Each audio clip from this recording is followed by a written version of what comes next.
The last day is finally here at the Elite League close qualifiers for South America. I'm Harry, joining me is Otomo, and Otomo, I think this is the last close qualifier overall. Today we are gonna know all of the 24 teams that are gonna be playing the Elite League from the 31st of March. Yep, the Eastern European qualifiers are ending right now, and then that's it. We're going to be starting our tournament, and we're done. We'll have, as you mentioned, we'll have our all our Swiss stage tournaments, and the winner from that will be going to the group stage. And yeah, it's crazy. 24 teams. I'm so grateful to have 24 teams because I feel like a lot of tournaments are too small with just 12.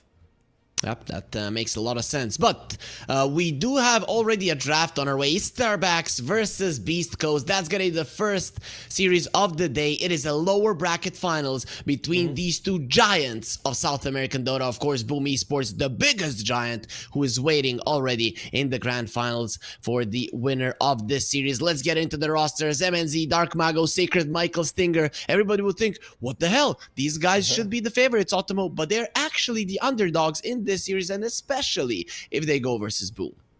Yeah, I mean it is definitely a tough one. You know, Beast Coast and Boom Esports yesterday, their match was very close, but these two teams haven't encountered each other. But they have some shared rivals. You know, they both played against Midas Club.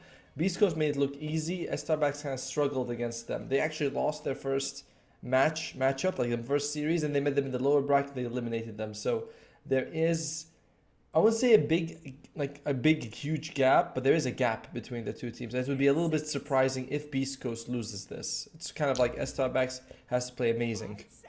Okay, let's go a little bit through the format of the tournament. So we have 7 regions, 7 closed qualifiers. Then we are going to be getting, as far as I know, 9 teams from the closed qualifiers going into the Swiss stage, where 7 teams have already been directly invited. Then they're going to be fighting each other for the 8 remaining spots in the group stage. And we have 8 directly invited to the group stage. After the group stage, there will be a short playoff for the grand prize. And the total prize pool of the entire event is $1 million, 960,000 going for the main tournament, and the 40,000 gonna be divided between the second place and the third place teams here in the close qualifiers. Why I say second and third place? Because in some regions 1 team is going through, the second place gets money, and in some Yep. regions 2 teams are going through, and the third team gets the money. As we are gonna be seeing the openings, Automo, we explained everything to our viewers. Everything is crystal clear after my perfect explanation. And now we're going to be looking at the Dragonite and a very nice response to the Hero Timber. Yes, and Beast Coast has a Dragonite's usually seen as, you know, this great core that can almost fit in any matchup, but he does, I'm not gonna say struggle against the Timbersaw, it's just that being able to remove his strength is kind of a big deal. The Dragonite specializes, like his thing is being very tanky in team fights, and Timbersaw does kind of diminish that quite a bit. And it's pure damage, there's nothing you can do about it. As Starbacks, they do get rid of the Timbersaw. They play a lot of Magnus, so the Dragonite makes me think this might be mid. However, you know, we're still very early in the draft. Can go any way for them. Yeah, for sure. I imagine Crystal Maiden might be the pick that comes up next for Beast Coast. If you don't take it, I imagine Starbacks will want it. It's not bad against the Timbersaw early on if you can late with something aggressive. And overall, it's been, I would say, the support of the tournament. Yeah, for sure. I don't know if it's that way in other regions, but in NA it was quite popular as well. We didn't Yep. really have the time, considering how much we were casting, to watch the other regions all that much. But yeah, I'm pretty sure it's either a ban or a pick of a CM here. There's no way you're going to allow that hero to control your Timbersaw. And besides, why would we watch any other region? We have the best two, right? And we have South America, which is super competitive, and North America, which is Dude, you were there. so mean to there again. You were so mean to North America, and then you say the 2 best regions. I don't think you can wash the hate of the NA fans anytime soon. No, it's okay. It's all right. I have to be the villain sometimes. As check it out. Beast Coast, they remove Pango as well as Doom.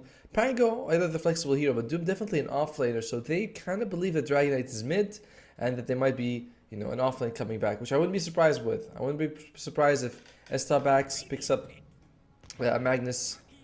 Ooh, techies. Okay. Huh. Do you think maybe CM Magnus? That could be a good way to go for Starbacks. We feel like CM and Magnus would be the two picks that would be consistent with them because they have been that and the Matt Rider their most picked heroes. Matt Rider is banned. We'll see. Maybe they don't want to take it this early. CM is very easy to bring down for these two heroes, and Magnus. Okay, there's CM. Is that Magnus? I'm He's just gonna looking through bring- the bans to see if he's banned out and we're making fools of ourselves. But nope, everything is Nope, he's fine. still there. No, we only do that, they go for the Terrorblade. That's very likely a carry Terrorblade for Starbacks. They did pick it up twice, I believe, yesterday, and it's both Carry times both was- times? Yeah, carry both times. Yeah. So I mean, obviously it could be a support, but even against Techie's Timbersaw, Terrorblade's is pretty shitty as a support. As a core as well. Like, he's pretty bad anyways. But I'd say he's way worse as support because you don't really get the benefit of reflection against them. It's not like you're doing great harass against these two. So, I'm thinking it's very much a support here. Sorry, as a core. Sorry. We'll see. We'll find out. I mean, it could, if it is a support, it is a 4 Terrorblade, so he definitely won't be laning versus the Timbersaw. He might lane versus the Techies. We still don't know, though it has been mostly picked as a position 4 with a little bit of a swap out here and there. Yep. All right. If you're Beastcoast, I would like some sort of easy stuns right now. You're also up against a Terrorblade, so here's like Leshrac, Zeus become a lot better. Particularly, I think both of these are fine because you're also up against like a Dragon Knight who physical damage is not great against. So these two heroes are pretty solid. I would like to see a Lesh. We haven't seen much of it. Okay, that's a Shadow Shaman, so this probably puts the Techies in a fine position. It's much easier to lay in the safe lane with the Techies than it is with the Shadow Shaman with his low range. This is interesting, right? Because now the stonks of the Terrorblade supports have gone up, especially if he's laning versus the Shadow Shaman. Agreed. I agree with that quite a bit. Shadow Shaman reflections are pretty good. Savannah reflections as well. I'm still like very much in the camp that he's a carry, but you're like, okay, it could be pretty decent for him. And I like that Shadow Shaman is getting some of the love. He deserves it. This is a pretty solid support. Great tower taking, great control in fights, can farm pretty decently, great shard if you get it from the Tormentor. In general, I always look at Shadow Shaman and I'm like, why is this guy not picked a little bit more? His laning phase is pretty good as well. I guess it depends who he's laning with. With the Timbersaw, it's not going to be too bad, but if you're with somebody who is also kind of easy to bring down, then it can be a problem. But yeah, for me, one of the more underrated heroes in general.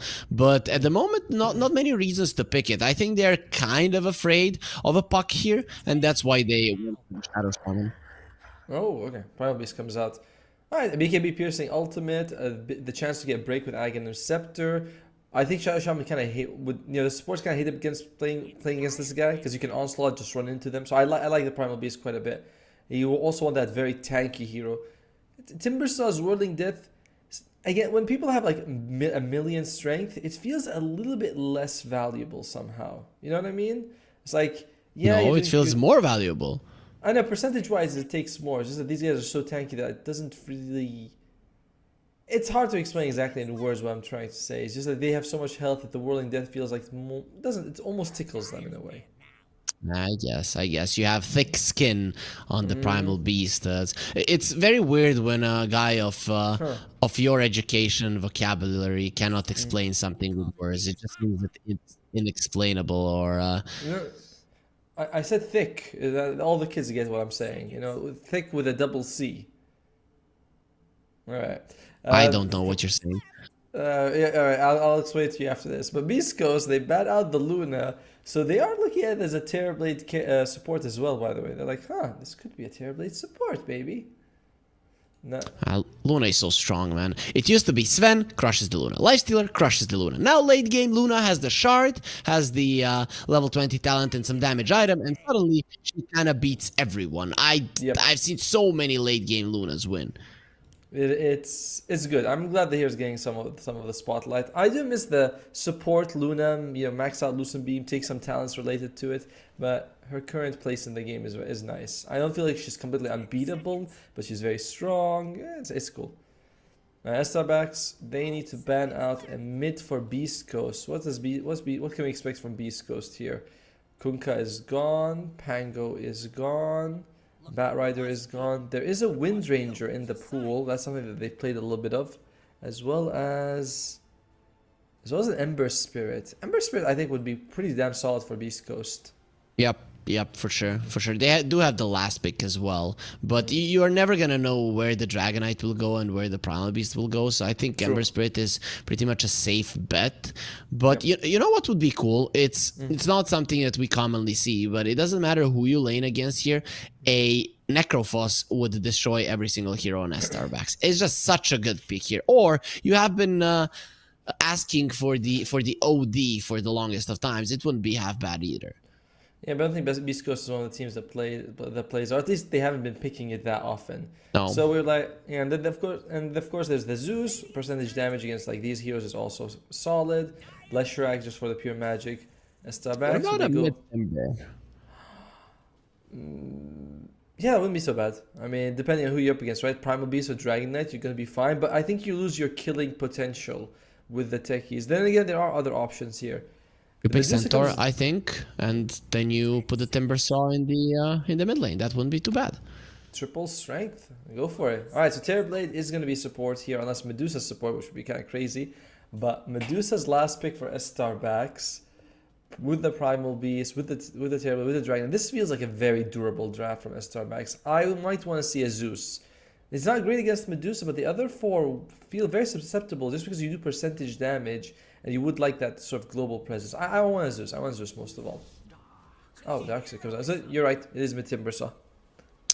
Okay, so they are going to be setting themselves up for success in the late game. I love this because Darkseer in general goes really well with the Sven. Sven thrives when he has something to stop him from being kited. Sometimes it's the Centaur, sometimes it's the Darkseer. These heroes often hit the meta when the Sven is in it. Also, it is a very solid hero later on down the line versus both the Medusa and the Dragonite. Both of those illusions are very strong. And even the support Terrorblade is a pretty strong illusion that you're going to be able to get later on. The only downside I see from Beast Coast is a little bit of lack in the lockdown between the Darkseer and the Timber, and we've seen that be a problem for some of the teams, but I don't think Beast Coast is that type of a team. And also, it's like when you're mentioning like a lot, it's like there is still plenty, right? It's Techies, Shadow Shaman. So it's like just a couple of these guys, because we've seen some drafts where 3 cores on one side have stuns and 3 cores on the other side have none of it, and you're like, that is a big discrepancy when your supports are dead. And it is going to be the position 4 Shadow Shaman, position 5 Techies. I'm okay with that. I think Shadow Shaman really benefits from the gold, so it's like no big deal there. As Starbacks, that last pick, Medusa, it's good. I feel like in draft-wise, honestly, there's really not a big difference between the two. I like both drafts, but I'm going to go with Beast Coast because they're just a better team. I don't think that there's a gap in the draft, and Beast Coast is just a better team. So good luck to Starbacks, but taking down Beast Coast is no easy feat. No matter especially with an even draft between the two teams. Yeah, I'm not gonna lie, the draft is pretty even, but this is how I see it. You have this timing with the Medusa where you could be unbeatable. It just exists in this game. But this is the problem with once the like ultra late game starts, where the Medusa, Terrorblade, Dragonite, and the Primal Beast should like be the top dogs, the Darkseer just counters them completely. And I do think that Beast Coast have what it takes to delay this game. You have a Timbersaw and a Shadow Shaman, so these guys are going to be getting some kills, right? So because of that, I'm going for Beast Coast. Usually the Dragonite wins the mid lane, pushes the tower. I think in terms of rotating to the mid lane, the supports of Beast Coast are slightly better. And because of it, I'm leaning towards their side. You shut down the Dragonite, you extend the game, you come to the later portions of it, and the Darkseer just wins. Yeah, I would say that like the rotation power of a Terrorblade support is not incredible. Like CM is good, but Techies and Shadow Shaman, of course, are all good. I say they're all even, but Terrorblade, not so much. Skutaro's like, wait, I have setting problems, I need to fix them. I think it's actually Dark Mago because he's the one that disconnected. This is just weird. Players are used to having to disconnect from games just like in pubs, but nobody's gonna be unpausing here. Of course. Look at that seal. Look at the seal in the background. Please, observer, show us the little seal courier. There it is. Look at It how is cute it is. cute. It is very cute. It is very cute. Although that is, you ever look at a cosmetic and you're like, what exactly the hell is going on with this? And that's what I feel like with the Darkseer. Like this one's alright, you know. He's got a very weird helmet. I don't know if his head is shaped that way or he's just got wings from the helmet. I think that's a bit too much because that feels like it's very easy for like a sword or a hammer to get caught in that.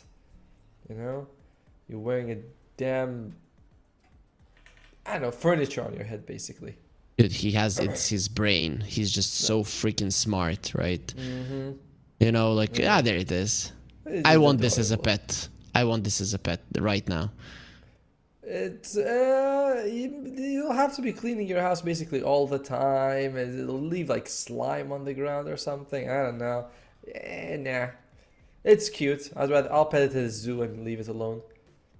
And that is the camera. All right, cool.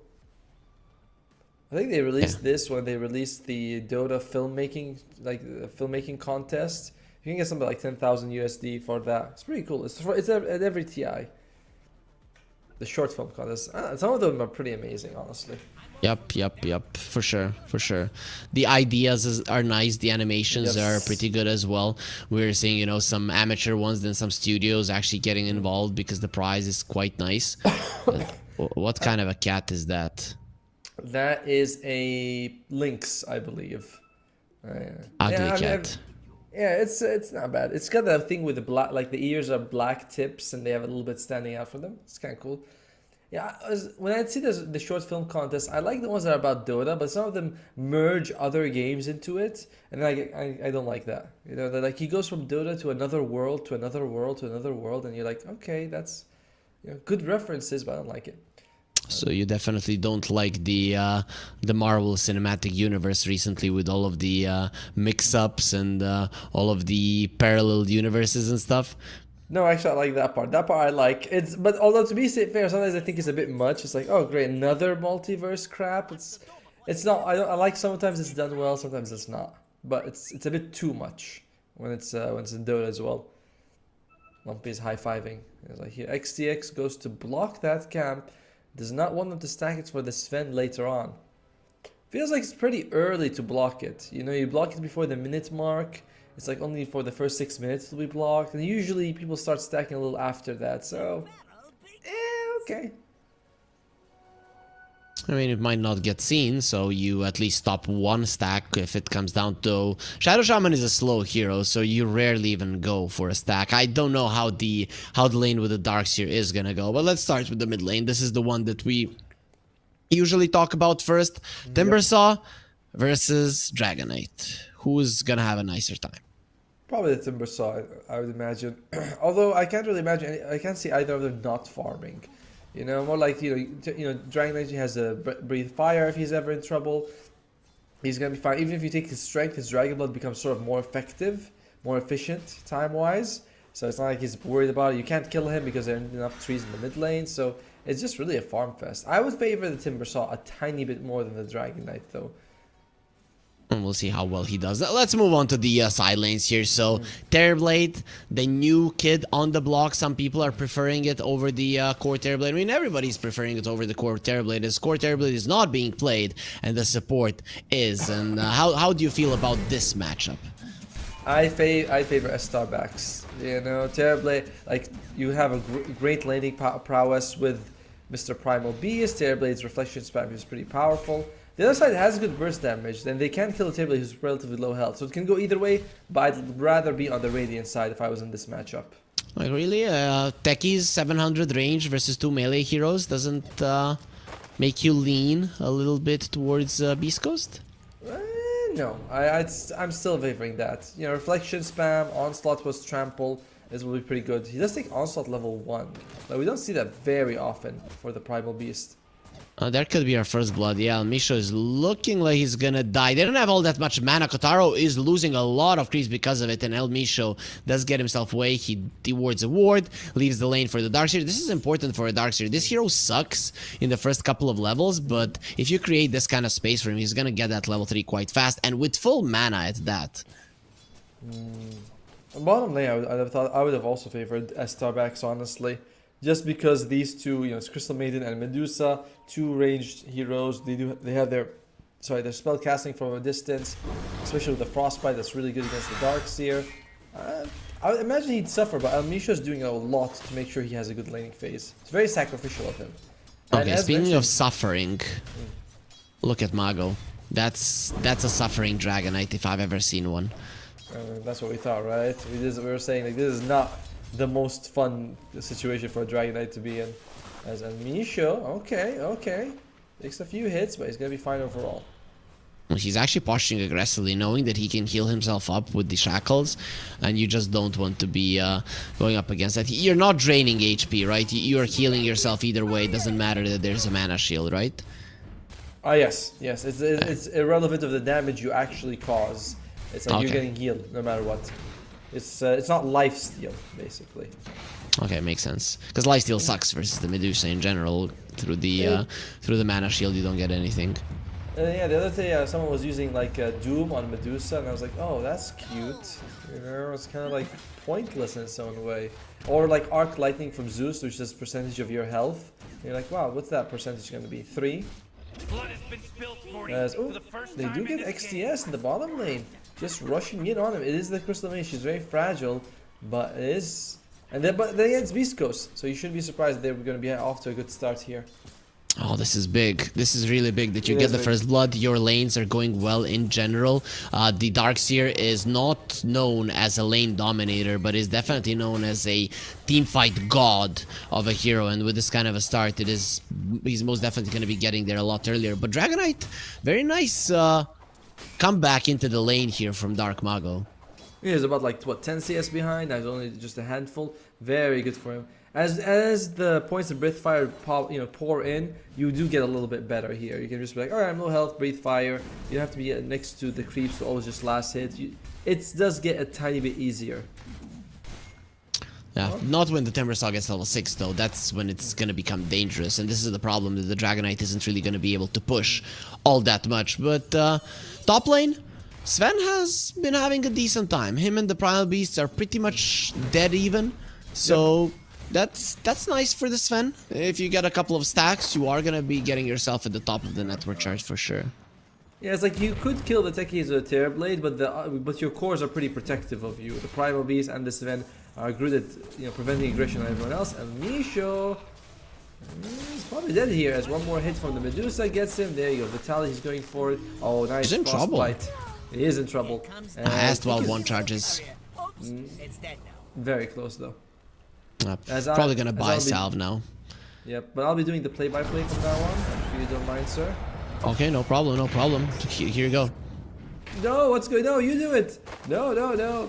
Actually, nothing happened. Therefore, I knew nothing was gonna happen. I was like, what's the point? I gotta save my throat. I have like potentially 5 to 8 games to go. That's experienced play-by-play behavior. Okay, makes sense. No, experienced play-by-play behavior is get all of your voice out in the first game, then everyone feels like you're cool, and then it doesn't really matter what you do. Lumpy gets level 6 first. Dark Mago is gonna be in trouble, especially with El Misho coming, but his position was amazing. Actually, they will go for it, having the shackles, and what's with the damage? Next 3 is Dark Mago gonna be the end of the side. Oh my lord, and the pause right after. By the way, it is important to mention that Almisho is not an official member of Beastcoast. He is standing in for their tournament. So this is kind of his application to Beastcoast. Yeah, he's CV. Hello HR, Can you please hire me? I have played in this team for 2 years. What's with this 1 year of nothing in your resume, huh? That's a problem. Well, Almisha, yeah, he's doing a pretty good job here. He's looking pretty damn solid. Level 3 here. What's he? He's got 1 point in each of his spells. I like this. Probably going to be maxing out. I've seen some people max out Shackle, some people max out the Ether Shock. I'm more into the maxing out Shackle myself. Oh my lord, Michael. The amplify damage with 1-3 with the maxed out Whirling Death. Well, I say maxed out level 3 at the 6-minute mark. He just destroys him. Yep, the Dragonite is now going to be back in the lane, but we know that with every rotation of the Shadow Shaman, you're just going to die. And the biggest thing is here is you only, if you shackle the Dragonite, you only have the Onslaught or the Primal Beast in general to stop that shackle. That is a problem. It is. Oh dear. But then again, Primal Beast should have an okay time getting on top of you and pulverizing you, so it's not the biggest deal here. As we are entering the first Wisdom Ruin iteration. Spawnage, that's better. Spawnage is probably not a good word.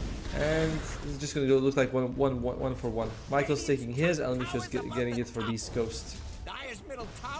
Dark Mago is pretty aggressive here, has to be somewhat careful. The Chakram slows him down, blast off coming through, there will be the Hex into a Shackles. He is just dead. He does breathe some fire, probably going there to attack the tower one more time to do some damage before he goes down. Very weird that nobody from Starbucks is coming to back him up. It's so obvious that Beast Coast are going to be coming for him. Yeah, it is. Then again, it's like Crystal Maid is very fragile. Michael went to rotate and gave them +1. The only person who could really do it would be Sacred, but maybe he just feels like it's really not worth his time as a Primal Beast to leave the lane. Michael, again, yeah, he's very fragile. They don't actually chase for it. How merciful of Beastcoast. There was a CM and a Dragonite in the vicinity. I can understand it. This is the thing. If you start to get chased down by a CM with level 2 Frostbite, soon to be level 3, that can be a problem for the Timbersaw. Despite your damage, despite your tankiness, you can still die. Yeah, that's fair. At least for Starbucks, the good point for them is that the Medusa's having a good good time farming right now. She's not behind at all. There's a couple of stacks as well she can take later on. Oof, that was Illusions, can do some damage, and he almost walks into another one, but he's gonna be fine. Yeah, it looked for a second he was in trouble, had the wands and the arcane boots. Yeah, I gotta say, I'm not really a fan of the arcane boots on the Medusa, but it seems like teams feel like this is the way to go with this hero. It does give her a big mana increase, but doesn't give her the mana pool that she used to have, which is overall a weakness for it. Oh, it's still so strong. You have the full wand and the arcane boots, and you literally have to kill this hero twice, and even killing her once is a problem. Yeah, that's a very fair point. Just overall, I'm looking at it like, One thing that for Beastcoast side is that no one really builds mana burn. There's no diffuser builders, there's no natural mana burning capabilities on this draft, so it does help the Medusa quite a bit. For sure. Moose is gonna get picked up with the smoke. They are gonna be rotating towards the top lane. Primal Beast is somebody that they want, though Michael is probably gonna be somebody that they get. They see him, the Shackles will connect, and Lumpy will do more than enough damage. Leaves the Chakram, already starts rotating towards the mid lane, where the Techies is currently getting his level 6 from. That's gonna be huge. Look at those big stacks coming out. I think Starbucks has been putting some emphasis on the stacks. There's some for Medusa near the bottom lane. Seiko just gets a triple stack for himself as well. So the laning phase, maybe it looks like, oh, Beastcoast coming out ahead, and they are, but it's not like it's that bad for Starbucks. There's still stacks to take, and the cores are relatively decently farmed. The only person who's Dark Mago is pretty behind compared to his counterpart. There's a double stack in the graveyard area and the triple stack in the triangle area for Beast Coast, so they're not too bad in terms of stacking either. Shackle on the Dragonite, he has the Dragon Tail after it ends, but Dark Mago needs to be careful, especially with the Vitali being in the vicinity. Here comes the blast off. They don't have the Sun, they're pulling him into the wall. Once again, Dark Mago standing his ground fighting. At least they get El Misho, so something for their troubles. The TP from the Medusa will only secure them a support kill, as you cannot get anything bigger out of this. Dark Mago is just being shut down. Unfortunately, TP is just as the creeps are coming near her tower, which means that it would have been some nice farm, but the team needs it, right? You can't just keep giving away not free kills, but giving away kills the whole time. So good rotation by the Medusa, needed, but not the best feeling for it. As you can see, bottom lane, Beastcoast start pushing in. They're like, alright, there's no one here. We just saw our friend leave.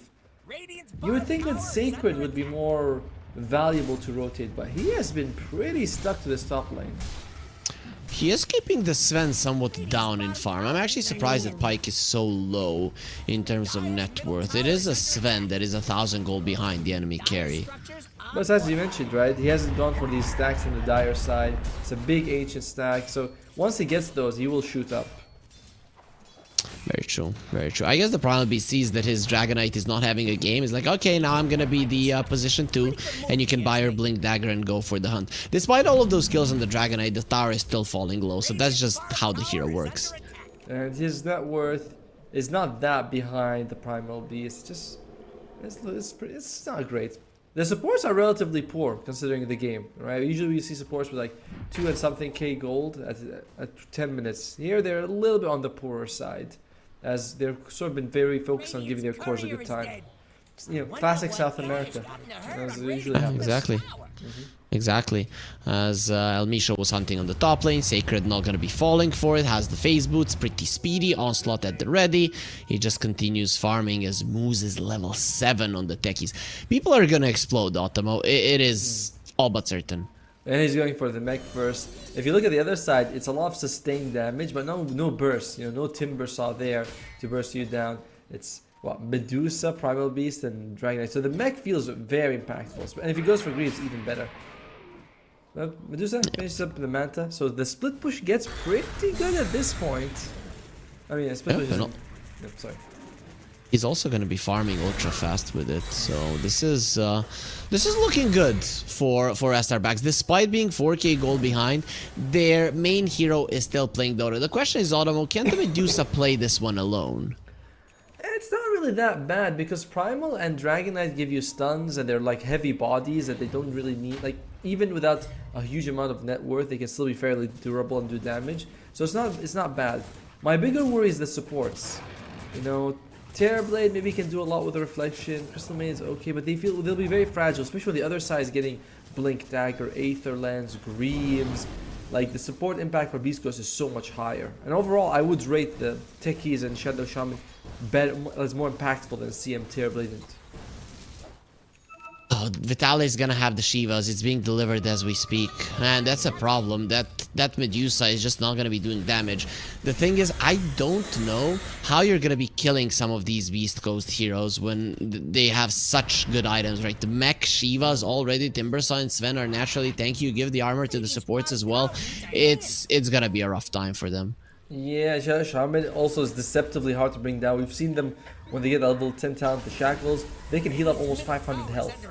You know, you think, we saw that once in the fight, oh, Dark Maul gets the best through in that situation, but decides to walk back in. He's like, you can't catch me now, you bastards. Can't catch me now. You know who says that? Wind Ranger. Exactly. There you go. You think I'm original enough to come up with that? Why do you need to be original? You know, that's what I'm saying. Like, you know, when you say these sort of things. Okay, I don't know. Then maybe just use some voice lines of the hero that we have in the game, Otamo. Yes, much better, much better. We should definitely work on that. Second was the Ruin. Spawn's Dark Mago actually takes it. He's like, guys, I need it. I'm not having much of a game. Terrorblade, what's he going for? He's got the urn, going for drums. Bit of a passive game. Neither team feeling like they really want to make moves. Beast Coast is more efficient with their farm though, getting slightly more from the map overall.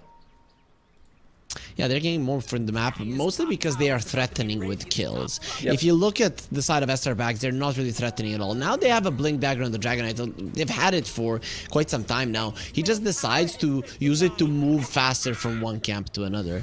Why not? You know, it's a farming item, Blink Dagger. Elmisha is going for his Blink Dagger. Same thing with Sacred as well on the Primal Beast. A bit early. You know, he's getting it before the BKB, but he feels like I need it just to get on top of people. Moose, mid lane. Going for Lumpy, they're gonna try to kill him. They might be capable of doing it. Lumpy's in a lot of trouble, gets smashed into the ground, and they bring him down. Moose is gonna be disarming these heroes, but really not that big of a deal versus Sacred. You lost 3 of your heroes right now, especially with Kotaro coming over. He's gonna get a kill for himself too, getting a killing spree on the Medusa and completely taking away all of the lead that Beast Coast works so hard to get. Yeah, all of it thanks to Sacred being there. You know, it's like they can't really kill him. He's got this blade mail. He jumps on the Timber Saw. This was great initiation by Sacred. Part of it is just because the Timber Saw, of course, was there. He shows himself, and you're like, well, okay, we're all here coincidentally. Let's just get it. As the mid lane also falls. are you getting this pattern that the early mid game of Beastcoast is just bad? Their laning phase and transitioning out of it is really good, and then from like minute 10, 12 to minute 20, they're kind of lost on the map. We saw that yesterday with Boom as well, right? They would crush the Yep. Boom in the laning phase, and then they kind of have, I would say lost. It just seems like you guys seem to just fall back to farming when you've earned the right to sort of punch the enemy in the face. You know, they're like, no, let's have a gentleman's agreement. Let's both go farm. It's, I definitely see the pattern as well. It kind of is annoying for them and their fans 100%, as they are going to continue playing anyways. El Misho really wants that Blink Dagger. Once you get it, then you really do have the initiation tool. Sven, despite that fight and a kill for the Medusa, is actually starting to gain ground versus her. Once you have the BKB, you are going to be able to fight on Pyke, but he still cannot reach the heights of the Medusa net worth just yet. Yeah, she's been out farming him the entire game, which again is pretty insane. It is freaking Sven. He did have stacks, but Medusa's been like, yeah, okay, I'll just still kick your ass. I like what Primal Beast is going for, but oh, he goes okay straight up for the BKB. Okay, Otomo, we had some trivias about Disney cartoons. This is a hard one. Which Disney character is called Sven? Isn't that the it's from Frozen, the goat, the thing the man rides? The goat, it's a reindeer. Hey, a goat. I got the animal, I got the movie right, and I knew who he was. Exactly. Okay, easy. Okay, this Disney trivia connected to Dota is, even though you don't like connecting worlds, it's a problem. They get the Hex onto the Dragonite, Shackles as well. This is not looking good. This is a bad initiation, especially with Saker going into the backlines, catching both of them. Vitali will get him away with the vacuum, but the Pulverize is still there. The wall will be placed, and it won't change a damn thing. Lumpy decides to go forward, and that is a bad decision, my friend. It's gonna end up with your life taken away with Kotaro and his newly finished Skadi. Beastcoast overestimate themselves. Oh, that was a pretty interesting decision. We saw they kind of dove past the tier 1. El Misho was like, okay guys, I got him, but the rest of the team, they're like, we don't want to fight there. And then we see them sort of, some go in, some don't. It was very risky for Beastcoast to go for that fight. Peike, the gap between him and Kotaro is getting bigger and bigger. I can't believe it, but Beastcoast completely loses their net worth advantage. They were 2-7, now it's 8-7. They've lost 6 kills in a row. Yep, getting nothing in return. And this was the reveal on the Blink Dagger of the Shadow Shaman. Not too good of a reveal. I mean, you're versus a Dragonite. You have not giving him anything other than the mid lane tower, so that's pretty impressive 20 minutes into the game. Yep. But then you just made a couple of bad decisions, diving into enemy territory for no apparent reason, and now you've lost your entire lead and allowed the Medusa to get to the pretty good point. At least you can say though that the stronger that the radiant side gets, the better it is for Vitali. You know, you make those Medusa illusions, she shreds through people, and your Sven is always doing well. So it's not the biggest deal. And despite all that, the net worth lead is basically, there is none. There's no difference. The supports all within a few hundred gold of each other. The cores all relatively even. It's just Kotaro slightly ahead. There's no advantage. It's a very even game. Can we look at what's the win percentage for each team? It is 55 for S-Star Bags, 45 for Beast. Because I'll say, let's just say it's 50-50, honestly. Okay, if you say so. It's 50-50. Though I would rather like the 55 odds than the 45. They're taking a long time to kill this Tormentor. El Misho will be getting his shard. Quite nice. I'd say better than the techies. 100%. Gives you a lot of what you want. You can split push, you can farm, he does more damage in team fights. Like, is good all over. And he already has the Blink Dagger, gets the Aether Lens. That's a trifecta of items for El Misho, sorry. It's the Aether, Blink, as well as the shard. I think this shard was recently nerfed, wasn't it? It used to be 8 seconds and down to 7, now it's down to 6 again. Yep, I think so as well, that the Serpent Wards did last longer. But still, the increase in the cast range is for me the big thing. 75 for that, then you get the Aether Lens as well, and suddenly your tongue is pretty huge on the Shadow Shaman. I'm trying really hard not to talk about Shadow Shaman's long tongue. I'll do that. Yeah. Then again, no. To be honest, though, I prefer the snakes over the extra casters. They're both great though. Two amazing extra things you get: the longer cast range and the free serpent wards. So it's almost like you get half your value of your ultimate. Blinks in, drops the snakes. There is a glyph from the Radiant side, but this is just going to be a few hundred tower damage for free, basically. I mean, not for free, as Medusa is farming those serpent wards, so that's going to be a lot of gold into Kotaro, which he already has a ton of. Yeah, to be right, it's like you already have all that gold on Kotaro. I don't think feeding him a couple of hundred extra is going to make a difference. STXTS, he's like, wait a minute, something's going on here.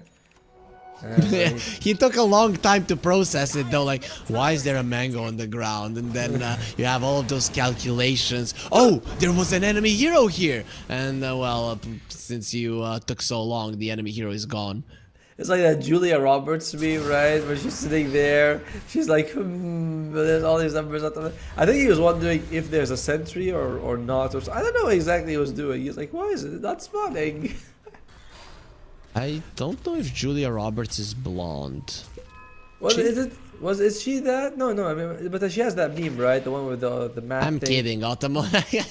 Anyways, the CM here has blue hair with this set, so I'm pretty sure she doesn't have blue hair. Blue hair, ugh, blue hair. Do you know in my country, blonde hair? Literally, we say blue. We use the color blue to describe blonde hair for some reason. You mean like the Serbian word for blonde? For blue? Yeah. No. The Serbian word blue is used to describe blonde hair. That's like, even though it's yellow, basically. Cool. Alright. Let's see. Medusa, she is going for. At one point he had Butterfly on Kotaro, but now he's switching up to Swift Blink. Wants to just blink in, do a huge amount of damage, and that'll be that.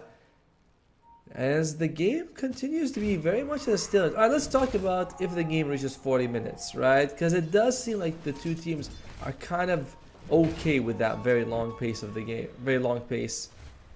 Or slow pace, whatever you want to call it. I think I'd favor S-Star backs at that point. You know, really? Yeah. It's if you look at as Beastcoast, Timbersaw, his scaling is much better than before. Look at that. Look at that. Crystal Maiden item. No, Crystal Maiden item. Dagon? Are you kidding me? Yeah, versus the Darkseer Illusions, they just want to kill the Medusa. This is actually pretty smart. I mean, it looks like a grief, but it might be good. Yeah, remember guys, when you do this in your pubs, be like, trust me, it's not a grief, it's a good one. What? Alright, when you do this in your pubs, get prepared to play some single draft. That's just what you're gonna have to do. Yep, exactly. Maybe you survive one more game until the reports kick in. To be fair though, I mean, I'm not really sure why that would be better than a Force Staff and Glimmer. You know, I get that. You killed the Medusa Illusion. So what? Wouldn't the Glimmer force you away a bit? Sorry, Glimmer and Force Staff give you like some safety rather than just taking it out. Yeah, we'll see. And look at this, Ottomo. So the best safety is to neutralize the threat, right? Fair. You see somebody in front of you, and they give you like, you have 5 seconds. You can choose 3 things, or 2 things: a shield or a gun. I'm choosing a gun and I'm neutralizing the threat. Dragonite though is gonna be caught and punched in the face by a normal punch. Shackles keeping him in place will get taken down. Also, the Sven is in the vicinity, so I don't think that S-Star back should fight this. XTS going for is like, I'm gonna Dagon the hell out of you. And now he's gonna run away. Yeah, Dark Mongol got well and thoroughly neutralized in that situation. And to be fair though, maybe they are thinking that the Sven Aghanim's, you know, like it's not. They don't want to have the Glimmer Cape and the Force Staff against that. There's a Dispel there, so it is annoying. It's not as bad as a Nullifier, though, so... But they're like, alright, maybe it's just going to be a bit of a counter here. Did you see the Sven score? 0-0-0. So that's how much he wanted to fight in this game. That is what we call the perfect carry. You know, that is a man who does not waste his time fighting people. As Lumpy gets an... Oh, big catch here. Or, not big catch, but they just get the XTS as well. Medusa's he's stuck. in. The Sven is stuck in the wars there. They're gonna be bringing down Moose for Terrorblade. He tried to save the Crystal Maiden, and there's gonna be a punch on the other side. Taro actually stops the TP. He's gonna be all alone. Dragonite might need to come over to help him as El Misho, he does get surged up, decides not to chase. Okay, Lumpy decides to chase. Full mana on the Medusa, not an easy kill. The Dragonite, the big black dragon is coming. He's hungry. Sven doesn't have his ulti any longer, so this is not an easy fight, even in a 5 versus 3 scenario. Versus 2 scenario. Still they're very happy on Beastcoast. They got 3 kills, they got the tower as well. Dark Monk actually died before that fight, so that's technically 4 kills overall. And Sven, sure, he had his step bro moment over there, getting stuck in the Serpent Wars, but he's all right. And I think he was actually able to jump out thanks to Sacred being around. He just hammered to him. He's like, "Thank you for giving me a way out." But his team would have brought him some creeps anyways, as there is gonna be a Dagon on Shadow Shaman as well. Okay, so he wants to kill the Dragon Knight. I don't know, everybody's griefing. I mean, he has a Hex. That's an instant kill on the dragons. And then you kill the second one with the Dagon. It's perfect. Oh my god, this game. Well, alright, Crystal Maiden, she's done the griefing. She's gonna go for the Glimmer. Okay, Primal Beast, he's got the BKB as well as the Blink. He's had that for a while. He gets the Blink Dagger on top, and now he wants to go for the Aghanim Scepter. Great upgrade. The break is fantastic. Removes the cleave, removes the reactive armor. Really good if you can get it. And of course, it just does a ton of damage as is. He will get it though. He's quite farmed already. Whoa. I mean, he only needs one more component on the Primal Beast. Okay. There is no way that Michael is going to go for the Aghanim Scepter this early on the Terrorblade. There's no Spirit Vessel, there's no Boots of Bearing. What? Of course he is.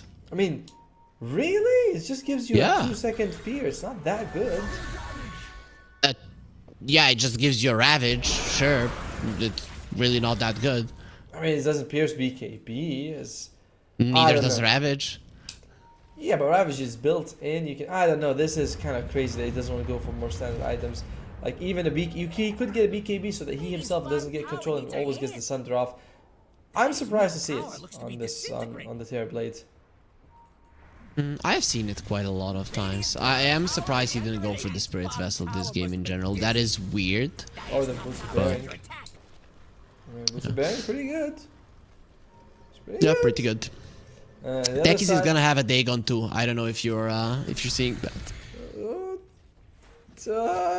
Just do. Oh, who cares? Just go all in on the Dagon. Apparently the two teams had an agreement. They're like, I get Dagon, you get Dagon. They're like, all right, that seems pretty good. Let's all have fun today. Vitali, Kotaro got spooked there.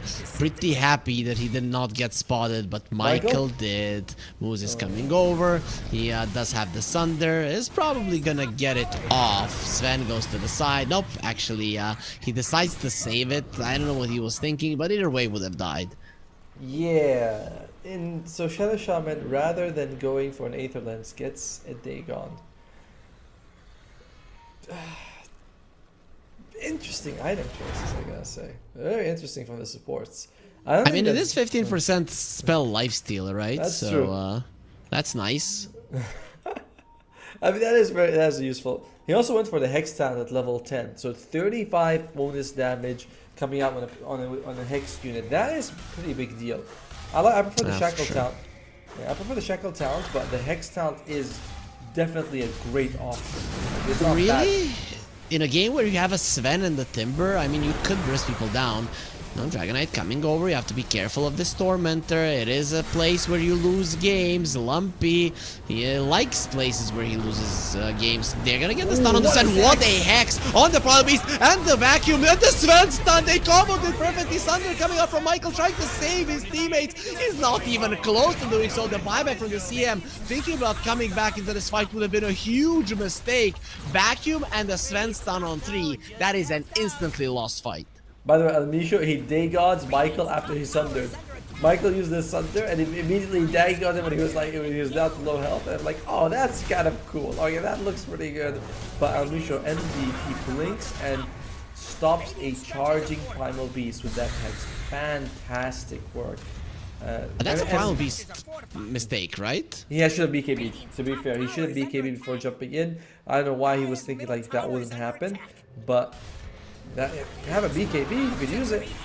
And he's probably just he did assume they would go on him. To be fair, that's not bad assumptions. Just Misha's that good.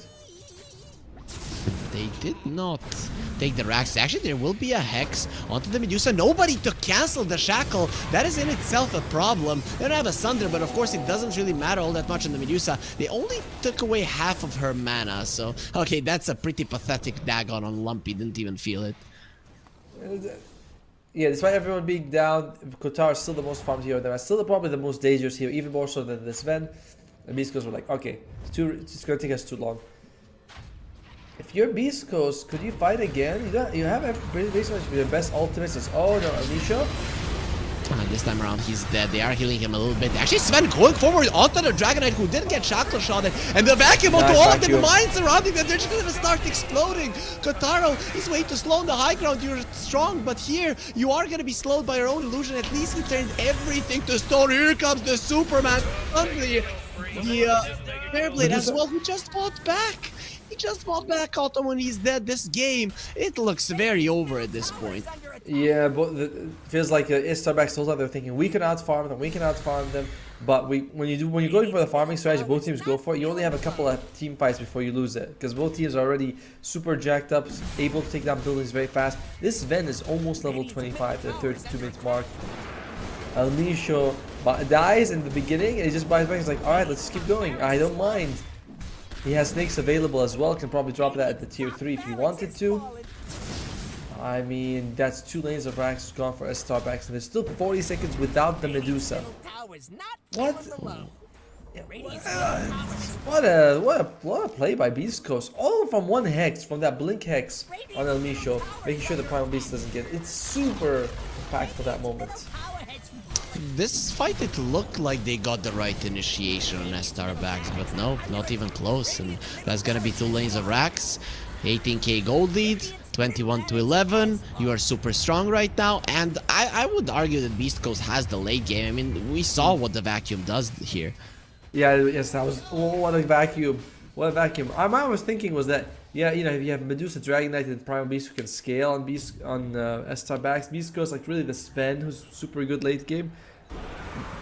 But of course, you know, the stronger you are, the stronger the illusions are on the Darks here. There's one lane left. Roshan could respawn. It is 2.5 minutes, so quite a while. Beast Coast, we'll see if they want to wait for it or they're just gonna be like, nah, we can end it now. Quite a long Roche. You're probably gonna wait. You have no reason not to, right? Yes. The top and the mid lane are gonna be shoving in themselves. You have good ways to deal with illusions, the hexes, the Dagons. Even your Iron Shell and the normal punch are gonna be pretty good versus it. So you just keep the lanes somewhat shoved in. You secure the Roche fight. I'm pretty sure the Tastarbacks are gonna come for it. If they just stay in their base, they're gonna passively lose. This is going to be a dire Roche, so that's gonna be another thing favoring Beast Coast here. Some items are coming out for Starbucks. You have the Aghanim Scepter on the Primal Beast, so you know that's nice. It's getting close to that Sanjin or Kaya. You have to pick one. You can't pick Sanjin Kaya. In this situation, you get one of the... Oh, Sacred! The vacuum! I think they got him. Got punched, no BKB. He is taken out. El Misho, 4-step forward, also going to be surged up. Here comes Superman. And the thing is, they don't even need the God Strength. That's a level 25 Sven now, so even more damage for Pyke. Yep. Sacred. He has felt very disconnected from his team in this game. A lot of the early situations, we're not seeing the Primal Beast. We saw Kotaro rotate before Sacred. Sacred was like, yeah, I'm farming. You know, you guys are all on your own. But...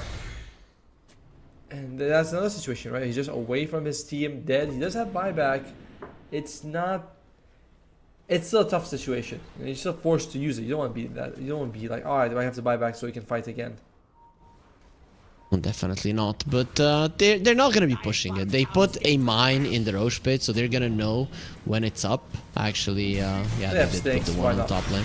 Okay, they're coming over. Serpent Wards are going to be placed. The Crystal Maiden caught. Crystal Maiden dead. That's going to be a dieback as well as they bring down the Terrorblade. It's not a dieback, but he doesn't have a buyback anyways. 50 seconds on the sidelines without your supports. Mega Creeps on the way. And Sacred, he isn't bothering to buy back even. He was like, alright, I'm not going to be using it. Which is a little unfortunate. He had 30 seconds left, so it was a good time. GG just called. Honestly, man, Star backs didn't really feel like their hearts were in this particular game. You know, it was like, okay, good laning phase, but no real aggression, no real forcing of towers, especially with the fact that you have a Dragon Knight. Sacred kind of AFK farmed for most of the game. Maybe Beastcoast was just like passively putting insane amounts of pressure, but I did think that they would see a bit more from Starbacks in the late game.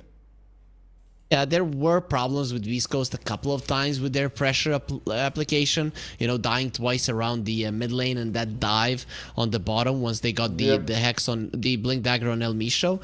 But in general, it was Beastcoast all the way, right? Even the fights that Starbacks won, it's because Beastcoast overextended, not because Starbacks found something. Exactly, right? Like we saw the El Misho blink in past the tier 2 bottom, and you were like, okay, that was a bit throwy, but overall, Beastcoast, they played like we expected them. On Starbacks, you were hoping to get the Primal Beast online. The support terribly was supposed to make a lot of space. Kotaro, he did his job. I think Kotaro played best on his team, just farming away, showing up to these fights, but everyone else felt like they were a step behind compared to that. Exactly. It did feel that way. But, I mean, yesterday in the upper bracket finals, we kind of came to a conclusion. We agreed that whoever drops down to the lower bracket final is probably going to be winning with a 2-0 score there quite easily. Beastcoast, they're proving that they're the favorites, and now they are one game ahead. Only one game is separating them from a rematch versus Boom Esports. Will they get it after the next game? We find out after the break, so stay with us.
Game 1 ends up in an easy victory for Beastcoast here in this best of 3 lower bracket final. This is the Elite League SA closed qualifiers. Whoever wins this one is going Automo versus... Boom Wait, Esports. Yeah, oh, yeah, I have to do like this, right? Yeah, there you go. It's going Yeah, up Automo, against how are you Boom. doing today? I'm doing pretty well. How are you doing? It's pretty early in the morning, but finally I feel like well rested for one of these matchups.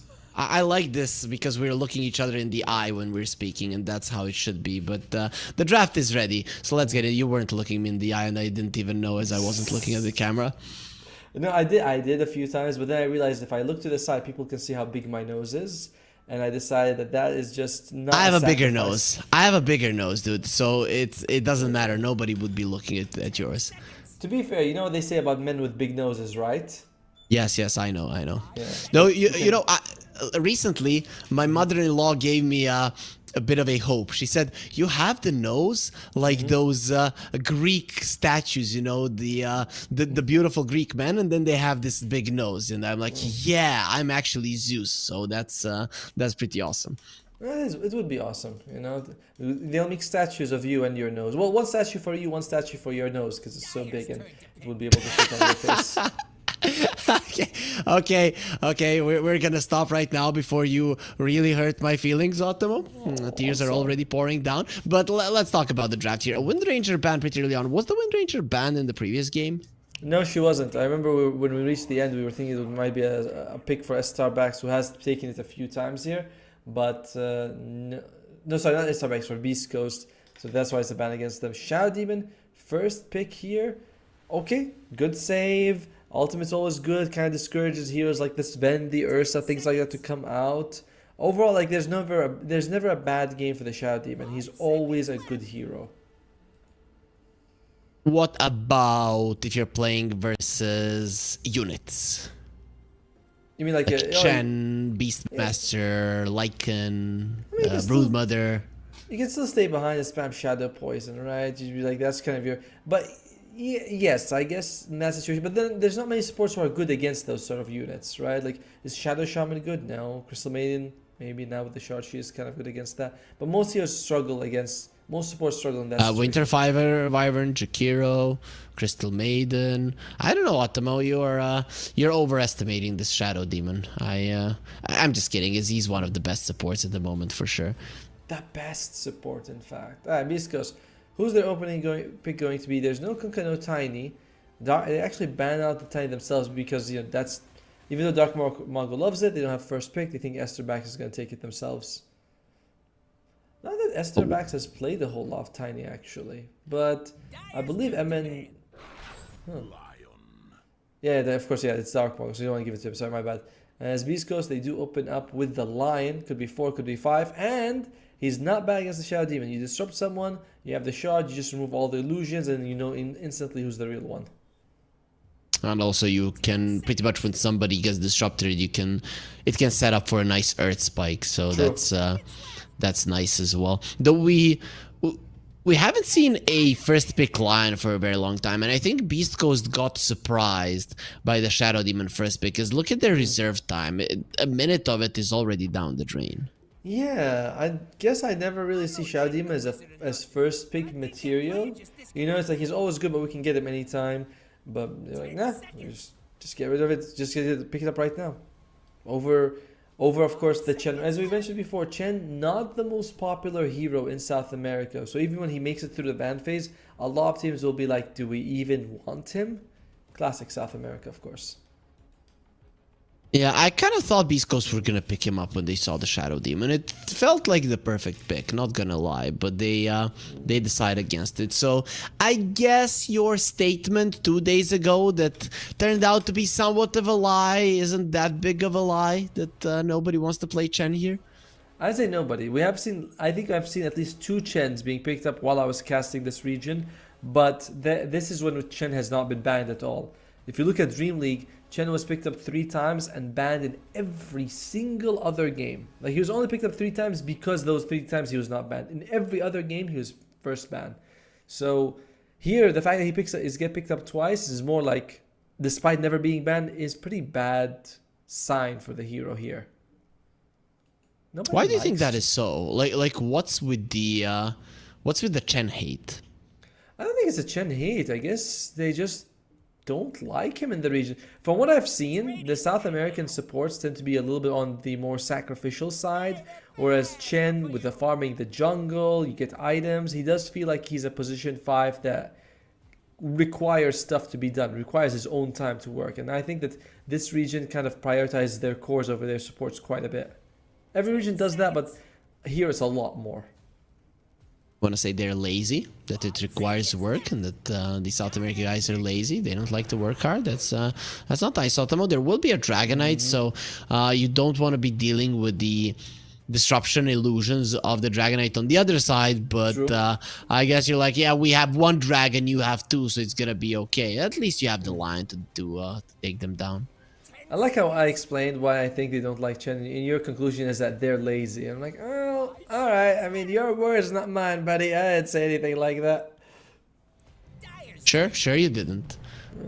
Starbacks, they pick up the Mars, giving them a bit of team fight. Who they're going to pair it up with? It's going to be the Techies. So Mars and either Shadim or Techies, probably Mars and Techies. Very strong lane. If Beastcoast puts the Lion against that, I do think he'll be shredded. So you might have to consider picking up another 5 something. I want to say Undying, but we'll see. Undying Morphling could be the way to go. I feel there's a bit of risk though. We've seen a lot of Morphlings go, to a bit of Agimorph. There's the Techies jumps from nowhere, Mars Spear, and you're dead. So it's, I feel like that's a bit risky. They go the Chen. There it is. I was gonna say that they might consider taking the Chen for Beast Coast at this point. And I'll put the Lion 4, take the Chen in this game, because it's actually pretty good in the Techies Mars situation. So Weaver is gonna be the next one. I think Beast Coast, have they played it? I think they have. They played the Chen Weaver already, and versus a Mars in the lane, it actually makes a lot of sense. No. You know what you do? You take yourself the Alchemist right now. Alright, it's pretty. I think they might consider taking the Alchemist for Beast Coast. Looks good. Do they play? Yeah, I'm feeling the Alchemist the most in this situation. Unless they want to go for, no, not Monkey King, not Slark. Could be Ursa. Alchemist is the strongest. Unless they go for an offlaner in this Dragon Knight, they don't want to flex, so they'll just be like, yep, it's a mid Dragon Knight. But in general, looking at this lineup of Beast Coast, if they start trolling, we might be in for a very short game. Dragonite plus Chen, then you have the line for pickoffs. This is something that Starbacks really have to slow down, and I'm not sure with what you're gonna be doing it. Shadow Poison spam?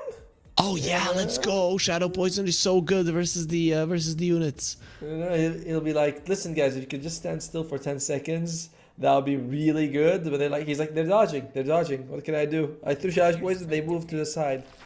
They go with the Life Stealer. Nice. So you just infest someone with the Radiance. A much better accelerating hero than the Alchemist is, and solid in the lane as well.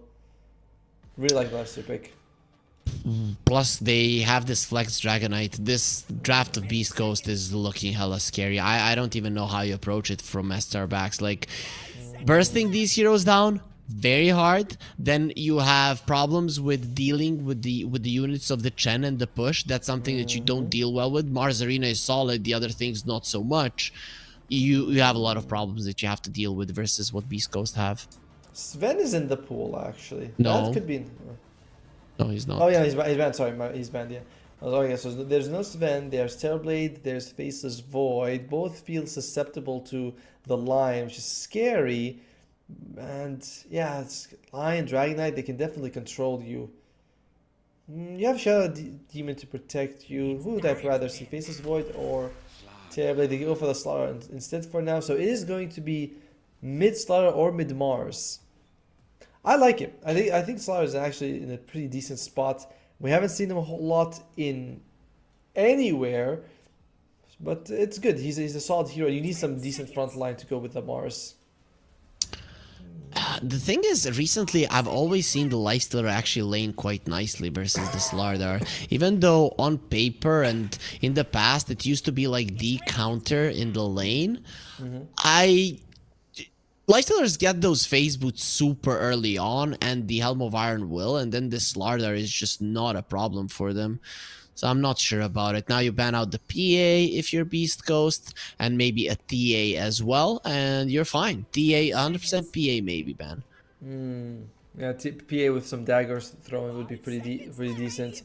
I think that whoever actually has a good time in the lane is, as in like the first few minutes, is gonna win it. You know, Slaughter with the bash can be very difficult for the Lifestealer to deal with. At the same time, we've seen the Orb of Corrosion Lifestealer just shred whoever he's up against. You know, you move around with like 35% slow. You can't run away from him. You can't do anything to him. Very tough. You have to ban out the TA. TA is so perfect for SR backs. They actually get rid of the Terrorblade. Okay, so SR backs, come on, Templar Assassin. It's so good. It deals with the pushes. You have the side blades. You farm super fast. You benefit from the minus armor. You have some lockdown here, and of course you have the saves, which is very important when having a TA that she doesn't die from 100 to 0. This just looks like a perfect pick for SR backs. Especially Terrorblade is unpickable. I mean, because he's banned, sorry. And Faceless Void doesn't feel good when you have 2 melee cores with you that don't do a whole lot of damage inside the chrono. Your support's also like, if you had a Phoenix, I'd be like, okay, yeah, you just go Faceless Void, but you don't. It's not good. So who do they go with? They go with the Luna. That's fine. I thought they would need the range damage dealer. You put a lot of meat in the front line. You want something in range from the back who does damage. I was about to say Sniper, but I'm glad they went for the Luna. Yeah, Shadow Demon and the Luna really well together. You have the save for this hero, minus armor as well. You get to level 20 and the Luna is actually winning this game. Getting there is going to be a problem because Beast Coast are going to be applying pressure quite early on. I would just want to see a strong lane here, and they go for the Storm Spirit. Beat versus the Mars, Beat versus Slaughter, he'll be fine. But I think you're sending Slaughter off lane. Yeah, yep. It's going to be the Dark Muggle, Mars versus the Storm Spirit. All right. Not a common matchup, but I think the Mars is going to be fine with it against the Storm. You know, maybe you'll get a couple of stack remnants, but usually, you know, you're going to have Bottle and a couple of Bracers, you'll be fine. If he comes into stack remnants, you also God's Rebuke him. And it'll be like, yeah, you hurt me, I hurt you. It's going to be the position 4 line, but no, obviously, sorry, I forgot there was a Chen in the game. I was like, no, who's their position 5? Oh, right, it's Chen, obviously. How are we feeling about this? I think SR backs actually did get really good heroes versus what Beast Coast has in terms of Slaughter and the Luna, but they still take some time. And then I like that they switched the Mars to the mid lane because you need strong arenas in this game. But still looking at it, I'm leaning Beast Coast draft-wise and, of course, team-wise. You talk about the strong arenas, but you have Lifestealer and Stormspirit who can just jump out of it at any point. I think Beast Coast, they want to end this game right. Like, they want to end this series. They have Boom Esports. You do not want to go 3 games.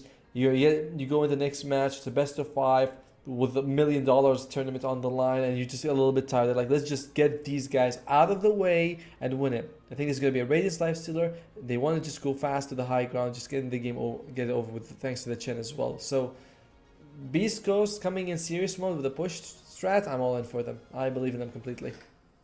Okay, we'll see if it does go that way. SR backs, of course, not to be underestimated. They did they face versus Beast Coast already in this? No, they did not. They were sent to the lower bracket by Midas Club, who then lost to Beast Coast. So yeah, like we said, there's a bit of a gap between the teams. We saw it in game 1. There was some good engagement, but overall, ESB is a step behind. Beast Coast coming in serious, coming in hot. Good luck. If you can weather the push from the Chen and the Lifestealer's peak with Radiance, you have a good chance on Starbacks. Your scaling is great. Let's see how it goes. The game is starting right now. We're going to be looking at the beautiful logos where this Beast Coast logo, guys, it is a wave. And, of course, this Starbacks, it's a very original logo as well. Doesn't remind us of any famous coffee lines or whatever, but everybody's in a smoke. That's what you should know coming into it. They're just moving to place some wards, and Moose, he doesn't have a wards to place though. Oh, okay, Moose, he breaks the smoke. And like, there he is.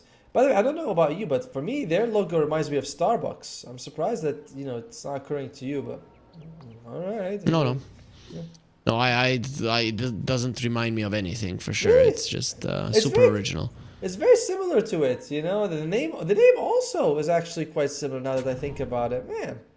Ultimo, are you being serious right now? I'm sorry. You got me. You got me. That's too much. Or maybe you didn't get me, and now you're just pretending. I swerved in the last second. I was like, no, I was like, let's see if he's gonna fall for it. Because you did that so much to me. It has to be one time. I never in my life did that to you.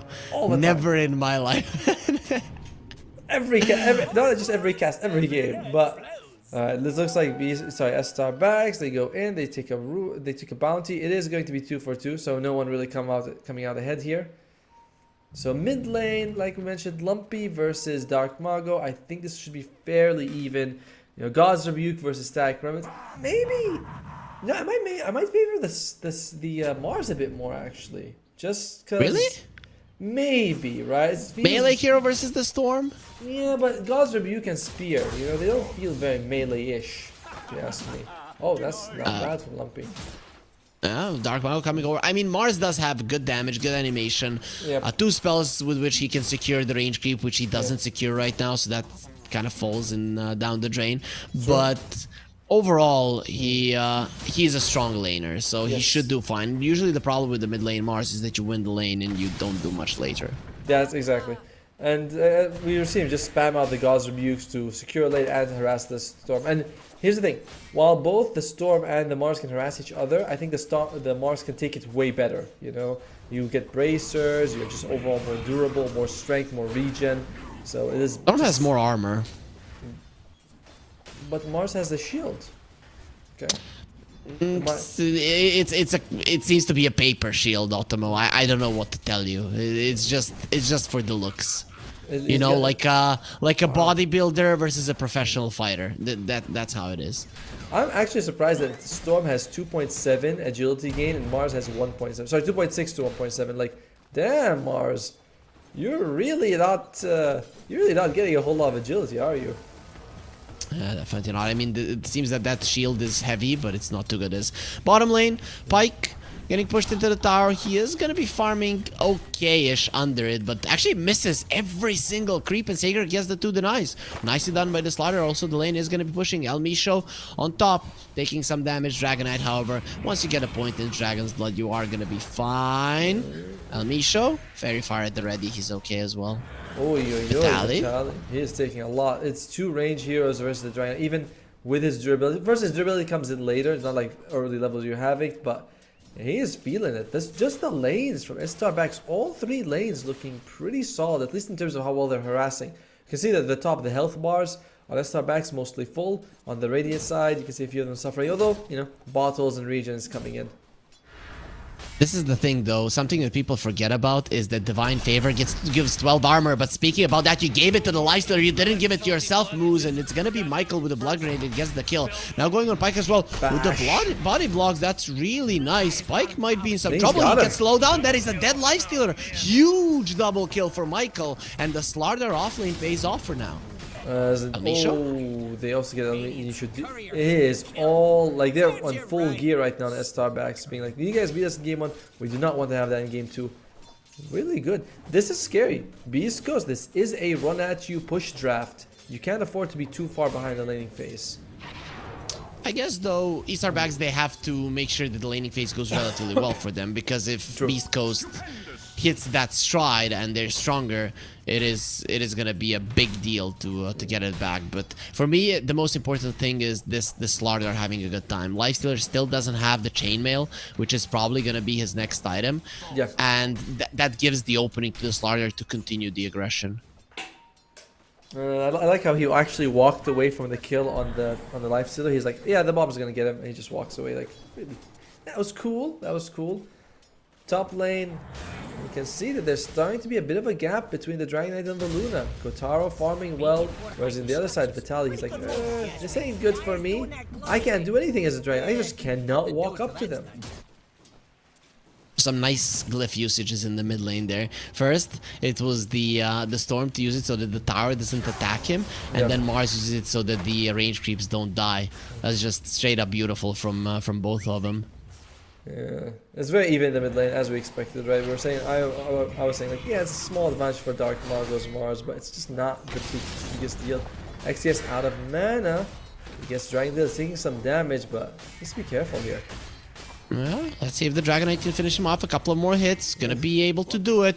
That's them finally getting themselves on the board. And look at that. A Ogre Frost Mage sent to the bottom lane to give armor to the Dragonite. It's a big creep for sure, especially versus the Slardar. That bottom lane is no longer gonna be that big of an issue for a lifestealer. You have Chainmail, you have the Frost Armor, so you're pretty much gonna be fine versus Sacred.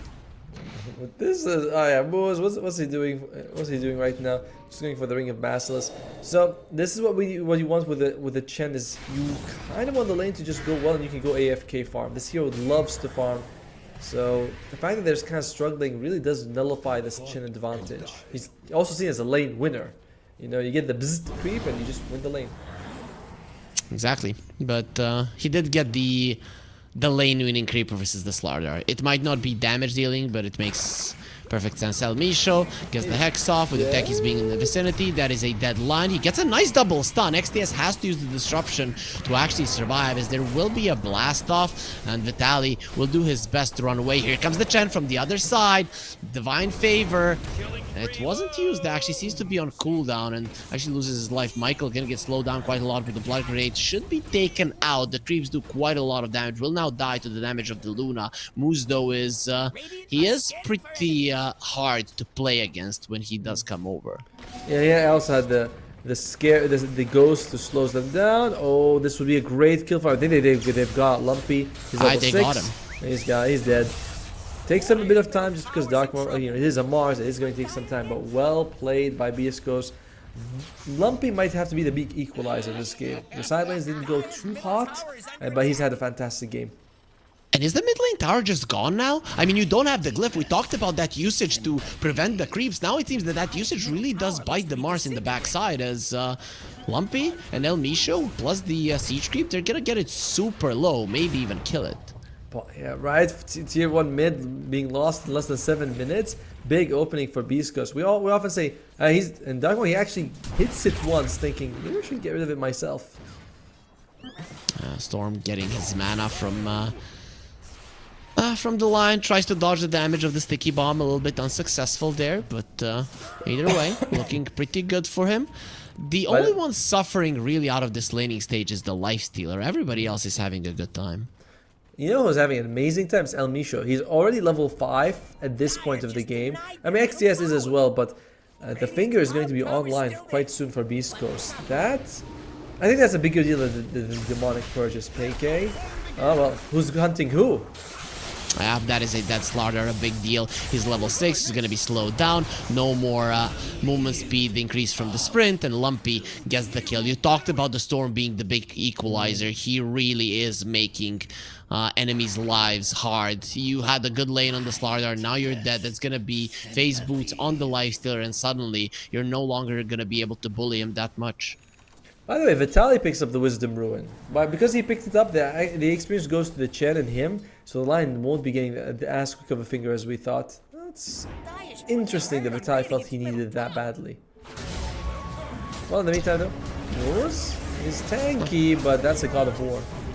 XTS gonna get targeted, slow down a little bit. Michael in the vicinity, sticky bomb thrown out. No reason to risk this for Lumpy. You just get yourself away. The Earth Spike to cover for the Storm, and they accept the death of their Chen. They knew it. He was like, they can't kill Lumpy. He was like, all right, the spear's already been used. Why? But I can't kill anyone as well. So he just backs off. As we mentioned, Lion does not have the finger because of those Wisdom Ruin shenanigans that happened.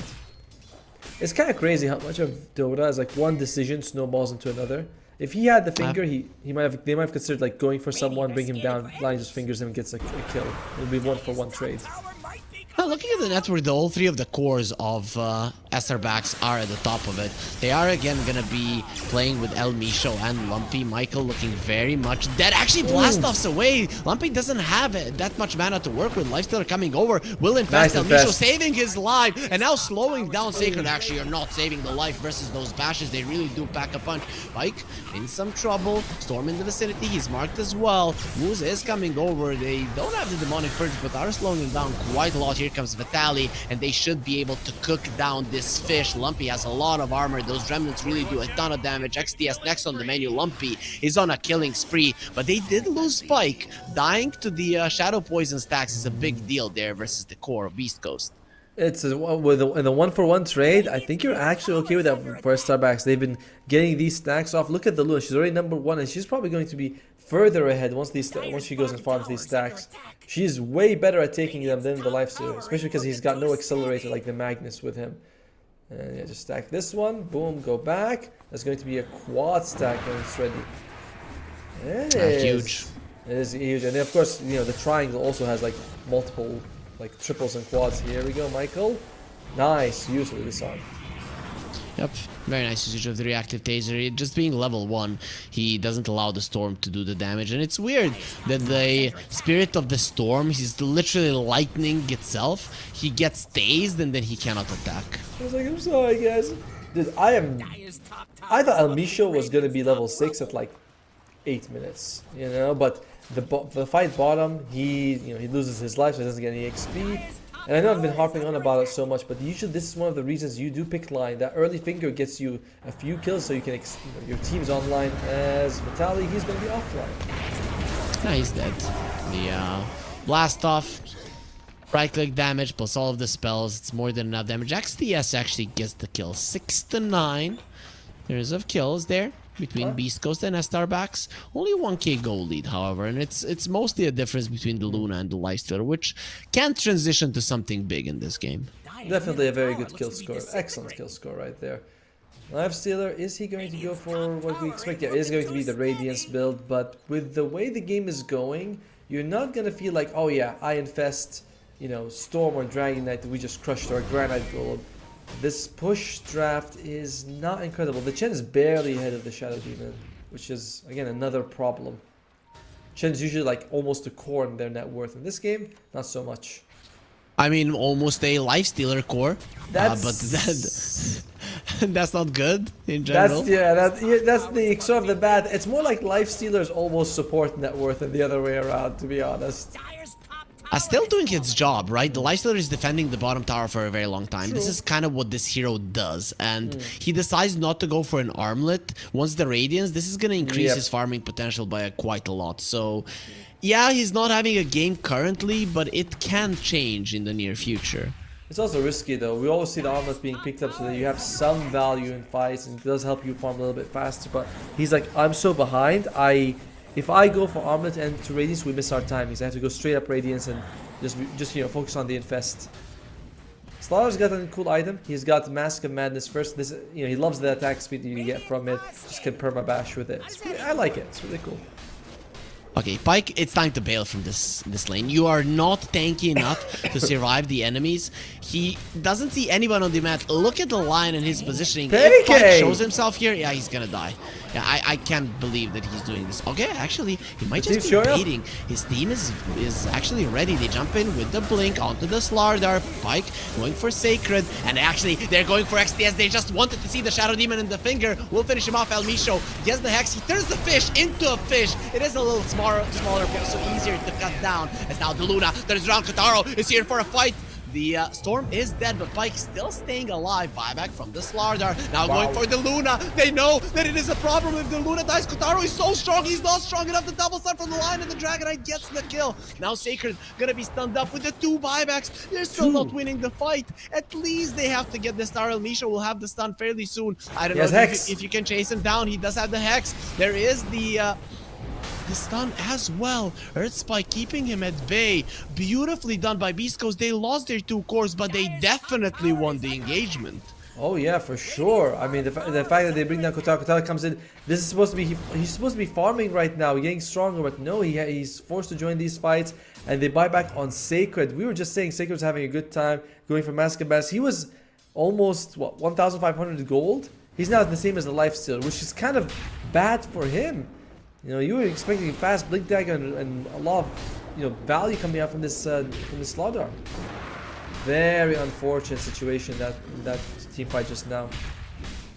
That nice bait from the lifestealer. I thought like, okay, this is a mistake, but Beastcoast actually read them like the book. They knew they were there. Is they had two supports in the top lane. They weren't being targeted whatsoever, and that was just some beautiful targeting as well. Lumpy just waited for a second to see the Shadow Demon. Bam, he gets him. Yeah, I like, of course, the start of the fight. Just instant finger on the Shadow Demon, get him out of it. That's what we were talking about. The value of the line is that you turn any fight into one. They have -1 from the start. Right Knight, Mage Slayer gonna be coming out from him. Pretty solid against the Mars, reducing a lot of his damage. Kotaro. They got him. He's dead. His teammates are not close enough. There it is, Lumpy going for him. That's a level 12 Luna. Not an easy hero to kill, but they are going to be killing her either way. There's Spike. A couple of more hits. He lets go of the Eclipse, and we don't see the sun, but neither will you. As, okay, now it is going to be full nighttime. Bottom tower still not down. This is just beautiful gameplay from Beastcoast, getting everything they need.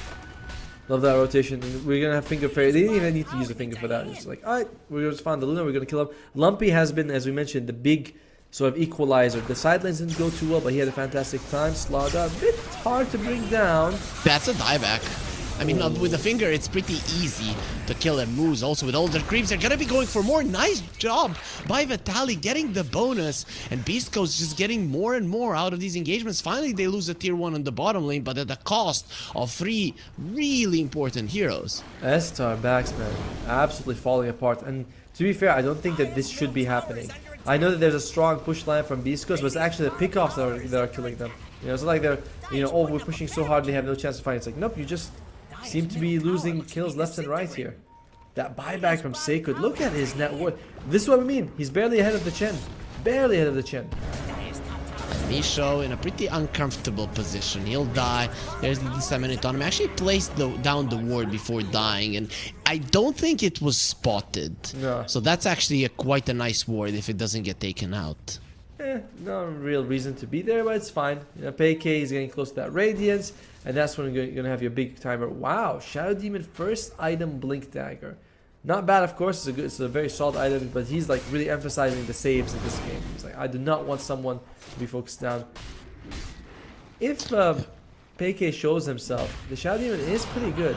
You are able to get those illusions with the Radiance. It's nice to have, especially this early in the game. No, he's mostly going to be using the disruption defensively, right? True. Maybe to shove out the lanes with the Luna illusions, or maybe to save whoever gets jumped on. So I'm pretty sure we're not going to be seeing too many of those Radiance illusions. Yeah, maybe if you can get early. If you can get it early, that's kind of useful. Like you see him walking around by himself, you blink in, disrupt him, you're like, okay, cool. Radiant are scanning for enemies. This is not going to be the earliest Radiance from Pyke, but he has recovered quite nicely. Considering his laning phase, I think he should thank his lucky stars that the game is looking this good for him. Agreed. And the fact that he didn't go for the armlet also means that it comes out at relatively the same time, just missing an armlet, which it's like, alright, I get it in the 15-17 minute mark, but without the armlet, so I still get it. I want the Radiance. Chen also has a Guardian Greaves. The Dispel means that the Corrosive Haze is used. Oh, hi, Michael. Hello, we did want a bonus kill. Thank you for asking, Pyke. He finishes the Radiance, gets himself a kill. Pretty nice for the Lifestealer. At least there's a blink now on the Slardar, so finally you have another initiation tool on the side of Estarbacks. Dark Marco also has blinks, and here's the thing about blinks: they don't feel very useful against pushing drafts, right? Because they're all together. It's like, yeah, it gives you good initiation, but you might need the stats when you jump in. It's a very it's not a good situation. It's like you want the blinks, but you also want stats, and you can only pick one or the other. Tier 2 mid falls. Beastcoast, how much of a rush are they in? Feels like they just want to go and get all these towers, and then they can do whatever they want. Taro, he's Radiant's bottom tower is Run! It is nighttime, so he sees them, hides in the trees. El Mishra won't find him. He guesses wrong. Lucky for Kotaro, that would have been a really bad death with not much from Beastcoast to commit for him, but at least he got out. I don't think they're in a rush though, Ottomo. You asked about it. I don't think they're in a rush at all. I mean, Lifestealer versus the Luna can be quite nice in the later portions of the game. I guess so, yeah. I like what El Misha did, by the way. He threw out the stun in the trees, assuming that maybe Kotaro was there. It didn't work, but that's still the right play to do. Like you lose nothing by doing it. You're like, could he be here? Throw a stun. You see it if one of the spikes on him, you're like, alright, he's here. If he's not, so what? You move on. People might not know that, you know, the Nyx and the Lion Stun, when you use it into the Fog of War and it connects, the spike goes higher in the air. And then if you are well versed in the heroes, you are gonna understand when you've actually gotten someone. Yeah, I mean, just going and anyone who's played these heroes also just sees it most of the time, right? When you hit a hero, it's always that spike's extra long. You're like, oh, okay. So if you do it in the fog, and like you mentioned, Techies, what does he want? He wants a Glimmer Cape. Very nice, I suppose. As the net worth difference is basically down to 0. Tormentors will be up soon. Doesn't seem like either team is really like anxious to go for that instant Tormentor. Dark Mago has a BKB, so he's not an easy kill. And Lumpy with an Orchid, that is a great way to kill the Shadow Demon or the Techies. So these supports on the other side are really going to be careful. That Glimmer Cape is very much needed. It is. Probably they want the Shadow Demon, right? That's the one who can save other people. Item round up, Mage Slayer and soon to be Manta on the Dragon Knight. As you mentioned, the Orchid. He's going to go for a very quick Aghanim Scepter on the Storm Sword. I like this. I think this Aghanim Scepter, oftentimes I see it come very late in the game and I think to myself, why? If it's that good, just rush it. Lifestealer is going AC. He already has a Hyperstone, so his farm is going to be even better now looking forward, but he understands what he's up against. They do get a shard on Michael.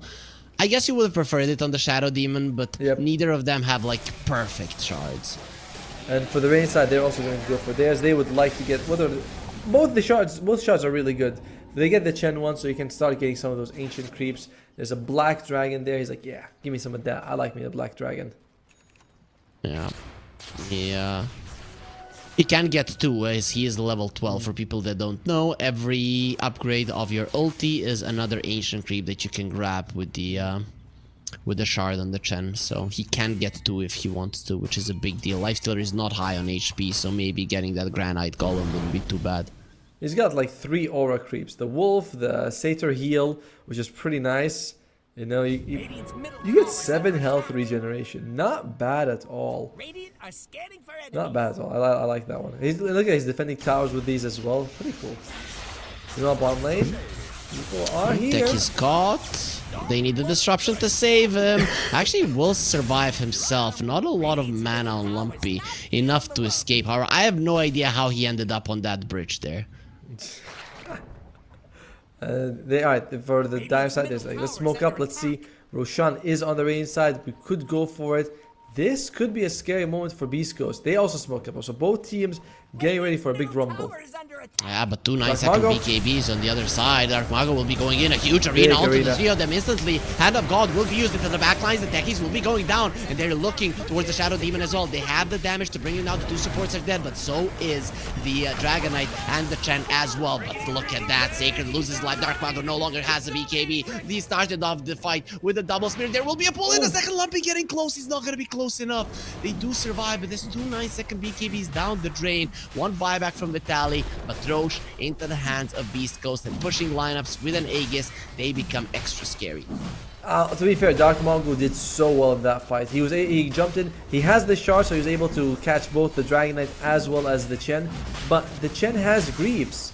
The Dragon Knight is a Dragon Knight, so even though he was able to like bring them down eventually, it took more than the arena time, in fact, to go that. This is the best start for Star Backs, and they still lose the fight 3-2. Or 2-3. 3-2? Yeah, 3-2, you know. Okay. As that will be an Aegis on the Storm. Still, you are 2k gold ahead. In terms of gold, that didn't hurt you much as the buyback of Vitaly did come out. So, in general, if you're Star Backs, you are not too mad about it. You are delaying this timing of Beastcoast, and there is going to be this Luna timing later on. Imagine a Luna in the later stages of the game when you get that Rapier Kanda, and then with the Corrosive Haze, you're just going to be dealing like 3000 damage with 1 Lucid. True, but I mean they're up against Greaves and Pipe on the Chen, so I know a bunch of these auras as well, so it's not. It does feel like it's gonna be somewhat mitigated. Chen, he got the Thunderhide creep, which doesn't give. I don't think it gives you an aura, but does give you that frenzy ability, which is amazing. It's important that they have the pipe, because the Mars is gonna be going for the Revenant's Brooch, so you need something to protect you from that damage. Pipe is just gonna be perfect. Luna, by the way, she's going for kind of the... Okay, she's going to go for Kanda now, but until now she's been very classic build, you know, just the BKB, the Manta, and the Mask of Madness. The Kanda is going to take some time. Does Beastcoast feel like they want to try to get something before that comes online? Probably, right? The tier 2 on top is pretty free, and I don't know, with these auras and the Aegis, Beastcoast should feel like the stronger team. They should push the issue. I don't know if you're really willing to wait until Revenant's Brooch and Kanda on the other side, especially because we've seen these Mars jump in with the Revenant's Brooch and God's Rebuke do like 2,000 damage. It is pretty insane. And sometimes they add a Divine Rapier on top of it, and you're like, okay, alright, this game's over. That is true, but there it is. The Chen will finish off his pipe now. Next fight, even if you get an arena that big, I don't know if you kill anybody, to be honest. Vitali is also gonna have his Manta done. It was delayed slightly by his buyback, but he'll get it there either way. And Sacred does have his Aghanim Scepter, so the puddle is gonna be available for the Slardar. Lion forgets his shard though. So there is a few items coming out here, right? It's going to be Assault Cuirass delivered on the way for PK. You mentioned, of course, the pipe. There's a shard on the Lion, as well as so it's like everyone on the Beastcoast side just got a decent item. You have 2.5 minutes left on the Aegis, more than enough for you to go high ground if you choose to do so. Oh, God's Rebuke. He went for the Deso actually on the Mars, not the Revenant's Brooch. He changed his mind. Okay, interesting. Right, I see you. So it is more of that old physical damage build that he went for. It's nothing wrong with it, but I feel like that has less of a power spike than the Revenant's Brooch. It's better because there is a pipe. Oh, they got the Hex on him. This is a problem. They actually saw the Shadow Demon. Do they have the vision for him? The gods? The Hand of God was used, so nobody's gonna be dying. Sacred already dropping low, trying to survive there. Gets into the arena. Not gonna be enough. El Misho losing his life. He does get the finger before he goes down 1-for-1. Still, you did lose a Slardar. Now looking towards Kotaro. He does have a shard and Storm Spirit. I'm not sure what he's doing. Lumpy probably wants to be losing the Aegis. In the end, a 1-for-1 favoring Beastcoast. They will get the tower. Let's see if they can get anything more. I mean, El Misho jumping on, not jumping on him, but they had to spend some resources getting him. He was able to get the mana drain shard off. In the end, support for a core. You're always happy on Beastcoast. You didn't lose anyone. Also important to the push. I'd say of all the heroes, Lion's kind of the easiest one to throw away. You know what's the biggest thing that Beastcoast lost? Yep. Lumpy's courier with an Aghanim Scepter. Oh dear. Yeah, I was wondering because I remember I was like, is he not buying it anymore? Did he switch his items? Then it's like, oh yeah, it is on the way. That's actually the biggest deal here. 2 minutes, pretty much your Aegis will expire and you're not gonna have it. But they take the outpost, they take the enemy triangle, they bring the Lion in. They can still go for one more engagement if they want to, and they forced out another BKB on the Mars, which is a big deal. Luna did keep her 8-second charge in safe for now. Moose, he did show himself being next to... I think Moose might be losing his life on the Chen. Oh my lord. Mixed out, but that's his army. He's like, my children. Oh, Kotaro is gonna be caught by Lumpy, pulled in. Still has the Aegis for 20 seconds. Probably is fine losing it. Dark Mago, he's waiting for it. This is dangerous territory for Lumpy. You better get away right now. Yeah, it's too close. It's too close to the time it's gonna fall. And you're already killing Kotaro with his BKB available. So I'd say this particular Aegis not the most successful for Beastcoast. I think I got a few towers, that's nice, but hasn't completely changed the state of the game. What a jump by Lumpy. Yep, he had that regen from the Aegis and... well, he didn't manage to catch anybody. There's a smoke. No more Aegis. They're ready for a fight. Kotaro is ultra farmed with the Kanda. Yes, it's very scary. So, by the way, so is Dark Mago's Mars. It's just Sacred's having a bad time behind the supports, but he is over. But the rest of the team, his other two cores, are incredibly strong. Ike is playing with his life. He's gonna be fine. He actually turns off the radiance. He knows. He turns off the radiance so that they don't find him. That is how he's like paranoid. He's like, I think they're here. If I turn it on and I burn someone, they'll know. So he just makes sure he keeps his out. Very nicely done by him. The Chen is gonna overtake every core on the side of Beastcoast here. He already overtook Sacred, and he's pretty much neck and neck with the Lifestealer, who has been doing nothing but farming for the majority of the game. But this is just the downside of the Lifestealer if your laning phase doesn't go well. Yeah, it is. I don't know if that's actually a big positive for Beastcoast side. You want the enemy's course to be overtaken, not yours, but it's very unlikely. Oh, and he's got the double black dragons, by the way. So they do a decent amount of damage here. And I believe that the Thunderhide actually stacks. The attack speed? Yeah. No, not the Thunderhide, sorry, the Black Dragon. What does the Black Dragon give you in terms of auras? Oh, the 3 armor. Armor, three yeah. So you get plus 6 armor, it's not bad. A tower no more. I only see one. Oh no, it can't say this. It says in the description. Oh, yeah, this yeah, bonus. yeah. Yeah, it stacks. Okay. Top tower is about to be Radiant's top. We have 3 dragons. Where's Daenerys? Daenerys is somewhere in the vicinity. And let's see. Dragonite caught. We'll use the Manta. Turns around, gets the stun off. Here comes the Storm. And they're going to be bringing down the Shadow Demon. That's a great way to start on the fight. Sacred is going to be next on the menu. They're just not doing enough damage to finish off a tally. Buyback from Sacred wants to come back into it. Pike cannot leave the base because of the arena. They're going to be focusing on the Dragonite as he doesn't kill that proximity mine. But look at the Storm pulling them all in. Sacred wants to turn the fight around. He already died once. And look at El Misho coming forward. There is going to be 3 buybacks. They need to save their Luna. And Sacred is actually winning the fight versus Spike. They're going to be leaving the Leicester, trying to finish him off. And it's going to be a dieback. Moose dropping low. Kotaro gets a double. But what a fight from Beastcoast. 3 buybacks forced out.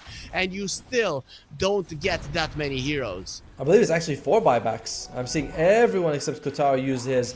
So it is 4 buybacks for them. It's a 5-for-3 trade. Beastcoast, yes, they lose a bit as well, but you walk away being like, guys, we fought like that was huge economy them. Sorry? Mars is caught. He's dying. Oh, Dark no. Mago gets a dieback. 105 seconds on the sidelines. Lucky for them, it's not an early Roche respawn. Yeah, but if you're Beastcoast, you might respawn and be like, let's just make a beeline for something. Let's just get a Rax, anything we can. Because you know that there's going to be at least a minute without the Mars where you have all your guys active. Radiant's top tower is under attack. That's pretty big. That is pretty big. That is a pretty big deal.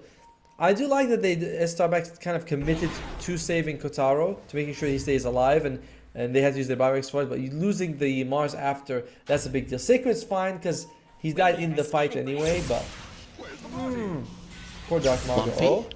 Silence is there. They don't have vision. Lucky for the techies, and the reactive taser does give you the movement speed. I have to say, for me, Lumpy, the definite MVP of this game. If Beastcoast wins, it's because of this mid lane storm. Yes. You know, we were saying that like the match against the Mars is not the easiest. The silence didn't go very well, but he was just able to jump all around the map and keep them in. It's going to be Sanj and Yasha for the lifesteal. Not going for the Heaven's Halberd, despite being against a Luna. But he's like, yeah, this is what I feel like is better. By waiting for the Roshan, Beastcoast kind of gives them an opening. They're like, we wanted to wait for Roshan. We don't want to take these fights, but it's going to be another minute. Everyone's going to be up in that time. I would like Lumpy to get the shard though. Just when you pull everybody with an Aghanim Scepter, it's going to be a big deal, especially once you get level 25. As the Dragon Knight now finally has his Ag, so we're going to be seeing a big black dragon being a part of these fights as well. In the last engagement, if he had the level 18 and the Aghanim Scepter, he wouldn't have died. They just wouldn't have done enough damage to him. So we will have all 3 dragons. We'll have Drogon and his friends. Viserion. And I don't know what the third one is. I know their names. It's just that they weren't really characters compared to Drogon. It's like Drogon and the. Do you know like the one. biggest dragon ever in the Of course, verse? dude. Come on, easy What's question. it called? It's Balerion, the Black Dread. You're just no way. You're a nerd. You don't know like Moonlight Shadow, and then you know every single dragon name in a verse that some guy wrote that he's never going to finish. Hey, he has been working on it. He just needs. It's coming. It's coming. It's right coming. there. It's only been 13 years since the last book. I imagine anyone who reads the book and watches Dota, they'll be like, "Thanks for reminding us, you assholes, that we're never gonna get it." It's okay. At least you can finish the King Killer Chronicles by then. Oh wait, ignore that part. Well, That's the problem, dude. If I got like a couple of tens of millions of dollars, I wouldn't be writing anymore as well. It'd be like, let's go party. So I can understand it. I know. Plus, you're like, it's not like he's in his 70s. Like, yeah, it's like, you want me to go and do my homework now? Well, makes complete sense if you ask me. Double loon on the lion. It's been so long since I've seen this item. Like, I'm very surprised he went for it. Sorry, double what? Double loon. The balloon. Oh yes, I was like, I've never. This item, I'll be honest, I don't know what it's supposed to do. Like, it is. Oh, XCS is dead. Tower's under attack. It's supposed to be converting 20% of your mana to HP and HP to mana. It's cool. One or the other, though. You never know. It can be really. It's like if you're about to die. No. You toggle it. You know, it flips. Right? It has 2 points. So one is mana to HP, the other one is HP to mana. I did not know that. I thought it was just. And yeah, you can see the mode health right now. Okay, that's actually a lot better. That is actually a lot better. I thought it was kind of random 50-50 which one you get. That's why I thought it was like you flip a coin. I did not understand this item at all. I feel bad. I'm sorry. I'm sorry, everybody. No problem. That's why we're here to explain it. We learn new things every day, Automo. Yesterday we learned that the Puck's shard is the biggest damage dealing item in the game. It is insane. For those who don't know, it gives you 35 magic damage on each attack. Not just the face shield attack, on each attack. Okay, the push is on. Lifestealer has the Aegis and Storm. Jumping What in, a jump. pulling 2 of them. Luna has been caught sacred. If he dies, he doesn't have the buyback. Nice stun from the line. Not even a BKB gonna be used. It's a 5 versus 3. And with a Chen and all of his auras, even El Misho is standing his ground versus the Luna and not dying Kotaro. He does have a butterfly, so not easy to take down. Glyph is gonna be refreshed, but the push continues. You still have the Aegis. It is a 4 versus 4 scenario, however, but you are missing on your BKBs. Revenant's Brooch on the Mars. Maybe you can do something. They found the Shadow Demon. They are gonna push him closer to themselves, and that's gonna be another hero that now it is a 4 versus 3. You have the numbers advantage, you have the strength advantage, you have the aura advantage, you have the advantage, and you are gonna be going to end this game. Buyback from the line. Beastcoast going for the jugular. Yep, it's like we know we have Boom Esports after this. We're already 1 game ahead. We just wanted to end it. There's no buybacks on the other side. And yes, mentioned, it's a push draft. Kotaro did great damage in that fight, but the moment the BKB is off, he's like, I can't do it anymore. I'm sorry, guys. There's nothing more I can do for you. So now he's just trying to spam the condas as, oh dear, that's dead. He's dead. He's gone. Another one. I just don't like the butterfly on the Luna. He went for something that allows him to live, and his damage is just not good enough. He was the only one. That's gonna be Mega Creeps. Beastcoast very likely going to the grand finals. I mean, you look at the fight, he's doing all the damage for his team. It's just not enough. He's still highest net worth on Kotaro. Again, game 1 he was amazing on the Medusa. This game amazing on the Luna, but he can't do it all on himself, all on his own. Sacred, not defending. I'll be honest, in game 1 he had a buyback, and in this critical situation was invested. Oh, you're going.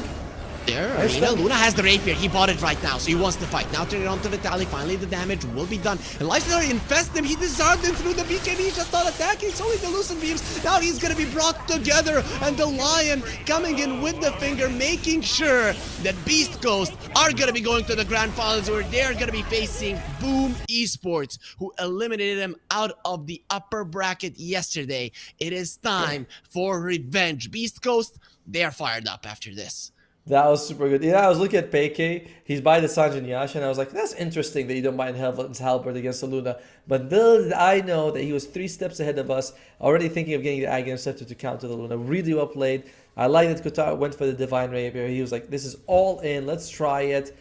It was good effort by Star Backs. They did look pretty decent throughout the series, but decent in that, they're putting up a fight. Not decent that they have a chance. So we'll make congratulations to Beastcoast. Guaranteed some money, and as well as a chance to go for the main event. Not some money, man. 5,700, and we always need to remember this sum, $14, because that times 7 is pretty much 40,000 and 960,000 for the main tournament. It's not really 40,000. It's 39,998. So those 2 are gonna be missing, but I guess we'll just give the change to somebody on the street, I guess. And there it is. There it is, Automo, the bracket. Boom Esports coming in without a single game lost. Yep. Beastcoast, on the other hand, they've had their ups and downs. Can they win well, it? Can they go all the way? I mean, they only dropped one game against Lava, so it's not like it's that big Oh, they of a didn't deal. drop 2 games versus Boom Esports? Oh, okay, fine. But I mean, besides that, and to be fair, yesterday's matches were super close. You know, like it really could have gone either way. So I am excited to see how they're gonna go. Unlike North America, where we were like Nouns was the number one, here Boom Esports a little bit ahead maybe of the competition, but they can be taken down. So I'm glad we have a pretty close grand finals coming up. Okay, so we are gonna be giving some time, 20 minutes at least, for Beastcoast to prepare. Though South Americans, sometimes they say, yo, we don't need 20 minutes, let's go forward. But I'm pretty sure it is gonna be at least a 20-minute break before we get into the best of 5 grand finals. It could be a close grand finals, but it could go either way, Ottomo. Yep. Your prediction before we go to the break, what's gonna be the score? Exact score and who wins? 3-1 Boom Esports. Okay, I'm inclined to agree with you. So we are going to be taking that 20+ minute break, and then we are back with the final series of the SA Close Qualifiers, final series of the Close Qualifiers in general here at Elite League.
And welcome back, everybody. Everything that we have watched, every single series that we have followed has led up to this. The best of 5 grand finals here at the Elite League South America close qualifiers between Boom Esports and Beastcoast. I'm Harry, joining me is Otomo, and this is the last closed qualifiers. Everything is already decided. We know the 23 teams.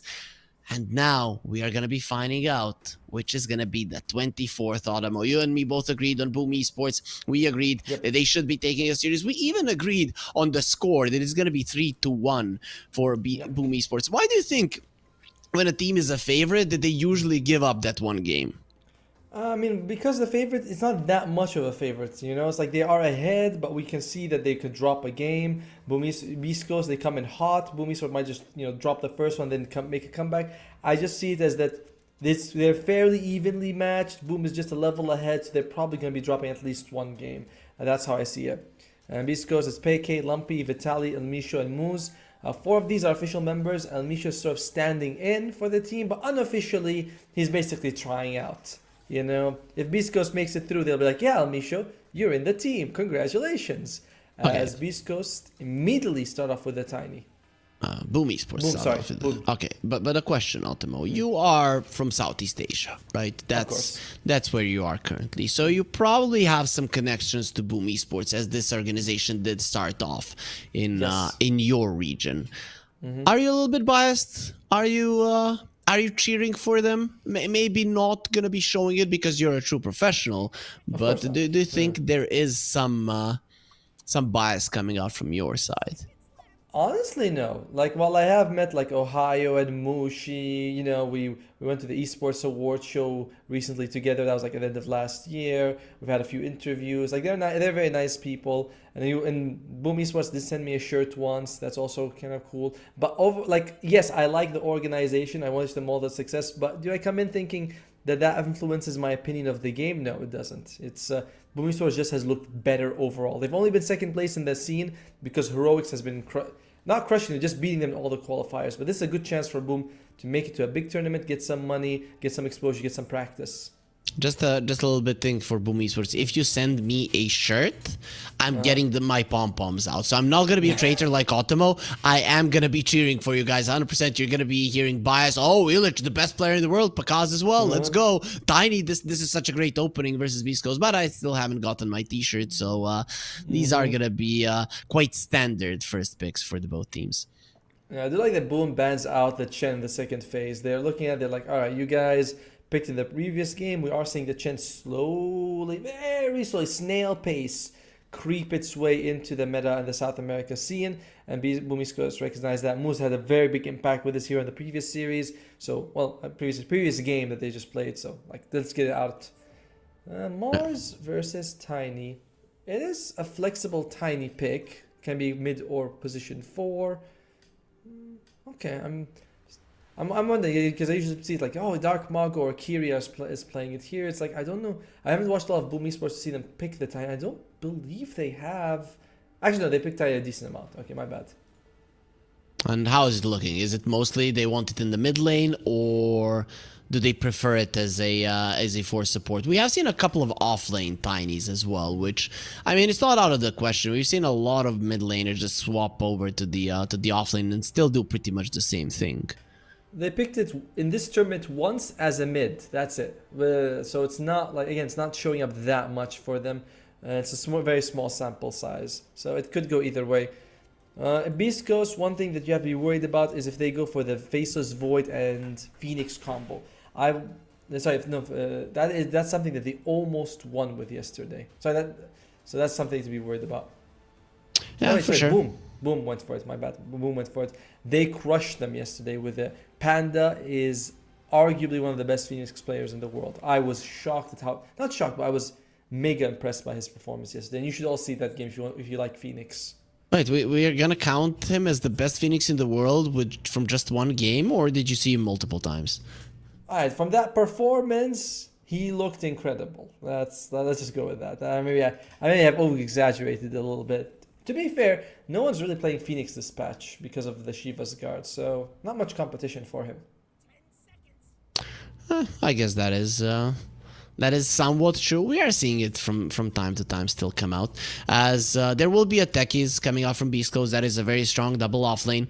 Does leave the Crystal Maiden in the pool, which versus the Mars Techies lane would be problematic. I think one of the reasons why people are getting these really strong kill lanes is because the CM is there. And there's the Phoenix. You mentioned it, and we are going to see it. Phoenix Grimstroke coming out, putting the Tiny on the core roll. Will it be Slatams playing it, or will Illich pick it up? That's something that we're going to be finding out in the later portions of the draft. But Boom Esports pretty confident in their Phoenix yet again. Yeah. All right. All right, that's pretty cool that they were going for the Phoenix. They don't pair it up with the Faceless Void just yet. They're sort of like saying, "Do you want it, Beastcoast? Because if you don't, they beat Beastcoast specifically yesterday in a 70-minute game with the Phoenix Faceless Void. It's not like Beastcoast doesn't know this. It's not like they're like, will they go for Faceless? Like they know exactly, what Beastcoast is what Boom Esports is setting up. So how do you set up? I don't think you pick a Faceless Void, but I think you set up versus it. Okay, wait. Usually we see Naga Siren being picked up against the Faceless Void. The Chrono comes out, you sleep. Dawnbreaker is also a decent counter, but neither of this team has been picking a lot of Dawnbreaker. But she is good against the Faceless Void, especially with the Aghanims. You just stay in the air, give them the massive mischance and heal, and you're like, all right, that's really the value of the Chronosphere, completely negated.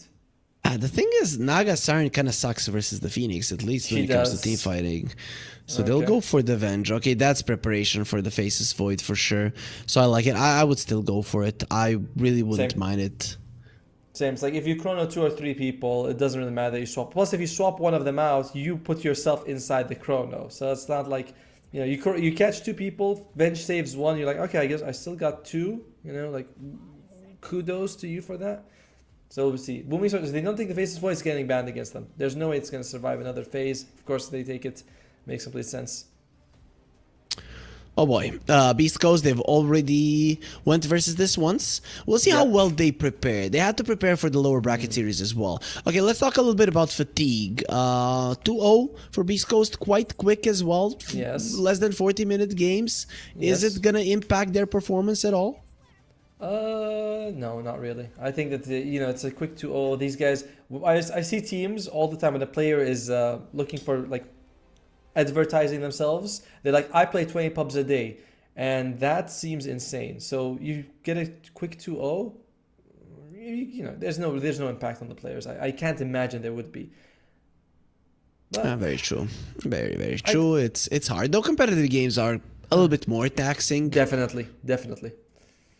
We've both been on teams. You way more, in far better tiers than me, but I know the situation where it's like, this guy used this cooldown, we're going to be available at 23:38, and okay, we're going to be doing this, and it's like there has to be very quick communication between the players. Boom Esports, they ban out the Huskar, so I'm thinking this Tiny might be going mid, or they're going to go for like something like an Ember Spirit. I'm thinking Tiny mid. You have a Grimstroke, so you're pretty much going to be able to kill anybody. Techies and the Vengeful Spirit are pretty much dead.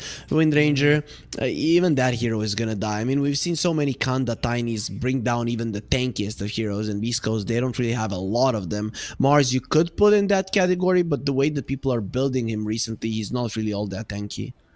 Alright, Boom, I was gonna suggest the Doom, because if you put Tiny mid, you want to have a combo with the Grimstroke, because that's about the only thing that could work. Like, they only have Toss, that's it. It's not amazing, but that's gone. Primal Beast is gone as well. Kunkka is gone. There is a Tidehunter. That is one of the offlaners that Boom plays. Good setup with the Phoenix. Double Gush is kind of whatever, but it's something. And he's pretty solid against the Wind Ranger, so I would imagine that maybe Tidehunter's the next pick for Boom. They haven't played it in some time here, so I don't know. The hero just hasn't been popular. I would go for something that can fight a little bit more. Centaur comes to mind as a solid one. His lane though would be problematic because of the lack of armor. I don't like Centaur because it's good against the Wind Ranger, but the swap and the Mars arenas there, I would prefer. As surprising as it is, for once, I'd rather see Tidehunter over Centaur. Yep, that is true. In this game in particular, Tidehunter does look better. Although retaliate against Wind Ranger is so much fun when you max it out. You know, she starts like, you're like, well, I'm killing you faster than you're hurting me. What are you gonna do about it? Anything other than that that's in the pool? I don't know. I think they're relying on cooldowns already a little bit too much in Boom Esports. True.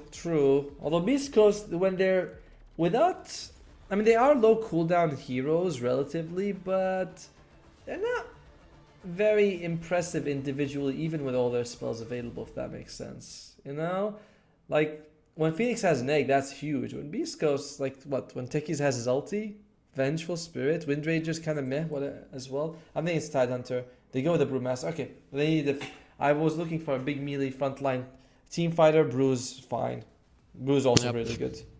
Okay, It is still gonna be relying on some cooldowns, but still it's fine. Beast Coast. We're assuming this Wind Ranger is going to go. Is going mid or what? Or what? I'm thinking carry maybe. I would like it if they put the carry Wind Ranger, put the Marsman and take a Dawnbreaker.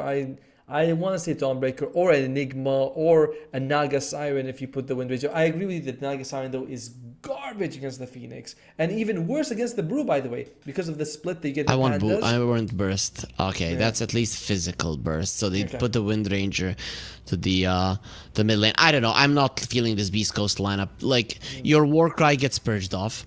The Sven, he cannot run away. He's gonna be kited way too easily by the Faceless Void, by the Soulbind. You have Burst on Boom Esports as well, which can pretty much take down these three middle heroes of Beast Coast. I'm not the biggest fan of what Beast Coast have. And one thing that I want to also add to that is that I don't think Beast Coast draft are particularly good at hitting the egg. You know what I mean? It's like you got two melee guys. Sorry, yeah, they suck. You have Vengeful Spirit, who's pretty low range. Techies is decent, to be fair with you, but he's also like low attack speed. Lumpy's kind of your best on the Wind Ranger, but you don't want to do it. Like none of the cores really can move the egg, remove the. I don't know. I think Boom Esports comes in with a way better draft in game one. We already think they're a better team, so 1-0. Let's go to game two. Okay, so there's one thing going for Beast Coast here, and it was kind of a trend in the yesterday's games as well. They have better side lanes. It's just how it is, right? Mars Techies are gonna do well versus the Faceless Void Phoenix, and then the Sven and the Venge. I don't think they're gonna be killing the Brewmaster per se, but the Sven is not gonna be shut down. Plus, they played better laning phase in general versus Boom Esports, true. So that is one thing where I think they could get the advantage. And snowballing out of control is always a potential.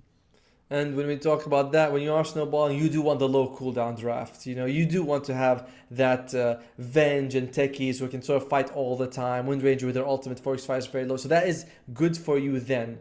And I do agree with you. Beast Coast has always looked crispier in the laning phase. But a lot of times, these games are going very long. We're talking about 70, 80 minutes matches for these two teams. At that point, Chronosphere is just unbeatable. So those are points, and I agree with them completely. I just think the other points are stronger for Boom. Very true. That is very true. I still am looking, at least this time around, Beast Coast has some save for the Chrono. Yesterday, they didn't have such a thing, so it really was problematic for them in general to deal with the late game Chrono. So it's gonna be slightly different, but I would still say Boom Esports have a hell of a lineup, especially if this Tiny pops off, right? Even if you lose the side lanes and the Tiny pops off, he's just gonna be going around with the Grimstroke killing everybody. True, Tiny is a big equalizer for Boom Esports. Like just get a good lane. He's up against the Wind Ranger, who shouldn't be able to kill him, so he should have a decent good time anyway. As for the Brewmaster, I think he's going to be fine. Brew Grim is perfectly willing to go up against the Venge and the Sven. There's no way that... I don't see it as one team coming out of favorite, but the bottom lane for sure. It's going to be a bit tough for the Phoenix and the Faceless Void. Very tough. Let's see how they're going to do. Maybe Pakaz and Panda find their way to make that lane somewhat even, as Vitali is already going for the dot. Is that the right number of das? Da da da da da. No, it's not. That's actually wrong. What they wrote and towards what he says. Yeah, I think he says way more, right? Da, da, da, da, da, da. I don't know. I'm not gonna say it and look bad right now. You know, there's a lot of good things about Phoenix, but his laning phase can be very hit or miss. You do a lot of damage, and you're fairly durable health-wise, but you don't have stuns, and your slows are pretty mediocre. So the hero can sometimes come off laning stage looking very bad. If you're not already heading That's just how it goes. now's the time to We're gonna start. be seeing a tiger. You know, this is a mixture of a panda and a tiger, or a bear and a tiger. And if there's two predators, land predators, that cannot be matched by anybody, it's a tiger and a bear. Well, mostly a polar bear, but any bear is pretty scary. My money's on the bear. I think Tiger we should versus just- bear? Tiger is Yeah. good. Dude, tiger. Let's go, Come tiger. on, bears would shred tigers any day of the week. Oof. Oof. You know the tigers weigh like 600 pounds, right? I'm pretty sure a bear is heavier. You know, I haven't True, but he's personally not weighed faster. both. He's not faster. He doesn't need to be faster. I mean, they're fighting, right? What's he gonna do? Run after him? He's like, I'll just wait for you to come and kill you. All right, bears versus tigers. Chat, you guys will tell us which one's right. It is, of course, bears, as I'm sure you all know. But, well, just tell us so Harry Freak knows. Could the tiger beat the bear? Google. One takeaway from that is that tigers aren't afraid of bears. In a tiger versus bear cage match, where neither could escape, the tiger would probably kill the bear and eat him. And it wouldn't be pretty. So Google says I'm right. And I watched a couple of Joe Rogan podcasts, and he says that tiger beats as well. Plus Joe Rogan. We're Plus- going with Joe Rogan on this one. Okay. plus. Well, he's a fighting expert, dude. You know, he cast to the UFC, so he's seen some human fights. Maybe that transfers to animal fights as well. They always Never know. want to see an ancient form. I just feel like when Joe Rogan sponsors something, that doesn't fill me with confidence. So sure. And unless they were having bears versus tiger UFC matches, his opinion is completely void on this one. True. Tigers versus bears, I swear. Instead of tigers versus bears, well, let's see. Wind Ranger is going to go up against the Tiny here, and the Tiny with the tree grab should be fine. He will take a little bit of few hits from Lumpy, but overall in terms of last hit and CS, I do favor the Tiny quite a bit. Yep, he should be able to come out ahead. You have better damage. Your Tiny's attack animation is deceptively good. People always associate him with very bad attack speed, but it doesn't mean that your first attack is bad. His base attack time is quite solid. Yeah, it's more like the follow-up attacks, right? That's the ones that are when you sort of recover from the first attack. As El Misho, very nice getting the courier for this team. 125 gold. I like it. And I like with Panda would be able to zone out El Misho, because if it's Pakaz versus Vitali, 1 versus 1, they'll both be farming. But when it's 2 versus 2, the Beastcoast duo is way stronger. Yep. I mean, Tekis is gonna beat the Phoenix in a fight, but at least every single time that you have the Fire Spirits, you are gonna be trading somewhat okay versus him. So it's pretty nice how Boom Esports are playing this lane in general. Let's talk about the top lane. This is where I'm not sure how to feel. We don't see too much of Brewmaster, but Grimstroke is usually this equalizer that allows you to do okay in the lane. I'm really not sure how this is gonna go. I think I don't. Yeah, me too. It's like I want to favor one side or the other, but then every time I look at one side, I feel like, oh, look at the other side. They have counters this. And Lich really wanted that courier, and he paid the price for that health-wise. Like, I'm like, look, they have slows and stuns and everything on the Radiant side. Then you look on Boom, Beastcoast, you're like, you have 2 stuns though, and minus armor. So there's a lot of value in here for both sides. Let's see, Beastcoast. Their Wind Ranger is super low. Lumpy is getting the bottle delivered right now. Same is true from Slatums, but that is danger territory for the Wind Ranger that is already losing in terms of CS, getting low too, and this Tiny is not gonna become nicer as time progresses.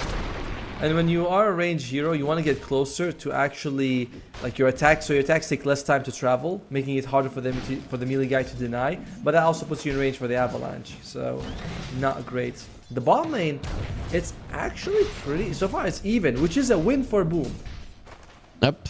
I mean, it's actually Pakaz winning. Of course, the lane is in a better position for Vitali, but there's the flag bearer creep that Pakaz secured. Turns back time, dodges the damage or takes away the damage done by the God's Rebuke and just continues to go for the farm. The one lane that is going kind of badly for Boom Esports is the top lane. There's the Spear on the Face's Void. He doesn't have the time walk now. Has the stake charges, however, but with the Blood Grenade, he'll be going down. Panda is next to the menu. There's the attack flying towards him. Blood Grenade will not be enough damage, but we curse them. Guess what will be enough damage? The Sticky Bomb. Actually, no. Just 50, and Panda lives. Yeah, this is the expected result here. As top lane, they do get a kill on moves. So the side lanes, you know, favoring the off lane side for both teams. As we kind of were saying for the bomb multiple times, top a little bit more even as Pike. He is taking a few hits from, I'm gonna say staff, whatever the hell that weapon is that Brewmaster carries. I'm gonna say staff. Yeah, it's a staff with something hanging off the edge. I don't know, dude. These guys that just drown themselves in the cinder, it's a problem. El Misho dies in the bottom lane. Panda actually lives through it all. And with a couple of bashes, Vitali will die as well. The Fire Spirit connects. He's gone. He's actually just going to be taking out. Panda gets a double kill. And as you said, look, best Phoenix in the world. Automo told us. I mean, he is amazing. He has been amazing with this hero every time we've watched him. And no surprise. That is huge for Boom Esports. Yeah, they lost Pakaz once. That, too bad. But you get a double kill, and you're way ahead in terms of CS. This is disaster for Beastcoast the bottom lane. Mid lane also pretty good for Slams here. 21 and 9 to the 17-5. It's not a massacre top lane. Illich, he's turning around. Actually, he didn't go for the Storm Brawler there, so they weren't missing any of the hits. I think he just panicked there and started switching through the stances, not finding the right one. No silence as well on the Grimstroke, by the way. So when these fights happen, the enemy team is not incentivized to hit the spirits. Like, oh yeah, we have nothing else. We just focus on the enemy heroes, and that worked out pretty well for them. So good. Now it's the carries getting their comebacks. Pakaz getting a kill in the bottom lane, and top lane is going to be the Sven as well. So okay. I'm still Scanning for enemies. thinking that Boom Esports are happy with this. Remember yesterday, like every single laning phase went to Beastcoast and they still lost the game. This laning phase is not a win from them, not by any means. Nice use of the Fortify just to make sure that he's able to deny some more creeps. Really cool. That is a very hopeful Inkswell. As what's happening to my throat? That's weird. Panda taking a few hits. Extra armor! Not enough. El Misho, just the highest range hero in the game. People, if you don't know, the base range of the techies is 700, and not another hero has that much. The closest one to it is Automo, who?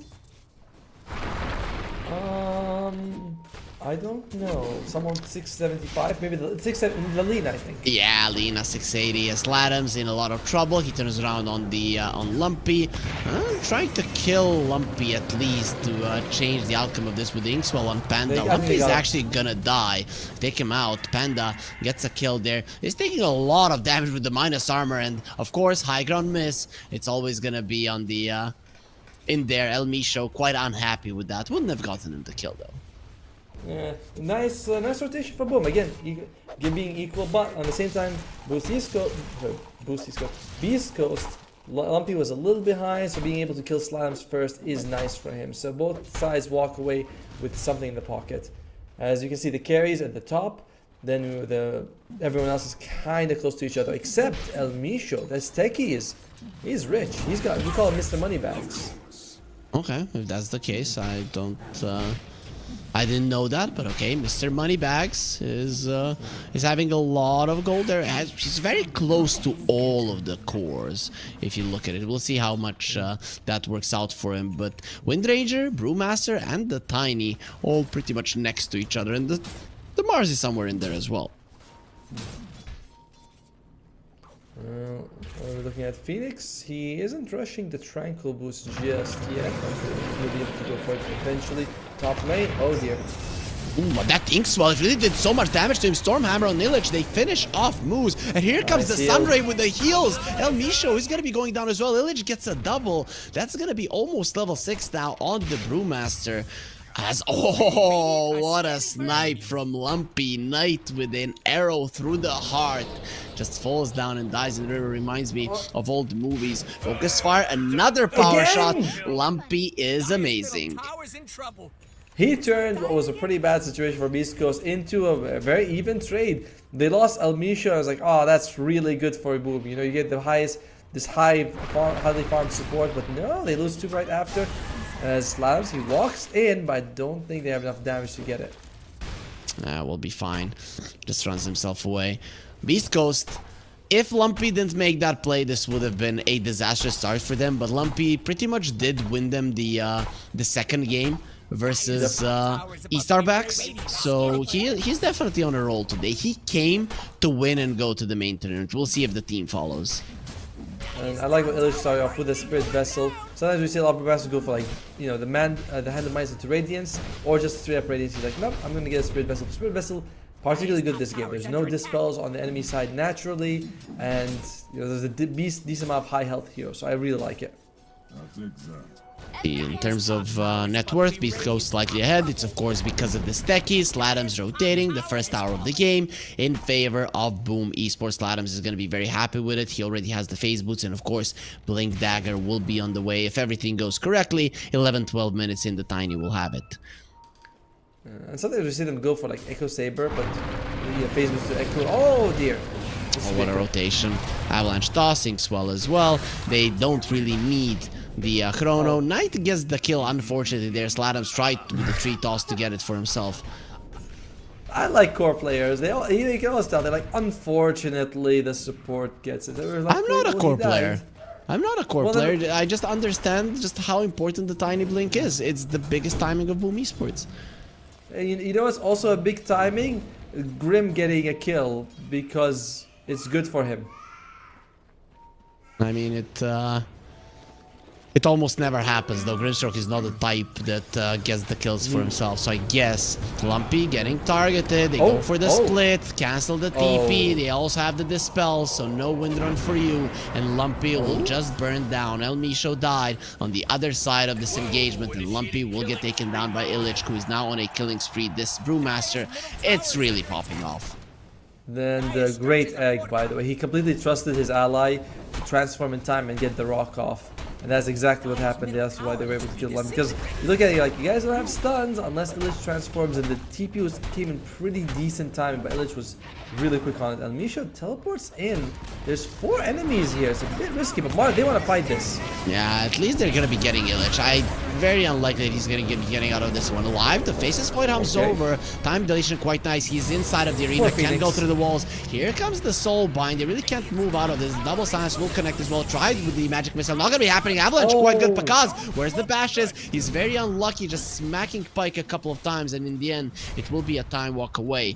But with that Faceless Void coming over, he actually stops his team from dying, and it's not too bad in the end for either of the teams. I think that when he tossed the 2 Soulbind theory, he actually tossed the creep and not the heroes. So that was a tiny bit unfortunate there for them. As Panda needs to be careful. He does fly away. There is an observer ward there, so he may be like, all right, there's an observer ward, guys. I see it. I feel it now. Drums gonna be the items for Panda. Actually, let's do a quick item roundup here to see who's building what. We talked about the Spirit Vessel for the Brew. He doesn't even have boots, by the way. Just straight up Spirit Vessel. Yeah, you're pretty speedy with the Drunken Brawler anyways. Focus Fire, Lumpy in some trouble. He will get ignited from the other side. Slatam's coming. Mars is already dead. With the Inkswell Knight. At least, or El Misho, at least he uses the jump there, stuns the enemies, slows them down. The chase won't come out, but Boom Esports, just every single fight seems to be going their way. And the next fight is going to have Brew Split, Egg, Soulbind, everything's going to be available. And of course, the Blink Dagger. What's Knight going for? Something's coming. Is it going to be the Dagon? You guys might think that's terrible. No. We saw like 3 Dagons in the first. No match of illusions. the- They bought it because of the illusions, Ottomo. Now you're... That's... just kidding, of course. Every support wants to buy a Dagon. Try to get something out, Lumpy. He gets Silenced up before that happens. Knight is dominating, and Boom Esports are dominating in general in this game. El Misho, okay, they're gonna find him as well, it seems. He's moving out of the way. It should be fine. It should be fine. Unless Illich catches him. Oh, good jump.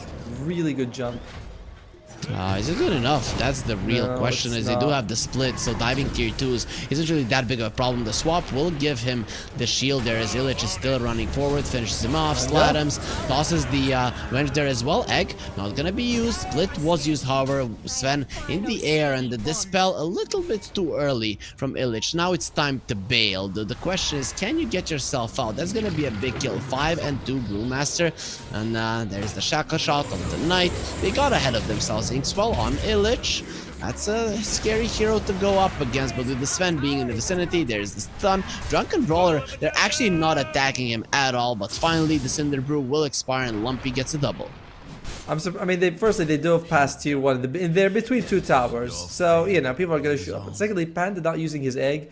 There was a chance. He did see people teleporting in. He thought he could like get a little bit of value out of it by staying alive. Maybe he could take a hit or two. But good punish from Beastcoast. Very much needed here. And that gives them Lumpy getting close to his Maelstrom. And then he'll have some serious damage. Because they are lacking that on Beastcoast side. I mean, Boom Esports getting ahead of themselves, but in general, dying on the enemy side of the map that deep with so many teleports expended is not the worst thing in the world. It's not like Beastcoast got those kills without using anything. Avalanche, toss on El Misho. He doesn't have the reactive taser, cannot disarm the Tiny, and will get taken out. Actually gets the stun off before he dies, but that's a Tiny, my friend. 1700 HP is not something you're gonna burn through. No, they have to take the Wisdom Rune on the Radiant side though. Bottom lane, Illich, we know he doesn't have split. Someone might need to teleport to save him, and we are seeing teleports coming in.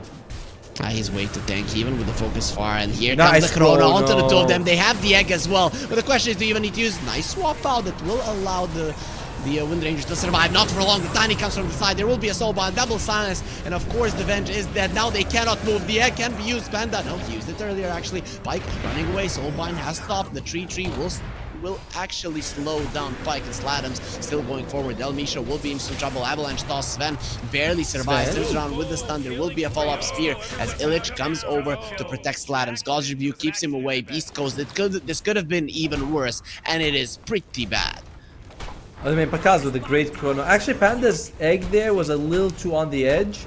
Like, it was kind of far. By the time it hatched, I don't think he hit anyone. But it was a good egg for the start of the fight. They just continue going for it. Beastcoast. It's tough, man. These fights are just rough on them. PK shows up, almost loses his life. You can see the net worth on their cores is falling further and further behind. And this is not a lineup that can... They can go late, but Chronosphere Egg is a nearly unbeatable combination. Void has a Mjolnir already, and people tend to forget nowadays that the proc is actually a hit that will connect, so it does help you versus the Wind Run. Yes, and you do get like 30% true strike or whatever you want to call it. That's going to be a nice kill on Moose. We saw the problem with the swap just now, right? He swapped someone out of the Chronosphere, which is nice, but he still had 2 people. So you just, you know, you're like, alright, I still got 2. Well, I'm fine with that. I still kill a person. It's not like an Oracle or a Shadow Demon where you really have saves inside the Chrono. Here you're just substituting a kill on a core for a kill on the Venge. What's the play from Beastcoast? They look pretty lost. I don't know what item they're waiting for. Like, how can they fight? They're just all dying. Vitali next on the menu. TP's coming in. They will decide not to show their ward for now. Vitali's gonna have the blink. That will help. That will help. And you have the Maelstrom on the Wind Rage. So I think if they can jump on the Faceless Void, they can kill him. The saves on the other side, it's... Oh, wait, they have the shot on the Grimstroke. Okay, now you got really sad. Does that mean that this game is really bad for Beastcoast at the moment? It's pretty bad. It is pretty bad. I'm looking at the win percentage. It's 83% for Beastcoast, only with a 5,000 goal. I feel like the AI has gotten more accurate at predicting which team is going to win. You know, I mean, with him getting more info, it is going to be naturally getting better. Yeah. As Almisho jumps away, he's going to be fine. Illich actually goes back for the Hand of Mice. He's been having such a great game And he's like, yeah, I can go Spirit Vessel first to get kills, now I go back for Hand of Mice, and now I can farm for the Radiance. Super good against the Sven. He does not want to build MKB, but might be forced to. At some point, you might be forced to do it. We'll see if he does go for it. Lumpy, of course, is the guy that would want to get it at some point. His TP is towards the top lane. Chrono ready. Chrono and Egg ready. But he's not full health. He's baiting. Yeah. He's baiting. Oh, he can't get the ink swell off. Doesn't matter. The silence is there. Pull up Shackle. Pakaz. Turns back time. Chrono will be there. And they toss him into the Chrono as well. Look at it. He's in the air. Not in the air and in time as well. That was just a beautiful bait. I have to say, nice spear usage. So they get him away from the ink swell. But it's still not enough. The heal came out instantly, right? Because they're just you were saying it, like he's baiting. He knows exactly what he's setting them up for, and immediately the heal comes up. It was a good spear. The Slatams going for Almisha. Can he get him? I think Slatams might be losing his life instead. Well, he got a bit ahead of himself. That's actually a big kill to give away. You know, I mean, why was the Sven there? If I'm a Tiny, I'm asking myself, why is the Sven in the middle of the map when we fought top? Why isn't he farming the bottom lane? To be honest, that should have been a freebie for the Tiny if the Sven didn't stun him mid-double attack from the Echo Saber. Oh no, for sure, it's a bit unexpected. It's not like sometimes things happen that doesn't mean someone's fault. Like Slams getting killed, that doesn't mean he did the wrong thing. But it is still a big kill for Beastcoast, because in between the Chrono Egg combo, you're looking at Tiny to make space for you. So this is a big, recovery period for Beastcoast. They get a good punish out of this. Still, some stacks happening here. Panda, in his downtime, still being able to set his team up for a little bit more farm on the map. And this is still very dangerous because we'll have a BKB. I don't know how you deal with him. We saw a nice valiant attempt from Beastcoast, but they were lacking a little bit in the damage department. And already it's only a minute before the Chrono is back up. So Beastcoast, once again, they're gonna be on the mercy of the Faceless Void. And he has had pretty much none ever since the start of this game. Oh, well, Moose is dead. By the way, I do like what Panda's going for. He's going for the Holy Locket. Usually this is an item that's not been very popular, just because the healing aspect of Sunray is kind of weak in this patch against the Shiva's Guard.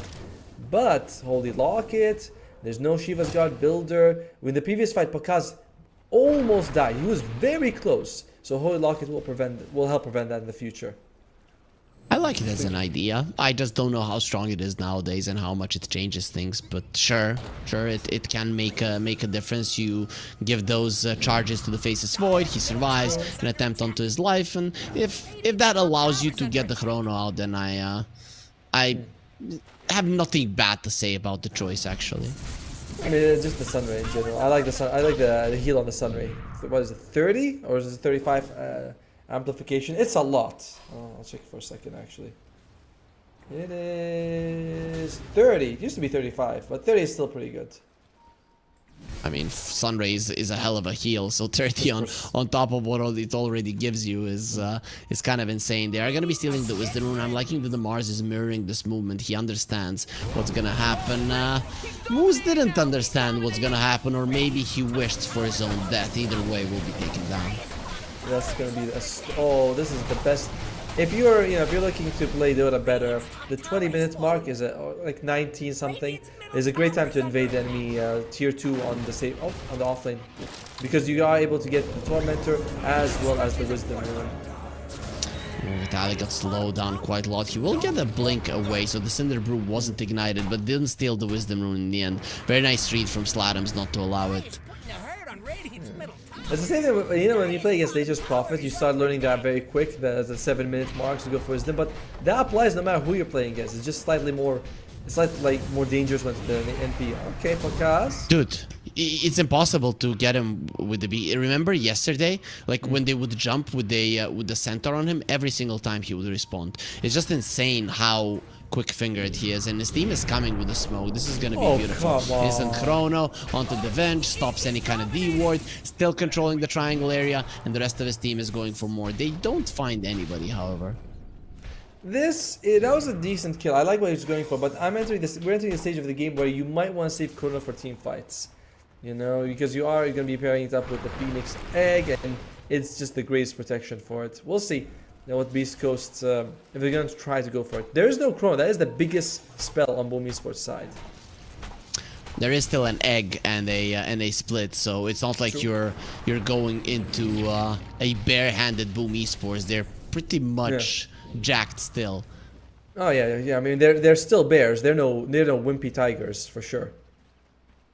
Very true, very true. I agree. Strong. No wimpy tigers. I think bears. there are tigers in Malaysia, right? Oh yeah, we have the Asian tiger, which is a tiny bit. Yeah, like, I mean, I Oh, think it actually- you have those small tigers. Okay, now I understand. You have the little kitty cat tigers, yeah, like when cute you tigers. when you color the house cat into tiger colors. Yeah, then I understand why you think they're weak. As Oh, no. Roche will be going down. That's an Aegis, and Beast Coast will not be there in time. There's no Siberian tiger. That thing is massive. You know, our tigers, they're more adorable. You know, it takes them only 2 minutes to kill you rather than the 1 minute that Siberian tiger would. Because he is aggressive. He's going forward. The man's got the Aegis though, so he doesn't care. And a BKB, but no Chrono. Beast Coast, are they feeling very confident to go high ground? Brewmaster's about to finish the Radiance. That's going to be a nice power spike for him as well. Wind Ranger has the BKB, at least something, but you're going into this full strong lineup that can pretty much do whatever they want versus you. Look at Illich just running forward. He's literally dancing while running towards. Yeah, you can't do anything. Will ignite the techies. El Misho needs to be careful. Goes for a TP out after a blast off to the high ground, and Wow. Knight a bit too late. But good, like, guessing there. It was like, I know he's around here. He jumps on him and sort of in the area. Doesn't get it, but still fine as Lumpy. Might be forced. Yeah, he is forced to use the BKB. He's forced to use the BKB. He may not even live. Has a haste. He'll live because of that. If it was only the Windrun movement speed that he would be counting on, I think they actually run him down. Basically, they see the haste and they let it go. Basically, is doing their best to sort of open up the map. You can see the top lane. We do have Vitaly there, just trying to bring someone over here, along with PK. However, Misho, El Dedo, more like it. Nope, he jumps away. Alive! Yeah, I'm sorry, Ottomo, but you put him in the ground a little bit too early. He's not gonna be taken out so easily. Pike and Vitaly here. Vitaly is here mostly, I think, to give his life away if they can for Pike. He's like for you, anything, Mr. Carey. To be fair, PK is having a good game. It's just the rest of the team is pretty behind, and you're still up against the best counter. You know, God Strength and BKB couldn't. They don't give a. Chronosphere doesn't give a damn. It stops no matter who it catches. Time catches everybody in the end, Ottomo. Yes, it does. What's the he's got? He has just got the mech, trying to build up the shard. Venge is... well, Venge doesn't even have a life, let alone items to buy. 30 seconds on the sidelines, you jump in on the face's void, time dilation used, he goes forward with the time walk, the spear connects, they break the Lincolns, but it's still gonna be fine on Pakaz and has the Aegis. El Misho dropping down, will get ignited, Pakaz goes in, one hit is all it takes. Vitaly, yeah, you can hide behind your shield, we don't really care, as Pakaz, he disconnects in the enemy base, that's the disrespect, turns his back on the enemies, disconnects, says, come over here and fight if you dare. I'm pretty sure that was an accident, but sure. Oh, no. And okay, alright, you would know better about it. I do like that Pakaz is not using Chronosphere, even though he can catch like two people. He knows it's only for PK. The moment Chronosphere is down, this vet is like, okay, it's my time to shine. So Pakaz is not rushing it. This is, you know, it's very, very disciplined of him. Yesterday, you and me talked about Kung Fu Panda, and one of the famous quotes is, there are no accidents, right? So this is not accidental, not by any means, and that is a scary looking faces void. Yeah, he's got some mouth on him. Jeez. Yes. He looks cool-ish, scary, cool-ish. And meantime, though, we are seeing that Illich he's had a fantastic game. 10, 3, and 6. Love the first I Am Spirit Vessel. Followed up, he went back for the Radiance, then he goes for the hand device. It was all standard items, but sometimes you see the different order. But this one, just no dispel on the enemy side. It's looking really good. They're like, go, do you want to go, guys? We're waiting for Beastcoast to give us the call, and then we'll start. Yeah, you wouldn't want to go if you're Beastcoast. You're like, nah, we're okay. We are actually enjoying not getting our faces smashed in. We would like a few seconds of this. Alright, what does Sven want to go for? He actually has queued up the MKB. He knows the radius is going to be a factor. It's not the best item for Sven, but it's fine. You have to get it. What you have to do is just not all that hard in the end. No glyph for Beastcoast. It will be refreshed right now as Vitaly setting up for the arena. Look at that. The heal comes out because he was slightly vulnerable, but that's not gonna happen. Phoenix does have the shard, so he's willing to use it this way, where it's like, I can use it for a heal, then I can throw out the heal again. Pyke is here. Fight begins. If he didn't get the BKB off this time around, you just break the Linkens with the Stormhammer toss back. No, gonna be tossing back Lumpy. Creeps getting in the way. Sladams has the BKB. Pakaz, no need to use his. Just jumps out of the arena. A wasted spell. I guess you do force out the BKB, so at least that's something. Pakaz again, not gonna be popping his BKB. Linken's broken. Okay. He gets taken down. That's a nice way to start off the fight. He has to be careful. Avalanche toss on the Sven into the Faceless Void. There's the BKB. Chrono will get used. Where's the swap from the Venge? It is going to be coming through. A couple of more bashes are needed, but the Sven will live. As now the split was used. Nice lift up there on the Wind Ranger. Yeah, those are some strong winds. Seems that she is not used to it, as Lumpy is turning around onto these three pandas there. One of them did die, but the Raxus, the thing that you came for, is gone. So you can now just leave. I think that fight honestly did not go as well for Boomy as it could have. You know, the Chrono was only on one person, which was the Sven. So Sven was like, all right, I'll just trade lives. Well worth it for me because he only caught one guy. They were able to bring down, the Grimstroke. Wind Ranger just went to the side, tried to bring down the egg. Like there was it wasn't the big wombo combo we were expecting from Boom. Illich saved them. He split, he zoned them out, they got the barracks and they retreated. But the Faceless Void could die right now. They scanned him quite nicely as he doesn't have the BKB. Spear into Fall of Sun would be a problem, but you still don't want to go high ground. You don't know what's waiting for you there. Exactly.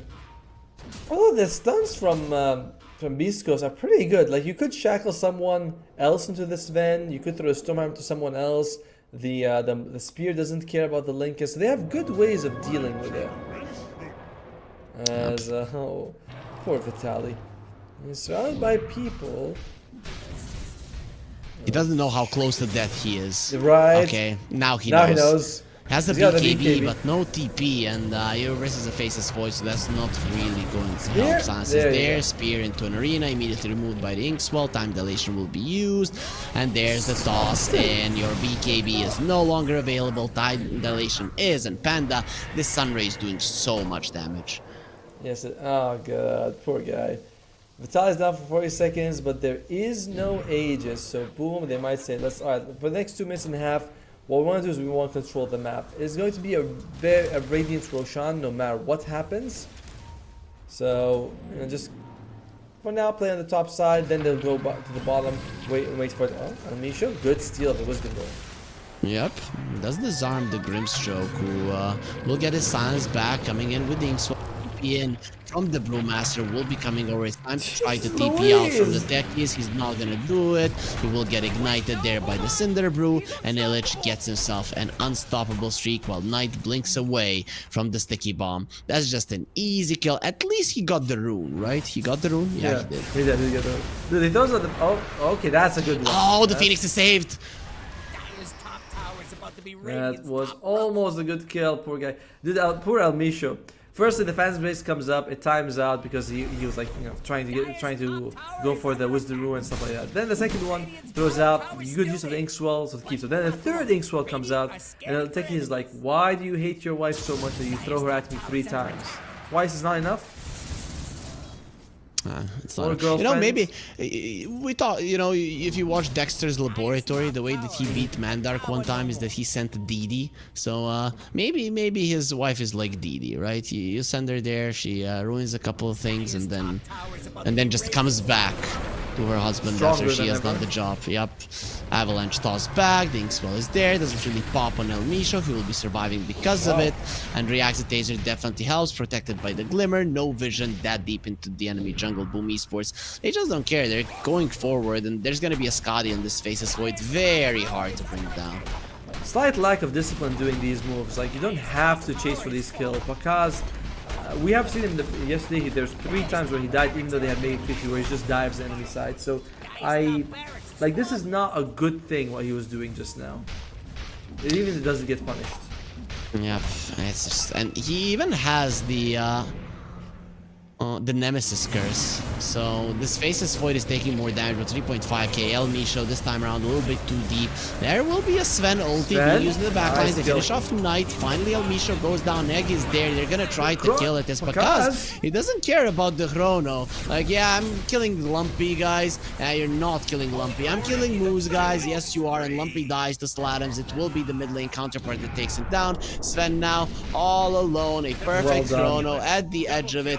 Smacked down by Pakaz. He just wanted all of the kills and all of the glory for himself. Yeah, right. He completely abandoned Panda, even though he was like next to 2 million years. He's like, I'm not gonna chrono you. I don't care. That does all work out in the end for them. Middle barracks are falling. Gonna be mega creeps here. Bumisport, they don't even need to wait. They have to just call it for Beastcoast. Like, this game is over. There's no comeback for us against mega creeps. We've lost to this matchup before. The Faceless Void and the Phoenix. We can't beat it. You've tried twice. It's going to be one of those things where the Phoenix is going to get banned. You ban out the Phoenix, Naga Siren doesn't care. She can go in. But you give them the Phoenix and the Faceless Void. You know it's a strong combo. Boom Esports. Easy game, honestly, for them. I mean, if Boom Esports don't lose the laning stage, I think Beast Coast don't stand a shot. Any chance versus them. So if I'm Beast Coast, I'm picking the strongest lanes in the world, and I'm hoping that the snowball is gonna be enough, because Boom Esports have definitely shown that in the early mid game they play better Dota, and it's only the laning phase where Beast Coast could have a slight advantage. Yeah, we saw that happen twice yesterday. That's why the games were dragged out to 70 minutes. And today's series is like Boom was like, no. We know that that's what you've been focused on. We have stronger lanes, and we still have the same amount of team fight late game as we did yesterday. So we just fixed that one weakness. Tough start for Beast Coast, honestly. It's not one of those games where you start off and you're like, wow, it's even, but we lost. Like, we got crushed, and we got crushed against something that already crushed us before, and we just thought we could beat it.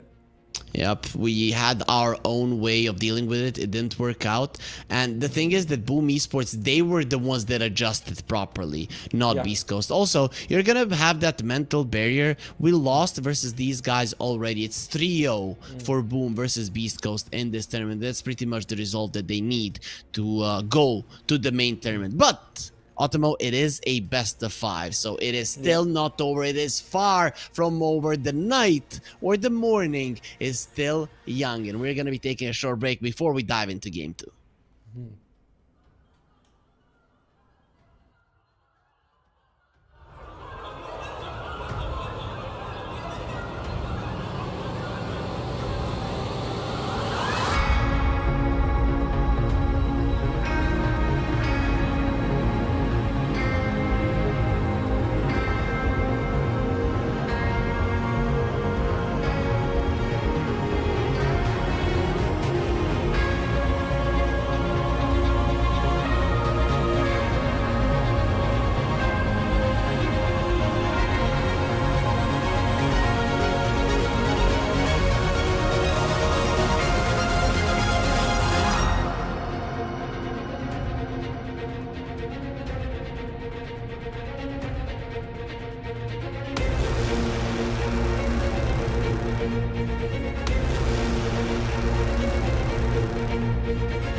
pretty easy game 1 in the best of 5 grand finals here in the South America closed qualifiers of Elite League. Boom Esports, they slapped Beastcoast once again with the Faces Void, but can they do it one more time, Automo? They still need to win 2 more games. Can they win the second one and set themselves up for success with a 2-0? How do you think that game mentally impacted each of the teams? I think for Beast Coast, you go and be like, okay, we know some of our weakness towards their late game. We should address it because they beat us twice with it. They don't have to do it from the beginning because you only have 1 pick at the start, so it's not like you have to ban out the Faces Void or the Phoenix now, but one of them is certainly not making it through the second phase of the draft. Let's see what the Boom Esports go for. They go for the Grimstroke. Nice, solid hero to have against the Primal Beast. Soulbind's pretty good to control him. But I also like the Primal Beast for Beast Coast. That is a good amount of tempo.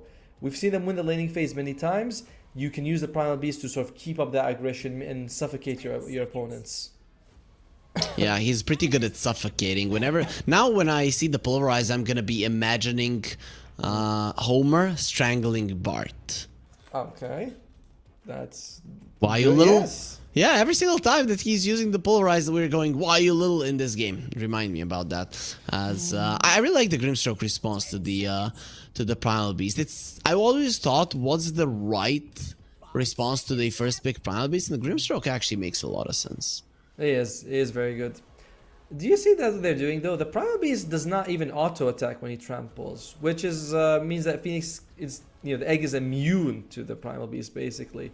So either Beast Coast is going to be picking it up, or they're going to be banning it because they're going to be like one pick for Boom, which means that you can't take the combo next, and then you have 2 picks for Beast Coast. So they're gonna I don't know if they're gonna let both through and take 1 for themselves, or they're just gonna ban it out. They're thinking about this for Beast Coast side. I'm excited to see if they consider taking the Phoenix for themselves. I think they have a good setup with the Primal. When you started your rant about the trample, there's the Faces Void ban. I thought you were gonna talk about him not being able to remove the Phantom's Embrace, as the Grimstroke is already in the game. But you're just still talking about the Phoenix. You seem to be in love with this hero. I am. Oh, do I love it! And Crystal and Boom Esports immediately adjusts. They see the Faces Void ban. They take the Crystal Maiden. It's good. It's good against the Primal Beast because of that long duration, the slow as well as the long duration route. So very nice for the Primal Beast. Once he has 15, though, you can dispel both of them, which is then the match up goes in favor of the Primal Beast instead. Okay, I'm a big Phoenix fan as well, right? So let's go into that competition of ours to find out who has more games on the hero. Oh god, here it comes, the measuring contest. Oh lord, oh no. Beast Coast, they becomes the Gyrocopter. Actually, super good in this game. Neither the Crystal Maiden nor Grimstroke have a lot of attack speed, and the shard on the Gyrocopter shreds them both. I'm assuming it is a support Gyrocopter, but I believe Peike has played quite a bit, and he does like these multi-shot heroes. The Medusa, the Luna, the Sven, like heroes who can, carries who can just hit multiple people at the same time. I'm really liking that you gave up on the measuring contest as you knew you were gonna lose. That's what I thought as well. I like the gyro, but the thing is you're versus a Grimstroke, so whoever you use the homing missile on, there's gonna be an Inkswell save versus it. Also, Pulverize will be cancelled out by the Inkswell dispel as well. So I'm thinking that already these 2 heroes are not too good versus the Grimstroke. That's why I might be preferring a core gyro, as these 2 supports are very lacking in the armor department. For sure, for sure. And because you had to go and taunt me, now I'm gonna go and actually compare who has played Phoenix more. You have 500. I have. How do you know how much I have? I went to your Dota buff. I have 575, so that's more close to 600. Yes, yeah, alright. So yeah, I only have 550. Alright.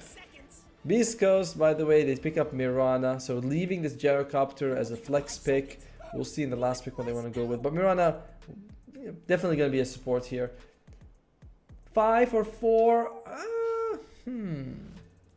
I kind of... Yeah, who will take it? You do have decent setup, right? Like the rocket lands, you can throw it, and oh, Centaur. And Sven. You think Sven's coming up next? I think so. It does look pretty good. Because he is a great farmer. He is amazing. Like I've said before, South American carries great at farming. Will he want to go for something like that? Who's it gonna be? They take the Troll Warlord instead. No problem. Still a great carry to carry matchup if it is a Gyrocopter. Because Gyrocopter is very similar to something like the Luna and the Medusa, where they're usually very durable and do great spread damage, but in 1 versus 1 situations against most other carries, they would lose. And now, if you're a Gyrocopter, you're like thinking, I might want to switch just because my matchup is so bad.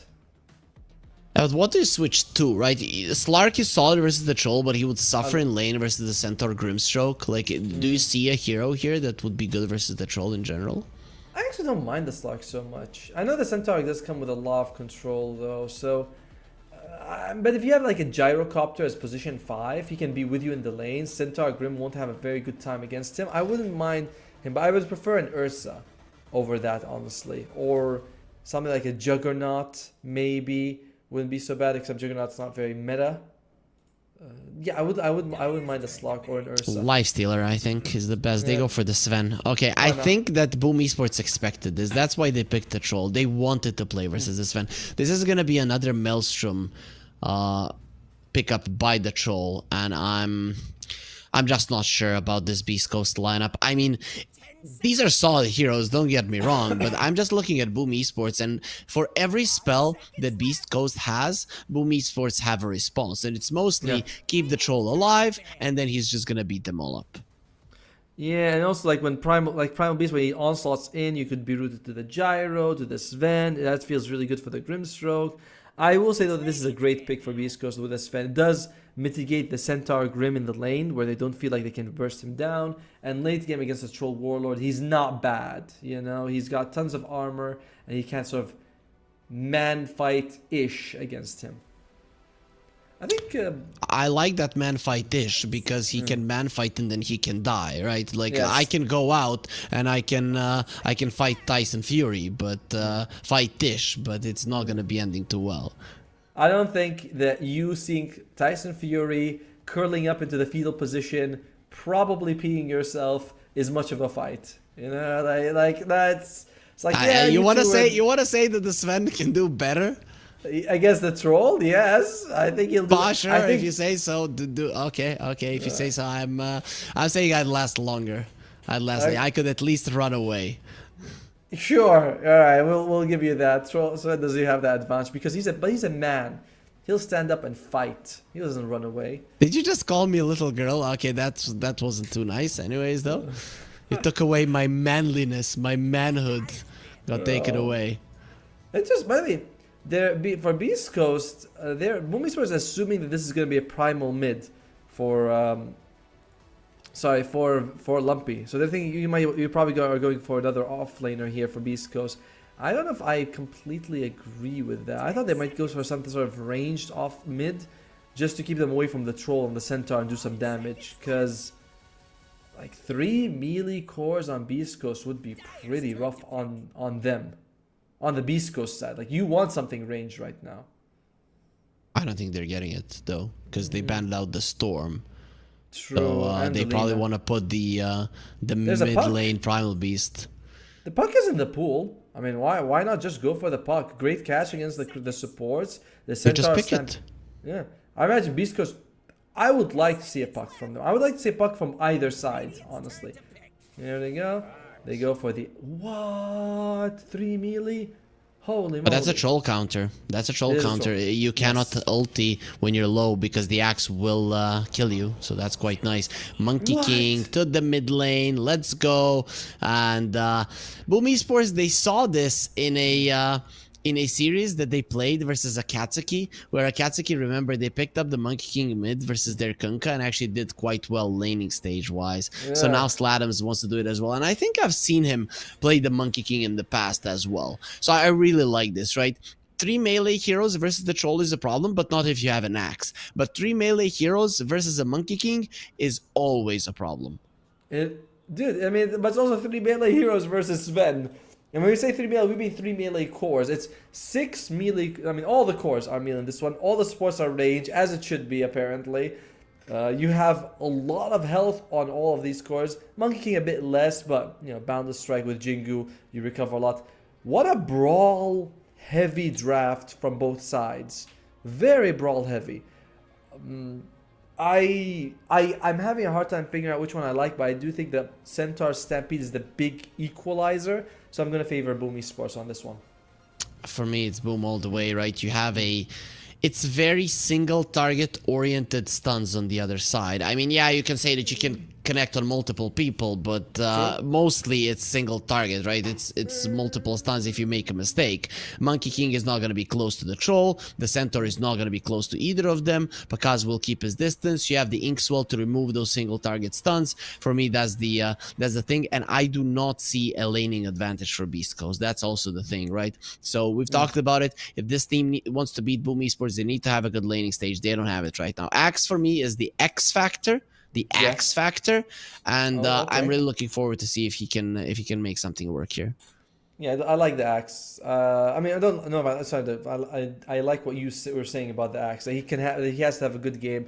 He is a great troll counter. You know, you jump in with blade mail, he hits you, and he goes down to low health, and you're like, haha, you fell into my trap, you fool. But the Monkey King. Too much Yu-Gi-Oh, man. Do I? I haven't actually watched Yu-Gi-Oh, not once. And Maybe too many YouTube videos about Yu-Gi-Oh. I don't even know what they sound like. I just know that exactly what you said. You fell into my trap, huh? That's what they sound like. I thought he said that you activate my trap cards. That's what he said. Hey, see that's fine. You can do that as well. But you fell into my trap, and then fell into my trap. Ha! Now I activate my trap card. That's how it goes. Really? Oh, yeah. Okay. I don't know. Well, that means was a long time ago. I just say in terms of sports, I'm trying to think which one I like more. I love the gyrocopter shard and the ultimate from the mirror. I feel like you get a lot from the Beastcoast supports. The other side also got good supports though. Soulbind, double edge. It's pretty good. You can also jump away. The crystal clone could be big against all these melee cores from Beastcoast. So I feel like the support duos are even maybe favoring Boom, but they're all fragile. Yep. Slightly less on Beastcoast. I'd say slightly less on Beastcoast. For sure. That is the case. But you know, Crystal Maiden, once she uses her ulti, the 20 extra armor, it can go either way. Let's see though. Illich thinking about going for this rune. He knows what he's up against. The stun into an arrow can be very, very dangerous early on, and you don't want to be starting the lane dead or rather very low HP. They probably wouldn't have been able to kill him anyways. Let's talk about this mid lane though. This is quite fun to look at. Monkey King versus Primal Beast. We see this in the side lane sometimes, and that's where the Monkey King wins. But I don't know if the same happens in mid.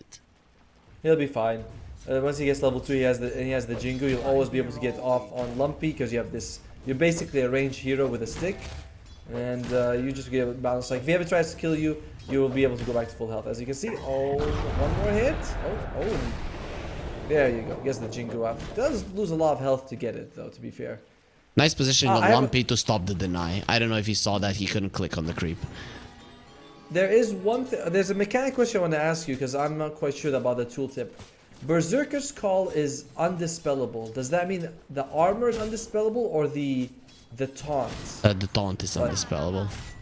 Yeah, okay. Alright. I mean, I'm sure the armor is undispellable, but I don't know about I think the taunt's also undispellable. I'm not quite sure. Like, I don't know, because that could be... No, the taunt is undispellable 100%, but the armor maybe even could be dispelled. I think it's the other way around. I think the armor is undispellable, but the taunt isn't.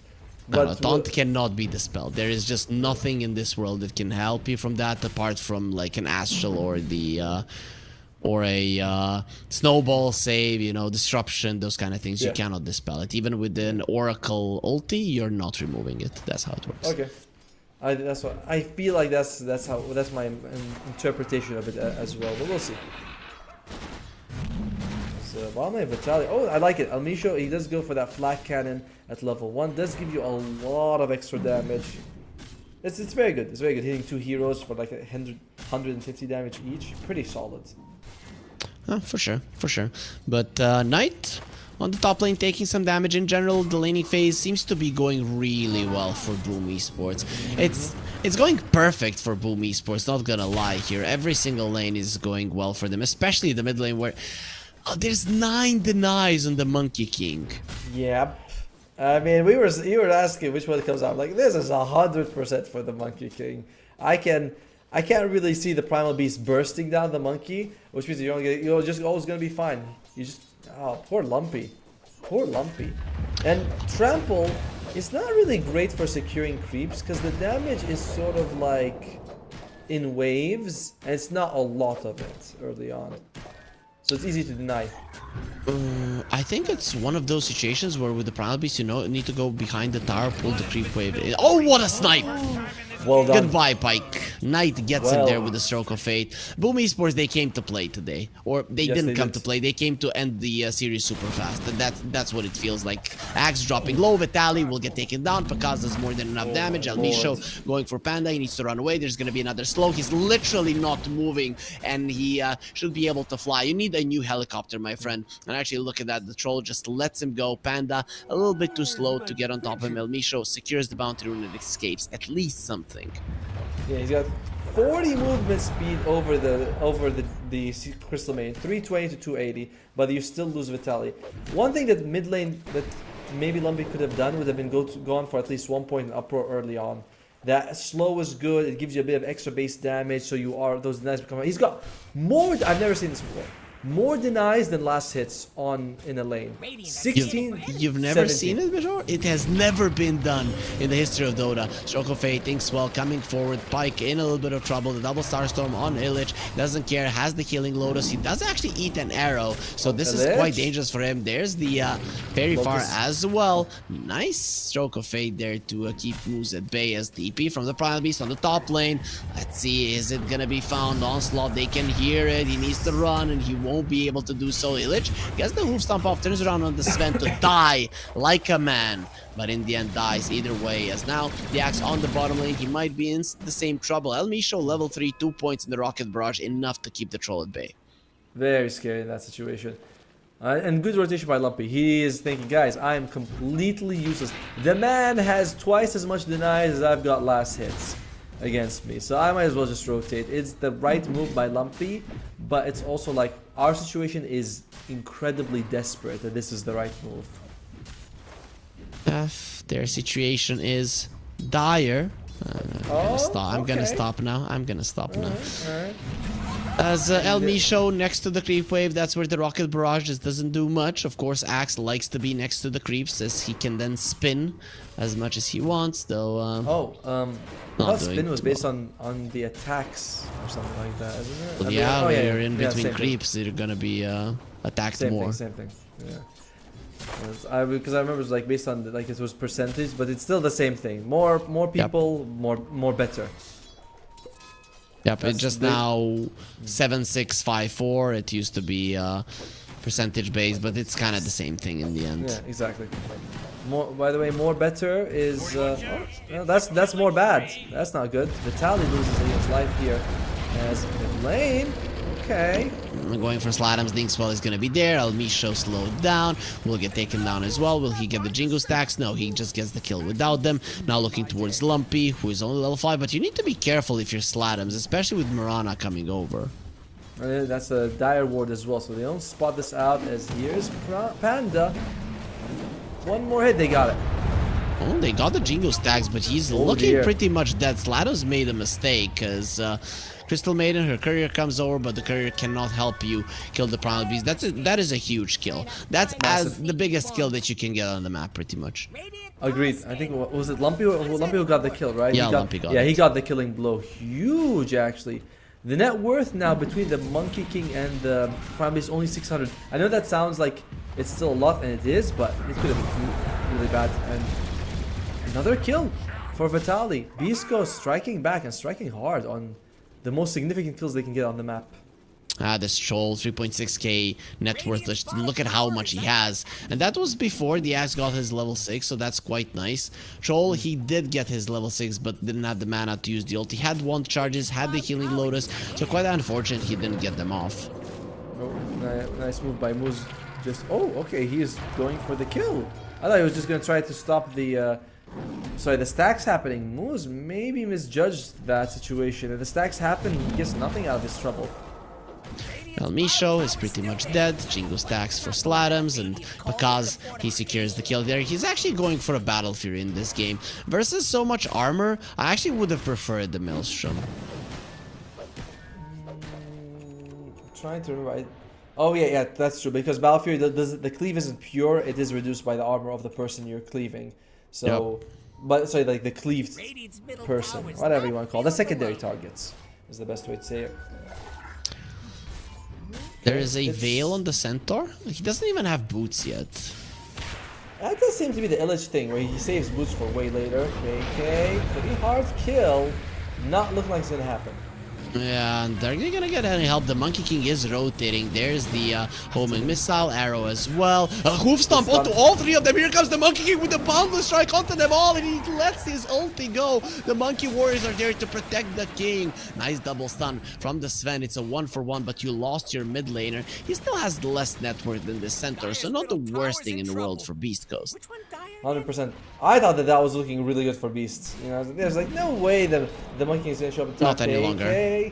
Yeah, this would be good. And those Slimes is kind of half-half on this commitment. Nope, he's fully committed. Oh, Pakaz is gonna die, especially with Vitaly coming over. Nice Frostbite. They're gonna keep him at bay. Boundless strike as well. Vitaly loses his life. Slatums. He does have the Jingu stacks, but he's looking quite dangerous for him. And even without Lumpy coming over, they would have killed him. Here comes Zillich. Inkswell will be there. Mirana in some trouble too. Where's the silence? It's not gonna be there. Moose has one more leap charge, so he will be allowed to live. Still a slight victory for Boom Esports. Yeah, just because you trade 1 for 2, but you know, you get that secondary support along with the core kill. And overall, this is a very high action game. As we were sort of expecting from the draft, right? The Axe, Monkey King, Primal, Centaur, like all these guys really want to fight. It's very classic South America. I'm sorry, Yeah. I have to. Once per game, I have to say something's happening. It's called classic. No matter what it it's is. not once per game. It's no longer once per game. 3 times per game. We're seeing classic South America as the troll is going to be targeted. He has his ulti running away. Lumpy will catch him. Ulti there. Gonna be used. And the Axe made a mistake. He made a huge mistake, but he's still gonna be able to finish off Pakaz. But at what cost? No, he's surviving. He's gonna be getting himself away. Panda, he let him go. And here comes the Monkey King to finish them off. Their souls are bound. And it seems that they're bound to die together. Slatters will get the boundless strike on El Misho, and they take it down. Panda gets a double. No way. What a mistake from Vitaly. And look at that. Good ulti. Moves not enough, not far away, but one jump should get him. Yep, there you go. That was all on Vitaly. He just needs to be a little bit more patient with it. And you can see like Pakaz immediately tips him. This was like a nerves mistake. This is not a mistake that he would have done in a normal situation. Poor guy. You know what now changes this matchup is that you can now use this wand during your ulti if you're a troll. That's true. That's true. So it really does change it up quite a lot. It used to be, yeah, he got low, you punch him, you call him, he's dead. But now he uses the wand at the perfect time and it changes it. It is the change of using items during whatever it's called. What is it? Troll Wars? Battle Trance. Battle Trance. There you go. It's nice. It's still a bad ultimate though. I mean, it's just slightly less bad than it used to be. Best ulti in the world. Shitty ulti. We're not gonna get into an argument here because there's no need to, as they're going for a push. I've just realized that the supports on the Beastcoast side, they don't even have their level 6s available. No wonder. You can't need them. Okay, Slams, he wants it. Yeah, you don't have like the Moonlight, you don't have the rockets coming out from the Gyrocopter. On the other side, you got Soul Wide and Freezing Field. Good ultimates. Like, very, in fact, we saw in the bomb lane, one of that's like, Panda shows up, throws a Freezing Field, massive damage he was able to do. I have to say I'm not liking the item choices of the Monkey Kings. Every single time we see this Diffusal Blade, I just think that the Echo Saber is a necessity because you need more HP, right? Especially 100%. From a mid lane Monkey King. I completely agree with you. I'm not a fan of it either. I would say that the mid lane might have a bit more level, so it's actually slightly more durable, but overall, 100%. I would love to see the Echo Saber. It's like he doesn't have a whole lot of health. 1,000 health against Primal, Beast, Axe, Sven, even an Arrow, like all of these can really bring him down very low. So He's playing with fire. Yeah, I still think it's gonna be fine as the troll is ultra farmed, but it does put you in a position where you could die. Stampede used, Correct. axe found, they have Support the freezing kills. field, they have the damage, and they really needed just the stampede to run him down. And who got him? The two supports working together, who we just said have their level 6s available. Beastcoast, they do hit level 6 to try and save him, but it's not going to be enough. Drums on Panda. I think he's almost the same level as Vitali. He is farmed on this Crystal Maiden. Yeah, pretty much. The most farmed support. Level 8, 4 points in the Frostbite. That's pretty much all you need. Now when you get the Soul Bind on somebody, it's gonna be so scary. It's gonna be so freaking scary, especially if the Crystal Maiden gets an early shard, and we're seeing people go for it actually nowadays. Yep. In the meantime, oh, Elmisho is dead. Poor guy. Axe, he is farming for his Blink Dagger, but he only just recently got the Blade Mail, so he's got no gold. It's not like his, we're gonna see Blink Dagger in a little bit. And he's gonna die now. He needs to kill this stack faster. Kill it faster. Spin! Spin, my friend! And he will be able to do it. Now he dies. Oh, well, at least he got something for his troubles. And he loses about 130 gold. Still closer to the Blink than he was before. Sure. At least he got the stack. If they get there 2 seconds earlier, it is a complete disaster. They at least got a big camp stack stolen, but True. it's not that big of a problem. Lumpy, by the way, he is also going for the Blade Mail. I don't know, or at least I don't really like that he didn't go for any points up or just the slow is good. Like, you think a few hits you are able to slow people down. I think it's a kind of a mistake to ignore it completely. Yeah, most definitely. I tend to agree there. It would have helped you in the lane, and he did go for this. For this build, I at least wanted him to maybe cut the waves. You have seen that in the past with Primal Beast. Just pull the wave behind the tower, they go into a camp, they farm it, and they just rinse and repeat. BKB's coming up next for the Monkey King.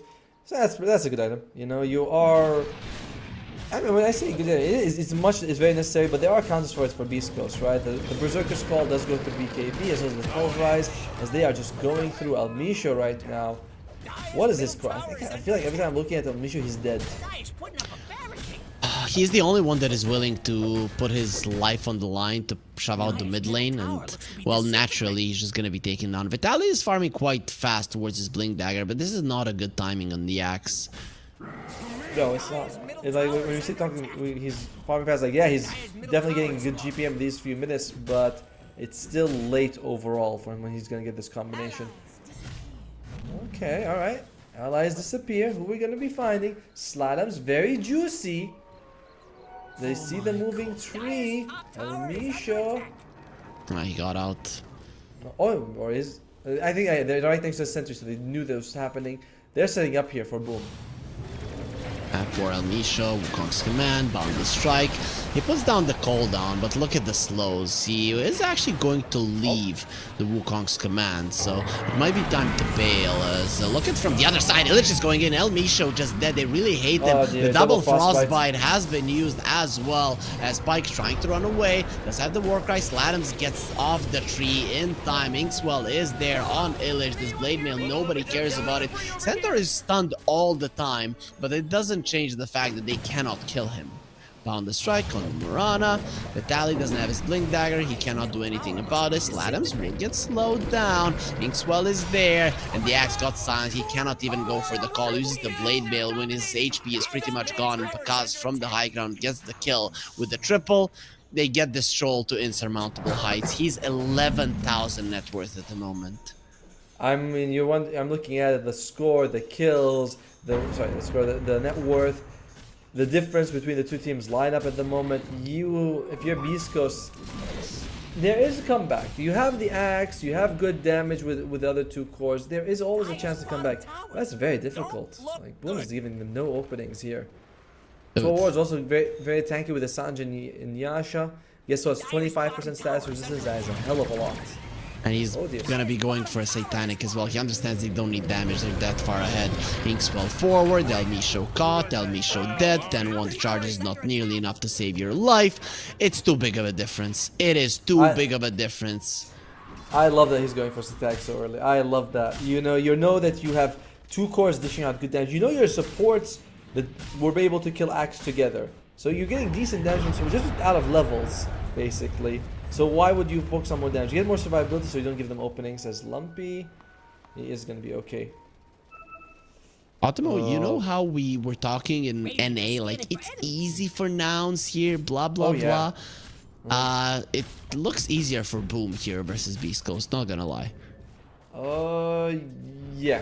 You know, as hard as it is to praise NA, we have to in this situation.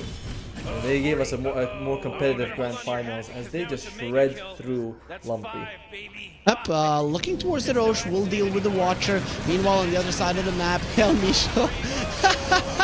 I mean, it's starting to get really funny. Pike will be going on Panda, gets stunned up. Nice escape from the Monkey King. They have the Stampede to run away. Moonlight Shadow hiding them. Panda will get stunned up. Okay, they got the Crystal Maiden. At least something. Going the way Sladam still has the Battle Hunger on himself. It will finally expire, allowing him to get into the safety of the trees. 750 gold. It is nice for them. Roshan's on the dire side. Beastcoast. Oh, I was gonna say they might consider making a play for it, but this is the speed, right? They got it. Barely in time. Pakaz will try to run away. Will be capable of doing it. Way too much moment speed on the troll. Unfortunate, as the hero would say. And Beast Coast, it has been a unfortunate series for them thus far. So far. The reverse sweep could happen. They haven't even lost this game, to be fair. But it is. What's the win percentage looking like, right? Like 3. It's 5. It's 5 for Beast Coast. Twice as high as you said it would be. Yeah, that really does change the fact here, Automo, so they're definitely going to be able to get it back. Boom Esports, though, they still need to make a couple of blunders. Dragon Scale picked up on the Centaur. Pretty good. Once you're up against a decent amount of physical damage from this Ven. And also, it does help you bring down towers. 66 damage per hit on a tower, which is pretty nice. Pakaz changed his mind. He actually is going for an Aghanim Scepter. I have to say I prefer the Satanic. I guess he found the Vampire Fangs, so now he's going to be a little bit happier. But I don't know. Satanic would have been a lot better. Lumpy, Pulverize. Yeah, Lumpy, I don't think that you're getting that kill. Freezing Field will be there. They have the Hoof Stomp, Double Edge. Grimstroke is coming over. Pakaz is going to be dealing with the homing missile. Stampede is there for the extra chase. The Troll wants blood. And yeah, guess what? He's very good. That was some nice movement. He's probably not gonna live because of it. Oh, actually he will. Finally, beautifully done. I mean, when you're that far behind and you're just constantly dying and you manage to do this, it's definitely gonna give you a little bit of a confidence boost. 100%. Like you need to be making plays no matter what, whether you're behind or ahead. He's 0-10, but when he baits them, they waste a little bit of time following him. It's still very good. You know, the value you're creating is good for your team. He dies. Seriously, Almisho, I was just saying nice things about you. Like, it's like he doesn't even want us to be kind. In the meantime, though, Boom Esports, they see the Tormentor, they're just gonna go for it. So they might hang around here, keep a hero for 30 seconds more just to get the Wisdom Rune. Good shot as well on Panda. You get the double Frostbite first on the Soulbind, then you put the Crystal Clone, you get another double Frostbite. Is just gonna be so hard to play versus it. It is already a problem. Aghanim Scepter on the Troll is done. They will get the... Will they get the double Wisdom Rune? The Grimstroke stayed in the area, but this is dangerous for Knight. I think he looks like... Yeah, he's going for it. He's committing to it. And Beast Coast probably are thinking, yeah, it might be there. Pakaz does finish the Aghanim Scepter. No. Okay. I mean, like I said, like you were saying, I do like the Satanic just a little bit more. Yeah, I guess purging off the Warcry from the Sven is nice, because you did go for the Battle Fury, so you don't have... Yeah, of course, from all of them as well, but you didn't go for the Maelstrom, you went for the Battle Fury, so you don't want to be dealing with a massive amount of armor. So I guess in that regard, I really do like the item. As Call onto the Centaur, he is going to be maybe in some trouble. Lich gets taken down. Sladams is taking a ton of damage too, but luckily for him, has the BKB, so we'll get an easy double. Pike in the vicinity, he's going to go for the ulti, and actually does finish him off. So finally a nice fight for Beast Coast. 2 cores of Boom losing their lives. Massive, actually. Look at that. They got 3 times as much gold as the enemy. They got almost twice as much experience. That is a really good fight for Beastcoast. And wastes a bit of the Aegis timer. Especially when it's getting that critical phase where it's like 1 down to 1 minute. That's when you want to go for objectives. Because you're like, alright, we used 4 minutes to farm safely. We use the last minute and a half to go for an objective. So, really good kill by Beastcoast. They still didn't get the objectives, right? Because bottom tier 2 died, top tier 2 died. Troll is still doing his job. True, but it would have been even worse without it. Very true, very true. He's going for the last outer tower. You do have the glyph if you want to use it on Beastcoast, but this is a troll. He's gonna take it down with ease. It's just dead. Here comes the homing missile. Troll will get rid of it. Oh, actually does face get rid of it with his face. Usually does hurt a little bit more. I'm thinking about the things that you can dispel. Offensively, it's like the war cry. That's about it. Defensively, the slow from uproar. I think that's about it, right? There's nothing else. It's all stunned, so you're already stunned when these things come out. I guess the battle hunger, though, that's Troll is pretty okay with that, as he is hungry for battle, anyways. Yeah, I completely forgot about it. In the meantime, though, someone does lose life. Moose just steps a bit too far, dares to leave his base, and Boomies, they will not accept that insult. They're like, who told you you could leave the house? Yeah, you stay in the house, you do not move, you wait for us to give you a sign, and I don't know what Beastcoast are to do with this game. It looks like, to me, it looks like it is over, really. It's so hard. I can understand the 5-man call, the Sven coming in to kill them, but realistically, that's not going to happen. Right? It's like how they'd be like, just get a 5-man call. Like how often in your life have you seen a 5-man call? What was it? Twice, maybe in your entire lifetime. The truth is, though, you don't have to do that. What you can do is call one person and drag them to your side of the map. Maybe a couple of 4-steps from your supports, but it's not like Berserker's call lasts that long. It's only, I mean, it was reduced. It's only like, what, couple of seconds now? It is actually 3 at max level. That's pretty good. Yeah, I think that spell was not reduced. Really? Oh, yeah. Just like Frostbite, it wasn't touched. Because I remember a lot of the stuns, but this is technically not a stun, it's a taunt. So it wasn't part of the global nerfing. Going forward, Alicia caught, homing missile on Slatum, slows him down. They are going to be focusing on the center, dodges the arrow. He does actually connect onto the Crystal Maiden, but there's a stampede with Pakaz running forward, just beating up the Sven. For Sven, he can't do anything. You don't even need the battle trance. He's just going to be taking everybody down. Illich gets a double. You've lost 2 of your cores plus a support, and a tier 3 will follow. Beastcoast in a very unfortunate position. It seems that this Grand Finals is going to start with a quick 2-0 for Boom. Yeah, putting them in basically Boom at match point at every game they play. Beastcoast, they have to win 3 games in a row, which is not easy in a pub game, let alone against Boom Esports. Barracks just falling here. Beastcoast, they're not calling it. You know, they're like, let's just keep going. Let's just keep trying, I guess.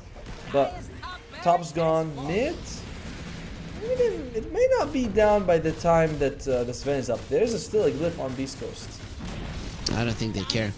I just don't think they care whatsoever. Pakaz has queued up a Dagon.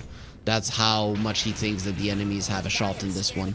Beastcoast does tend to be slightly over-aggressive. You know, we've seen Pakaz sometimes, I don't say not throwing, but very confident in himself. He is in this game for sure.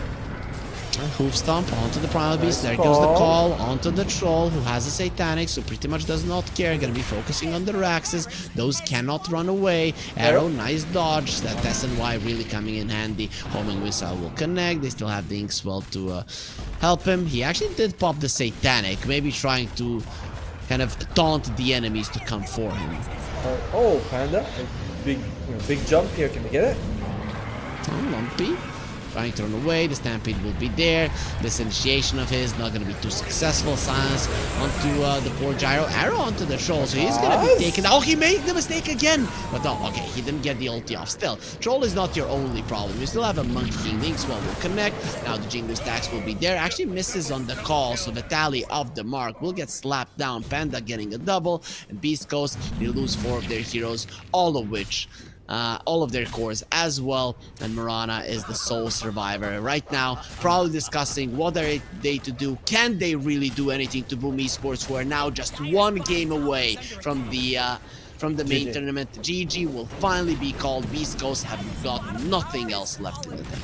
I gotta say, the Beastcoast draft did not work together the way we thought. We were already on the Boom side. We're like, alright, Boom, we believe you know what you got working for is better. But there's like, I feel like a lot of missteps that maybe they're just not familiar. We saw no points in uproar until level, I believe, 11 on the Primal Beast. When you're up against Monkey King, a point or two would have helped you. And he had, the other guy had more denies than CS. That's how good the Monkey King was having it. Bomb lane Vitali, they catch Pakaz. It's a guaranteed kill. He throws the Culling Blade just a little too early. And because of that, they don't get it. It becomes a huge turnaround for them. So there's a lot of these small things for Beastcoast that keep adding up. And it's a little unfortunate. Almisho did a decent job dragging the game up, but he had to lose his life 14 times to do that. Otomo, Yes, my lord. I came here today Okay. to see a full 5 games, best of 5 grand finals, these two giants battling it out. What yeah. I'm seeing is one team dismantling that one. Like, no chance. This is no chance games. First game, it at least looked somewhat okay because you were still waiting for those cooldowns on the ultis. This game, it just looked like, yo, let's slap that guy. Let's slap that guy. Okay, who's next that's gonna be slapped? That guy as well. That guy usually was El Misho, however. But yeah, that's pretty much the name of the game. Yeah, I think that the game 1 draft, you're like, I'd rather be whipped that way. That way was better, because this one there was just no chance for them. Hopefully Beastcoast, they go to something a little bit more comfortable while banning out the problems they were dealing with. But you look at the very different drafts that Boom Esports took out, and they lost to both of them. So what do you do? I don't know. Good Give luck me to some hope. Beastcoast. Give me some hope. Don't say good luck. Give me some hope. Say something. Maybe if Beastcoast are going to be watching the stream, they're going to listen. Oh, this Automo guy is pretty smart. So what would you tell them? Do you have an idea of how to approach it? I think you might just have to go with the strongest lane possible and ban out the Phoenix and hope for the best. Because you're not beating them late game. We've seen that many times. Just go for the early game. Don't take the axe, I guess, as well. That's really all it is. It's tough. It's tough. It's hard to find a good positive here. Okay. So Automo, he just gave some nice words to Beastcoast. We're gonna sum it up as get good. So yeah. you're gonna need to get better, Beastcoast. Can you do it in just one game? Can you turn this around? Well, we don't know now. From what we've seen, the answer is probably no, but we won't know, or they won't know until they try. So let's go on to a short break and come back with the potentially final game of the close qualifiers.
Coming into this day, we hyped it up. It is gonna be a best of 5 grand finals, punches in the face. We are gonna be seeing at least 4 games. And then we get this 2-0 currently for Boom Esports. Beastcoast looking helpless. You're here with Harry and Automo, and you're watching what? Elite League close qualifiers in South America. Yep. Automo, are you as disappointed as I am, or are you liking the stomps? No, I don't like the stomps. You know, there's something to be said that makes our job slightly easier, but actually commentating on stomps is harder than commentating on a good game because there's less talking points. And it's not as fun to watch. You want to watch something entertaining, and it's almost like bullying. It's not fun for you. Maybe the Boom Esports fans are enjoying this. The Boom players definitely are, but for everyone else, we're kind of like, let's have an even game. Boom, they start off with one of the most meta heroes in the game. They take up the Mars, Beastcoast banning out the Tiny, the Skunka, the Primal Beast, as well as the Dragon Knight. Undying being banned from Boom Esports. I kind of like that they banned that out. I think that Beastcoast will be focusing on lanes more, and Undying would have been good against that. Very true, very true. Would be solid versus the Mars. I really like Boom Esports picking up the Mars. First of all, it's a solid laner. Oh, okay. Beast Coast pulling out the big guns. This is their last hurrah. This is their last chance to win. Though, to be honest, it's an early Chen. And Boom Esports, they seem like a versatile enough team to be able to mount up a solid way to deal with the Chen. If you are picking up Chen, I think the Outbreaker becomes also a little bit more likely. You know, you have 2 global heals in that situation. We'll see, but Beastcoast, this is a good opening for them. Chen was actually banned in one of their games. I forgot it was game 1 or 2, but they were, you know, this was banned against them. Moose played pretty decently in the previous series, so why not? You know, go for it. As Beastcoast. Okay, I have to ask this, Otimo. You have been mentioning Dawnbreaker for 3 days now, and we have only seen one of it. Like, yes. Why do you love it so much? I mean, looking at the teams, they do play it a lot. That's the thing. They do pick this hero up, so it would have made sense to me that they go for it. But no, they add the Doom instead. Boom. They can take a Phoenix now, pair it up with either the Mars all by itself, or add the Faceless Void on top of it. We'll see. Oh, Doom, huh? Okay. Do you want a slow hero like a Phoenix versus a Chen? I mean, if you get a good arena, the Phoenix Egg is great with that. So, maybe not. What did they go with? Boom, they could go with Crystal Maid. Okay, that makes a little more sense. No, Hoodwink. Okay, that's I fine. thought the Grim was better. That does leave the Hoodwink for Beastcoast side if they want it. Actually, hoodwinking Mars for Boom. See, I'm focusing on I'm reading the names now before I actually say the team's name. I'm like, let me look at the side first. Yep, that's Boom on top. We can say it now. Yeah, so a bit of an internal, you know, Automo sometimes mixes the teams, Boom Esports and Beastcoast, but you know what you did now, Automo? You mixed the Hoodwink and the Grimstroke. You said Beastcoast can go for a Hoodwink now. Yeah, same heroes, all right. You look at them. Yeah, they're literally the same. Exactly. What is the difference between Beastcoast? Forget it. Oh boy. All right, Techie is picked up for Beastcoast. They have Techies. Good combination with the Doom in the lane. Doom, not exactly a lane dominator, but also not a hero that usually loses the lane. And we'll see what creeps he gets, but Techies, as you've said before, I like the term. He's a great equalizer. If it's a bad lane, he brings up to normal. If it's a normal lane, he brings up to a pretty strong lane. So that's what he's going to be doing here. Okay, you see 2 very squishy supports. I want to see something that can catch them and kill them, because that's going to be opening up the towers. I really don't see much synergy between the Chen Doom techies, so something needs to come out here. Usually, you either go for another pushing hero, then you just mow down towers, or you go for a pick-off hero that's going to allow you to open up for those towers. So let's see. That's neither.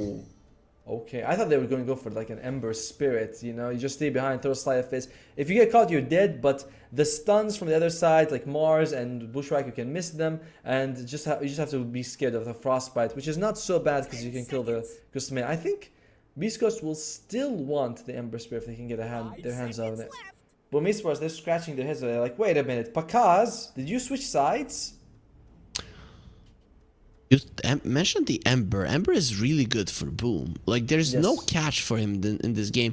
And I've seen some Embers go for the first item, Maelstrom. This is like the game for it. Yeah, I wouldn't mind seeing the Ember for both. Of course, Puck is also really good for both heroes, and there is a banning phase coming, so you could take your mid and ban out mid heroes that you don't want to play against. I think that's easier to do right now than taking the carry, because then you're banning out heroes that you also kind of want for Boom. It's Radiant's band now. And who do they go with? They go for the Ursa. Okay, they take the Ursa. Now it's just going to be mid bans for both sides.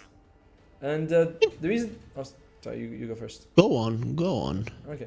I was going to say, the reason you pick the Ursa is, one, he's very solid against the Doom. And secondly, if you get the Aghanim Scepter, you can enrage inside the Chronosphere. So Chrono is not a good thing against the Ursa. He just shrugs it off.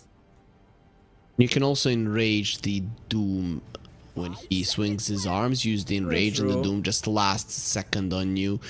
But it's an interesting pick, right? I really wasn't expecting an Ursa to come out here for Boom Esports. I feel like they just want tempo. Yep. I wouldn't be surprised if this is the type of Ursa that just runs at you. It seems like this is one of those games where the team that wins at 15 minutes mark, like they have the good net worth lead, that's the team that's going to win. Because, you have Chen on one side, and the other side you have these fighting heroes. It is scarier for Beastcoast, though. In between like Chronosphere and Doom being down, your team feels very weak. It's Dyer's band. I want an Ember. I think I want an Ember for Beastcoast more than a Puck. I want a hero that has no downtime. Puck, like the coil's not long, but it feels too long when you have Chrono and Doom with it. Just way too much, even though it's a great hero overall. Yeah, and they do have the last pick, so you can get away with an Ember. It's not out of the question. I like the Pango ban, however. Pango would have been pretty solid for Beast Coast.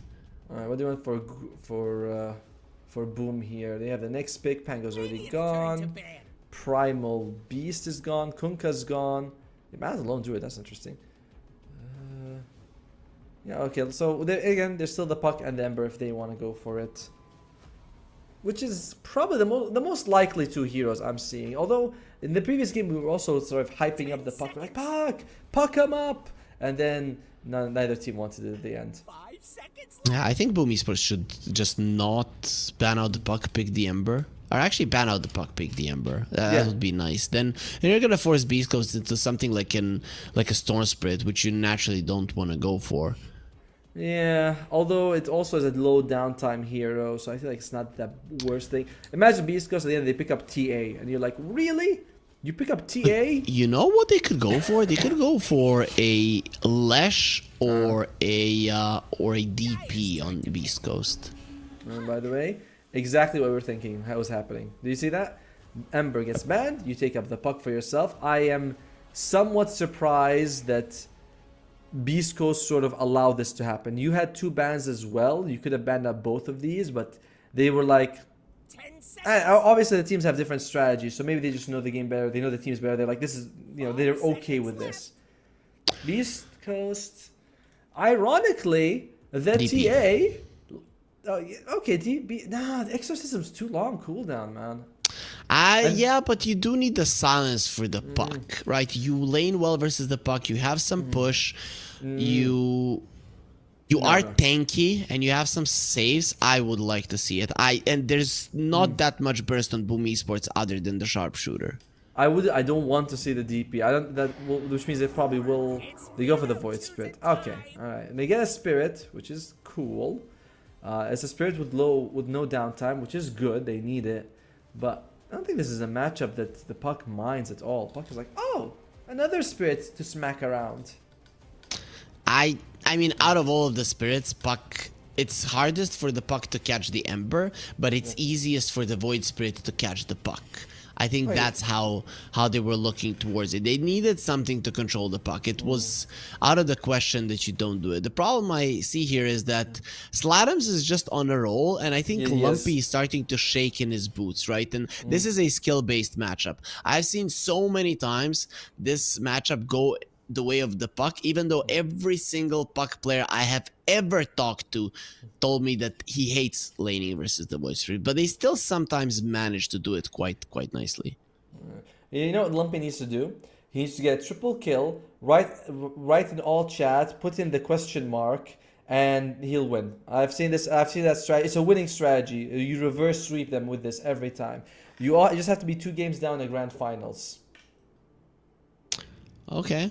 I mean, who was that? Which player was that? I know. I believe it was a Southeast Asian player. I forgot. No, it was a Chinese. It was a Chinese player. Oh, okay. And then they dropped to Division 2. Hey, It wasn't but nothing they won to that say. tournament though. It was a major or something. It was Versus the one EG. Versus Yes, it EG. was. I remember. That was really good. You just do that one time and you can win the game.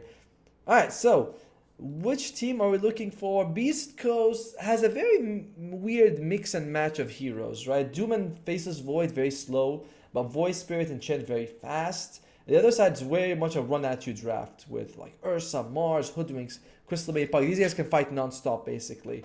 Beastcoast has to weather the storm, has to get a network advantage so that Boom doesn't feel like they can just pressure them the whole time. I need to see what's the name of the player. Okay, so it was IG. Or was it Ori? It was before. No. It was Emo. Emo. I was like, by the way, have you noticed how many Chinese player names are 3 letters? Almost all of them are like XXS or XTS or Ame or Ori or Emo. It's like so many of them are just like that. XQC? Oh, no, that's a streamer. Still, he still got 3 letters, so it kind of my point still stands. I know the most well-known Chinese player of all time, Zhao 8, has more than 3 letters, and the best support in China ever, FY, he has only 2. So no, your point does not stand out to me. It's almost stands. Pokaz is gonna take it. Yep, jumps over to the high ground just to make sure he's gonna be fine. Will he make it? Is he gonna be fine? Fine-ish. He's gonna be fine. He's gonna be fine. There's no way. Again with your issues. Like, Pakaz will have a wish to survive this Pokaz is one. gonna be fine. Okay. There you go. You're right. That was a bit of a commitment though. Amisha did use his blood grenade. They weren't able to get any sort of benefit out of it. They still get the 2 bounty runes each, so it's just fairly even here. Well, it's no big deal. Mid lane.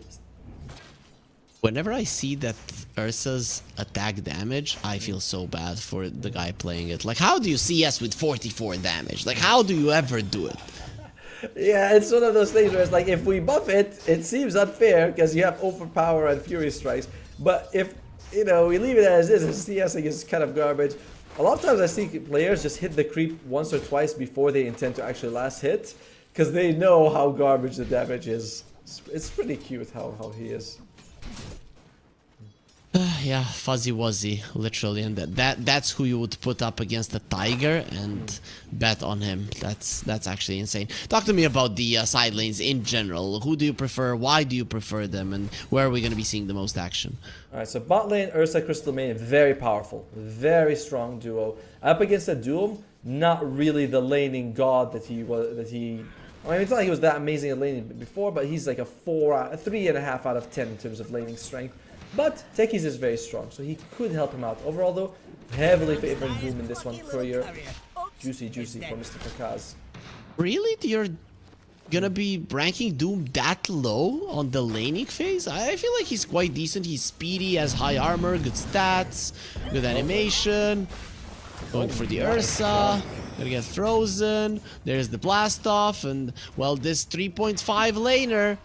He won't get the kill, but they are gonna be pushing back Pakaz and forcing out a salve. Yeah, see, a 4 out of 10 laning off lane would have gotten that kill, but he's only 3.5, so what can you do? Okay. 3.5, 9 CS, 3 denies. Yeah, pretty shitty laner, I have to say. Can't do give anything. him time. Alright, Ursa, like his fury swipes, is... Oh, see, they killed him. Haha! Who looks like a fool now? Definitely not me.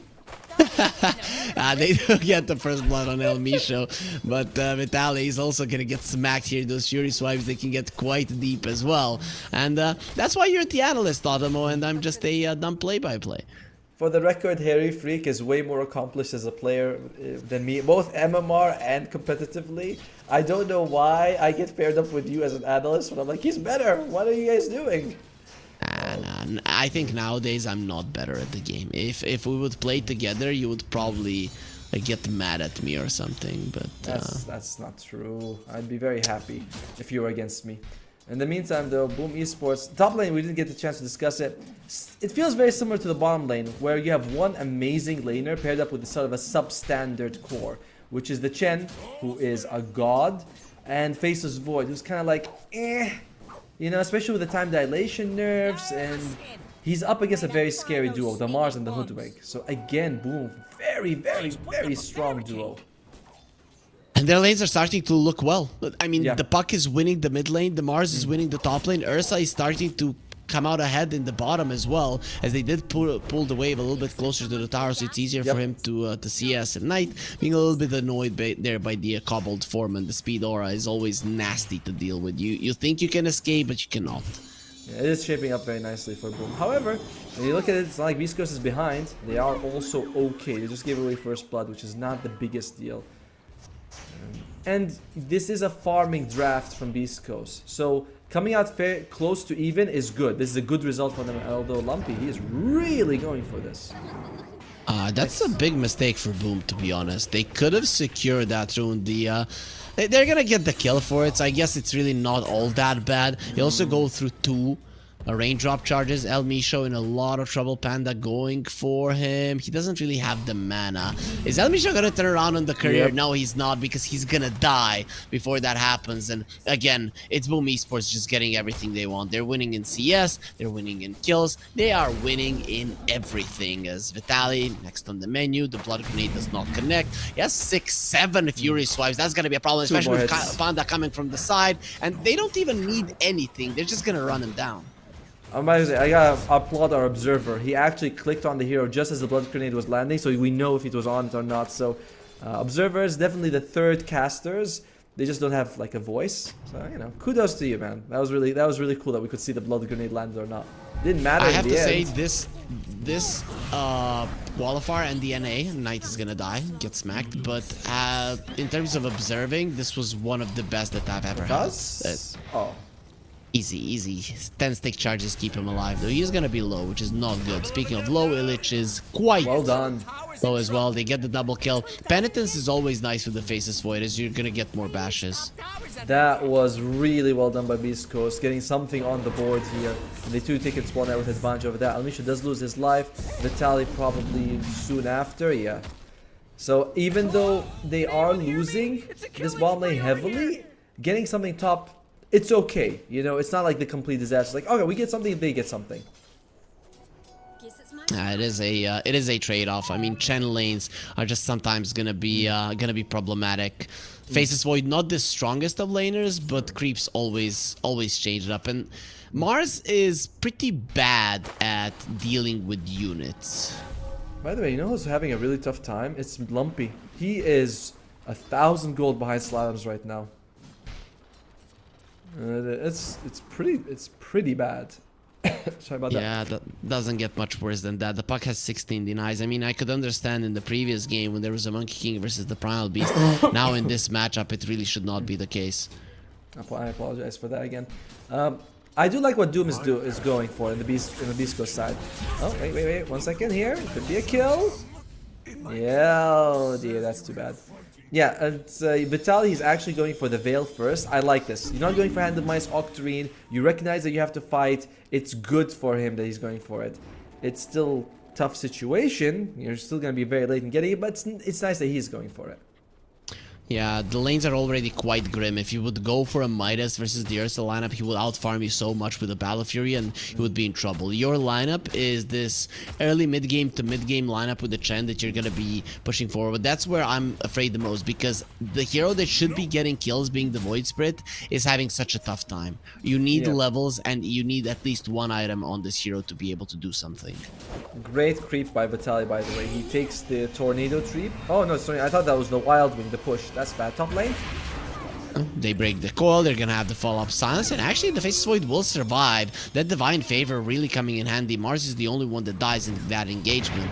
And Lumpy coming forward, they do find the puck with the Ether Remnant. That's gonna be a big kill if they can get it to the low ground. Blood Grenade still there. He has the bottle charges, doesn't use them perfectly. El Misha with the right click gets the kill. Knight gonna be ran down as well. They do Nice chrono chrono. him and the tower together just to make sure that the tower doesn't attack Pike. They got ahead on themselves, and of course versus the Chen, this guy keeps everybody safe even before level 6. Damn, Boom Esports. What a bit of a blunder, you could say, losing so much in that situation here. But to be fair, it was also a really good comeback from Beastcoast. I like the chrono at the end. Just get the kill, move on with your life. Why are you saving it? And during that time, what does Vitaly do? He just farms up. He's not that far behind the Mars. Only 200 gold away. Yep, things are looking good now after that engagement. Really thinking they could kill the Faceless Void, and they actually used their spells quite well. Maybe Silence was a little bit early on the puck, but I don't think it would have changed the fact that the Faceless Void would have survived either way. Yep. You know, Vitaly, they're like, listen, you've been our punching bag. Let's kill you some more. Ah, poor guy, just gets ripped apart. This is what happens when you fight bears. They're just scary creatures. If you're not a tiger, a Illich is gonna get caught. Has the arena to protect himself. Here comes Lumpy 2. Ether Remnant connects. Resonant Pulse. More than enough for the kill. Over and over again, this Mars is going down, and that's another punching bag. Off-laners, they used to be a lot more, but these guys are gonna be seeing what the earlier generation had to deal with. Right, you remember when it would be like, oh, I can't go to the lane, get me a quelling blade in jungle. Oh, good. By the way, I was about to say the Iron line Talon. Yeah, Iron Talon, of course, Iron Talon, as well as the Poor Man's Shield. Sometimes 2 Poor Man's Shields if you want to go for it. Good times in Dota. Well, it is actually, and I do think though, losing the Mars is worse for Boom than losing the Doom is for Beastcoast. Like, if you're Beastcoast and you lose Doom, it's okay because you can recover a little bit. Losing the Mars, but that's your tempo setter right now, along with the puck, so it is a bigger issue. Ursa is a little bit too farmed for my taste, to be honest. He For your might go taste. down. They have the Doom coming from the other side. There's the moves. He will use the Nice enrage. Oh, the Doom. Doom over the Oh, dear. enrage. Oh, he made a mistake. They're still gonna be doing quite a lot of damage. You just die super quickly when that happens, and Ursa will be taken down. Nice sharpshooter there, point blank into his face. Charges it up perfectly as Knight is gonna be going for more. Has the bushwhack from the side. The puck is coming to assist. You'll get the bushwhack on the Doom. Here comes the puck. The double coil is available. You don't want to break that if you're Doom. As Knight turns around, kills the creep. The burst creep continues to get him low. As Slatams is trying his best to do enough damage. It's just not at that easy. Chen is quite tanky. Knight will get taken down by moves. Another lightning strike is there, as Slatams is not giving up just yet. They have the tornado to go for him. Does have the orb to run away. Might decide to go forward. Nope, actually goes back and still poking a little bit here. Slatams is playing with his life a little bit too much. Goes for Vitaly and finishes nice him done. off. I cannot believe that his persistence paid off. Vitaly is like, you guys see that? Eventually it's gonna happen. Chrono comes out, not a whole lot of damage though, but with his friend, should be enough now. Elliot shows up last second, helps get them the kill. So Peike, again, he's playing this Faceless Void the best way you can, which is just I chrono, I kill, I chrono, I kill, and I don't waste his cooldown. Yep. This is a great pace. Oh, sorry, you go ahead. It's how you do in the early stages of the game. There isn't really an objective that Boom Esports are going to be able to utilize your chrono being down and take. But Ursa is going to have a very early Battle Fury. Yep. Yeah, but this is good. Beastcoast, they went for this farming draft and they're not behind. What are we? Win percentage is favoring them, 56 to 44. And as we mentioned, the AI, it is getting smarter. You know, it is getting, there's so much more sample size for you to work with. So they know that Beastcoast draft, with the way this game is going, is leading up to success. Dyer's top Ever tower is since about to be ready. ChatGPT, where whatever we see, we're like the AI, and it's It's literally growing. just stats. It's literally just stats. There is no intelligence here behind it. Like it is literally stats, and then it uses it to give us the result of what the stats tell us is going to happen. Beastcoast are happy with these stats. They're like, yay, stats are favoring. Alright, PK, he's still got about 80 seconds left before the next chrono, so probably we're not going to be seeing him too active. As bottom lane, Beastcoast making their move. They have a Chen Lamp, but they haven't been ultra aggressive in taking buildings, which is fine, because they've mostly been in recovery mode after the laning phase. As Pakaz and Slams, those are two juicy targets. You don't get either, however. Maelstrom is down on the Faceless Void. He's going to be able to continue farming quite fast. Ladams is probably going to get doomed. They know. He gets stunned up. The Doom connects as well, and the puck will explode. El Misho having those proximity mines, they really do pack a punch. Amazing move by El Misho, by the way. He does two things really incredible. Firstly, he stays near the camp and the smoke breaks on him, so he's like, I know he's there. Jumps in, plants a ward so he can't juke, and then they would get the Doom off. Like, what a play. You know, the impact of these supports, this is something that you can't just see in the KDA, but when you watch the player and you're like, this is amazing that he can do all that.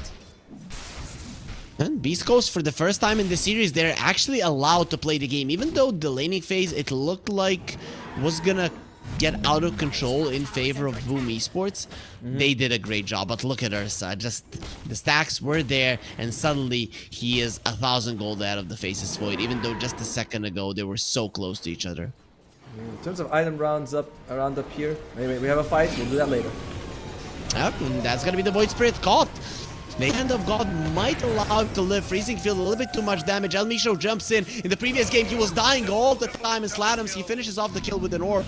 Sends it forward, thinks about going in. The time dilation will be there. Slatams has put himself in a very unfortunate position, out of which he will not be coming out alive. Knight, he has faced the Chronosphere multiple times in this game, and he might face it yet again. Pyke, this time round, he will decide to hold it. Smart choice. Crystal Mating in the vicinity, they probably would have slowed him down and he wouldn't have gotten the kill. Oh, well done. I thought that with the way PK was playing, he would just throw it out and kill the Hoodwink, would have equalized it, but that is the first engagement where we can say, well, the first engagement while we can see Beastcoast comes out ahead. What are we looking for? For the Hoodwink, going for the Mage Slayer. Decent in this game. The magic resistance is pretty good. There's a lot of spells you can also reduce. It's usually like Mage Slayer, Maelstrom. It's just the order of it that differs. I'm partial to the Maelstrom first, but both are great items.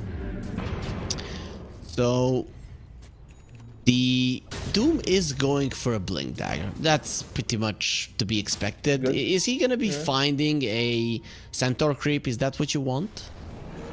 Any creep is fine. I don't mind. Pakaz reveals himself. They have a Doom available. Okay, they decide not to go for it from Beastcoast side. Yeah, because the puck is coming. Bushwhack on the Doom. Sharpshooter as well with the slows. It is gonna connect, and Ursa does more than enough damage. Arena also onto Moose. He's gonna get war stomped a couple of times, but they just keep Moose in place long enough. Mech not enough to save him as Pakaz gets a double. Ursa, he would like a Roche, but unfortunately it is on the top side at the moment. There's Yule Scepter on Illich. I like this item choice. You know, first it sets up the spear very nicely. You don't always land it unless you have friends, and just the mana regen is also pretty good. Plus, we've seen a lot of Wind Wakers. You might be able to get it to save your allies. You'll get it at some point, and also nowadays you can use your items while doomed, so that is one of the only ways to prevent that doom damage from actually killing you. Yeah, that's something I haven't thought about, but yeah, especially with the Doom duration being less, like 12 seconds now, taking off nearly 3 seconds of damage, that is a big deal. For sure. And he does escape there. Illich will be fine. Panda gonna be taking some mines there, but of course has the safety bubble, so it's really not gonna hurt him. I expect a lot of auras from the Beastcoast side soon. You know, you have Chen and Doom, so you can get a lot of the aura creeps if you want. Chen's already got the drums. He's going for pipe next. Great against the puck. And I expect the Blaz as well. Meanwhile, Techies is going for the Solar Crest. You put this on the Face of Void. Firstly, it's good for the damage mitigation against the Ursa. Secondly, the attack speed bonus is huge. What, 70? Crazy. Nah, it's huge for Faces Void. It's pretty much like his level 20 talent. A little bit less, but still quite solid. Boom Esports, however, they're going to be getting up to a 3k gold lead. The Faces Void is the only hero on Beastcoast that is having a great game, but the Ursa is having a much better one at the moment. And there's the Orchid for the Void Spirit Mjolnir on the Faces Void. Some huge items coming out. Yeah, but anyway, we also if you combine like the Solar Crest with the person who's being penitent, is that a word? He's penitent. He's penitent. I'm sure he's penitent. And yeah, you do what? 150 extra attack speed for the Faces Void.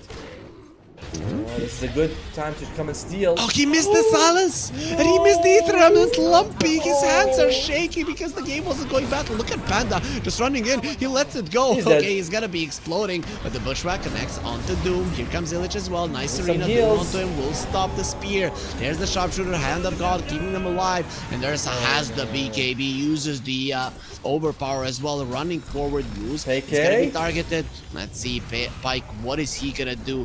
Once the Ursa time dilation is there, nice spear onto him. The Chrono wants the 9 of Puck. damage. Can he get him? No, Puck gets to the low ground. At least maybe he can finish off Knight. What a Acorn shot, just bouncing between them. Gets the kill. You lost 4 heroes. You've only taken the CM, and it all started with a mistake from Lumpy. He's gotta be feeling bad, man. He jumps in, the Orc is the wrong person. Sure, the Ursa has BKB, but you love to force it out. You know, that's great for you. And then he throws out the Aether Element, it misses as well. They blow up Panda instantly, but who cares? He just set them up in a perfect choke spot for everything else. Oh dear. And Peke, he wants to throw out the Chrome, but he doesn't. Oh, Lumpy? He'll be okay, I think. He can't kill the CM, he's just gonna die now. The Simulate, run away now. The Doom gets the War Stomp and then eaten by the Ursa. Now turning around onto Pike as they have the coil, they have the kill. At least the Void Spirit breaks the coil, but the rest of them are gonna be going down. Pakaz gonna get disarmed, doesn't matter. They still have the Sharpshooter for the kill. Again, they've only lost the CM as Lumpy is doing his best to run away. But you know what? He's not running away, actually. Gets the silence onto the Mars. That's going to be the good usage of it. Dissimulate 1 second before he goes down. Again, 4 heroes dead. Beastcoast completely outclassed in this game as well. They have got to find a way to not take fights anymore. It's like you've been taking a few fights, you thought you were strong, you had the Chen and all that, but it's not going to work out anymore for you. You've got to, if you're Beastcoast, reel it in a little bit. This Aegis might not be so bad for them. If they 10 can seconds? avoid... Roche might leave. Yeah, he's dead. There's no way he's gonna be. He's not gonna leave. He's not gonna leave. Come on. Him and that Aegis. Yeah, this is the problem. They. Oh, okay. That's a catch on Vitali. That's the dead Vitali. Is there something that's not a problem, Otomo? Yeah, I don't know what to tell you, dude. They're struggling. Alright, so Knight, he's got the Maelstrom. We've saw in the Acorn shot how much it was doing. Now it's going to be doing even more. Slatums, Blink, as well as the Witchblade. He's got Yules, which we've mentioned is good against the Doom, but also just overall solid items for the Puck. Panda, Glimmer Cape, but it's going to take some time. On the Dire side, Pancake is going for BKB, but it's going to take some time to get it off. He does need it, like, just so he can avoid everything for the Puck, the Crystal Maiden, the Mars. He's your main damage source. I think he's your almost only your damage source. Yeah, nobody else is doing anything. I guess you have the Techies. Techies is the one that's going to be bringing people down with the proximity mines. Again, Sans on the Crystal Maiden. Doom as well onto the Mars. They have the Chrono. Will you use it? Decides not to. Lumpy taken down. He does get tipped. Oh, multiple times he silenced that Crystal Maiden doing nothing. There's the reactive taser. He still dies to the Earth Shock. Pakaz gets the double as Illich is chasing for more. His Faces Void needs to escape. If the Yules connects, he's just dead. And lucky for him, gets to the safety of a tier 2. But it just looks like every engagement, every attempt just turns into a disaster. Oh dear. I mean, I thought that they'd throw the Chrono. The Doom was on the Mars, so Mars was like, alright, Illich is out of the fight. That's pretty good for Beastcoast, but nothing else went for them. In the next fight, Solar Crest will be finished. Wasn't available just now, so that gives some extra attack speed to the Faceless Void. He's kind of the only person doing damage, so it's gonna be helpful. And he does take the Time Lock talent at 15. Dire's bottom tower is under attack. I don't know. By the way, Moose, he does deny there was the rune, knowing he's not going to be able to take it. That's kind of cool. Cute play. It helps. It definitely helps, but you are going to be needing a lot of help here if you're Beastcoast to get back into this game. And the thing is, even if you get back into this game, getting back into the series is all but impossible, as Vitaly is hiding in the trees. He gets the stun, setting up for a Mars, has the ult, removes the time dilation, nobody's coming to help. Spear on the faces, Void, God's Rebuke to kill some of the creeps. Pakaz kills Elmisha on the other side of the map, and they are gonna kill the Mars. PK finishes him off with the right clicks, very close to his BKB now. And I'm getting excited for nothing, but at least we have to hype up Beastcoast because we're probably not gonna be seeing them in the main event. Probably not. But then we might see them make it to game 4. That is still a good kill. You know, yes, you have to use the Chronosphere away from a team fight, and Boom's like, alright, this is opening, but you've got to use your spells to get something in this map. So, good work for Beastcoast to get it. It's 1,000 gold that's cut. Unfortunately, instantly Boom takes down the bomb tower. I think, no wait, there's still one tier 2 top. Huge map control for them. First, Aegis on the Ursa usually isn't. All of the other towers are gone. Lumpy just dies. We're gonna be looking at Pakaz killing the Tormentor. This is probably the most damage that he has taken recently, as now we have a Boomerang, so that magic damage is gonna hurt even more. Dude, this is a core Hoodwink. He has more net worth than Doom and the Voice. I was looking at Voice, but I was like, I'm not. Why are you only 4th from the bottom?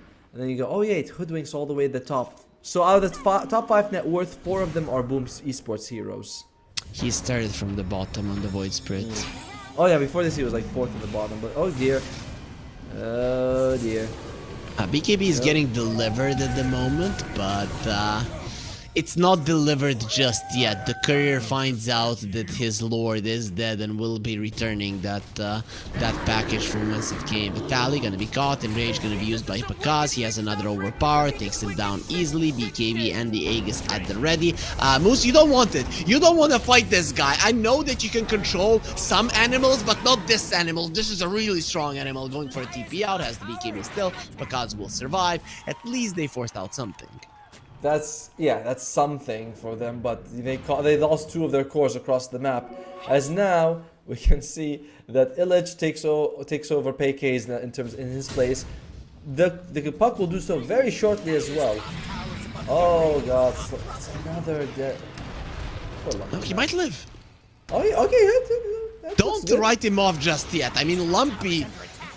I mean, not gonna lie, he's just dead. Slatom's Continue, getting the kill. please. Now they're gonna be going for El Misho as well, and at least they allow the techies to tell the tale. All right, Lumpy, we consider him written off at this point.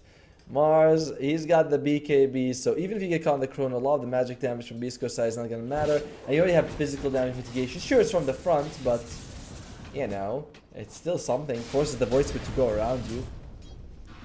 I can expect the confidence with which Lumpy got into this series was super high, right? Because with his Storm Spirit, he literally solo won Game 2 in the lower bracket finals. And then you come versus Boom Esports thinking, I'm the best guy in the world. And now probably after this, you're going to be feeling like the worst guy in the world. That's just how it goes. Illich has the BKB, gets the spear off onto El Misho. The is going to be quite nice. The thing is, he's having a hard time killing the Crystal Maiden. Panda survives, gets the ulti off, does some damage. Illich has the BKB, running forward. Arena is available. Pike wants to leave it. He will have the time walk to do so. Gets yelled up in the air. Silence on the move. The 2 supports are dead. And now the Ursa goes in to finish off Pike. But he has the time walk. Gets out at the perfect time. There one more hit was needed. Doom on the Ursa, he doesn't really look doomed.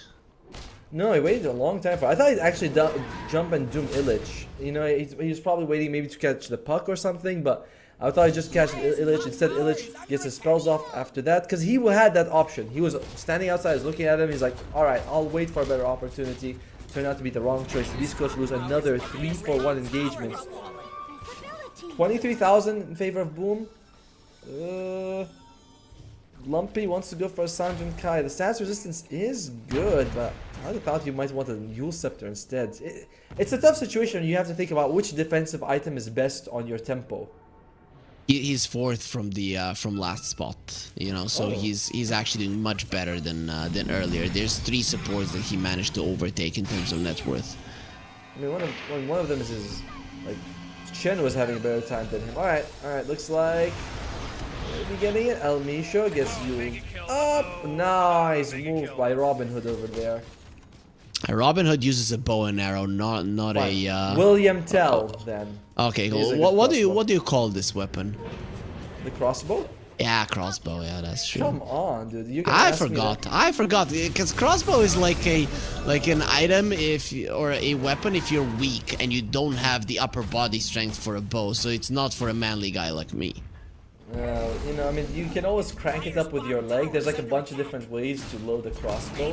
One of them, you can use your legs to do so. Takes a long Hearing time. not manly enough, that's what I'm hearing.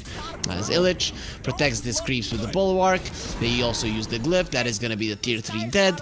Chrono, when is it gonna be up? In 15 seconds, so maybe then you can fight.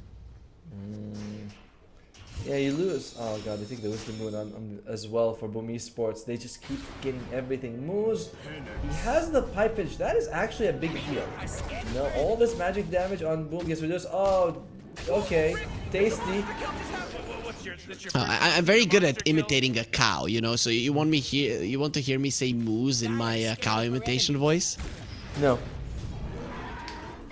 As Doom will be jumping out, they get the silence in the face of Void, who doesn't have a BKB, sharpshooter from the side, into his, where it should be his face, but it's not, it gets demolished either way. His head. We can say his head. It's not. This is where the face should be located most of the time. Most of the time. Most of the time. Oh, yep, and there you go. Hoodwink has overtaken the Faceless Void. It's only Panda who, he's got to step up his game a little bit. Like, Panda, you've been second on the bomb the entire game. Could you know, he's got the Philosopher's Stone. He's got the shot, so he has no excuse that he's not farming better on the Crystal Lane. He's making Boom look bad, as I know. Vitaly is gonna try to get out here on the Doom, has the blink away. No, not that side, please. And that's the double spear. The El Misho came over to die with his laning buddy, thinking that might land him a permanent spot on the team, though he has been playing quite well. Spear through the heart, kills the demon. And Illich gets himself a double as Boom Esports continue to dominate here and just get, with every single minute passing, closer and closer to the main tournament. I'm not gonna lie, they're already in the main tournament. This game is over.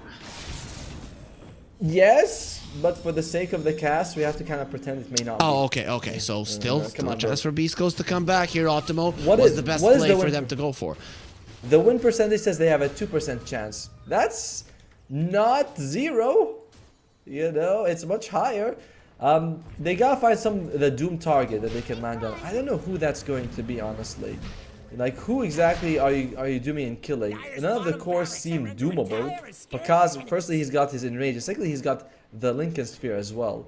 And there's like Puck as well as Mars, maybe one of them. There's Wind Waker on the Mars, so even if you doom, he's walking away.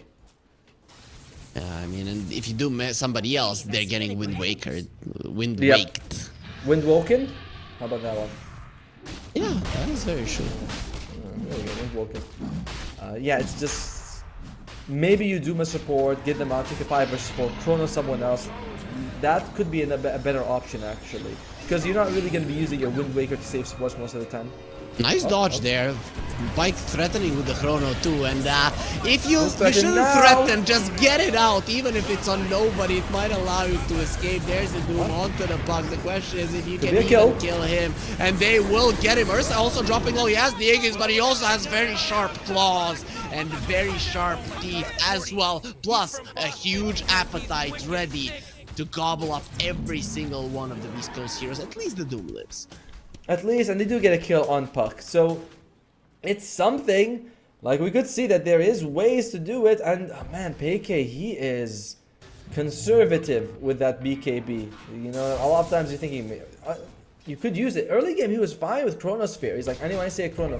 Then around the 60-minute mark, I remember one time he didn't Chrono the Hoodwink that he could have killed. And I think that's a change of mentality that won't help him in this game. For sure, there will be another glyph here for Beastcoast, giving them 7 seconds of time, which is a lot because in 7 seconds, Pakaz pretty much eats all of the enemy heroes. Dyer's middle barracks are under Because they take the bottom range. Now they're going to... Oh, okay, jumping by Vitaly. And He's doing there's the something. Chrono onto the 2 of them, and Ursa onto the other ones. Mars actually Not bad. surviving a little bit longer. Puck still dead. Now looking towards the Hoodwink. Pakaz gonna be finding El Nisho, no longer gonna be able to disarm him. There's the Orchid on the Hoodwink, still pretty elusive. We'll have the Scurry in a second, so good luck finding her in the trees yeah. there with a Glimmer Cape. Here comes Panda as well. 2 supports versus 2 cores. Let's see who's stronger. Oh, you have a BKB, sure. But going on to Slattern, who's gonna stand his ground. 1 versus 3. Pike showing that he can still pack a punch, gets the kill before he kicks the bucket, silence on the puck with the Orchid. He uses the Uls aggressively to wait for Pakaz to come over and do the damage necessary for the kill. There are buybacks on Beast Coast. They don't want to get eliminated from the Elite League, but from the Elite League eliminated they shall be, as Boom Esports today, they are a much better team. Are Going into you the fountain, this is kidding? not your fountain, it is mine. Pakaz bathing in it, and there's also some blood in there, but his as well. As the BKB, he's probably gonna be able to leave. Pops the BKB, gets himself out, gets doomed over the shard with the Earth Shock, so the Doom is gonna expire fairly soon, and Pakaz decides not to fight there, especially with the Faceless Void buying back. Puck removes the time Oh, he's dilation. dead. That means he's not gonna be able to remove the Orchid, and Beast Coast, they're still in it. Only 2 lanes of racks are gone. Overdive from Boom. Radiant show. Yeah, but they have to use 3 all the buybacks on their cores to get that, so it's not amazing. As oh man, it's lumpy. Okay, this could be a fight for them. It's 3 versus 5. And this is on Okay, the 3 versus spear. 4. They do catch Pike as they have the Yules. Here comes the Doom. Doesn't have his ulti at the moment. Same is true for Pike. He does have 2 Fury Swipes on him, so the Ursa might be able to get on top of this Faceless Void and just burst it down. Nice spear on the Doom. A couple of more hits. Illich with the God's Rebuke gets the Hoodwink kill. to be in. Dissimulate away. There's the Yules. He does have the Orchid, so he will stop Illich from using his spells. Uses it there, but still the Frostbite will be on point. 3 seconds, more than enough for Pakaz to finish him off. That's 2 diebacks. And let's see if they can get anything more. Or is it time to just end it all? So I said 3 versus 5. I forgot that Chin was still dead. You just assumed that he would be alive by then. Dyer's middle tower is I mean, Beast Coast, they go out there like we can have a numerical advantage. You just lose everyone again. 2 of them are died back. Moose, no money to buy back here. Very one-sided. Very one-sided series in general for Boom Esports. There's just never a chance for Beast Coast in any of these games. Yesterday it looked so competitive for them, but the Boom coach, he was like, yeah, I don't know who he is, but Go he serious. deserves the race.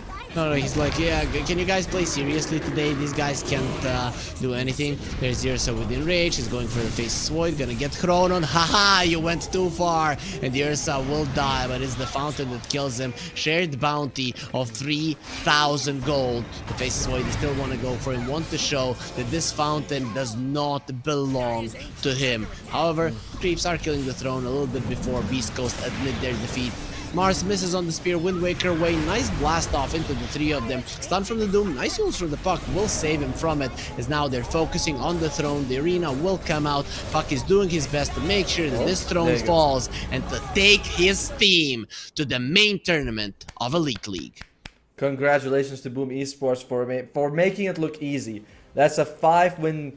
Actually, I don't think they dropped a single game Nope. on their journey here, except maybe I think 1 versus Midas Club at the very beginning. But no, I'll have to check that. But no, they didn't drop a single game, did they? No, they did not. It was against Kaiser side that they played. They didn't drop a game against them.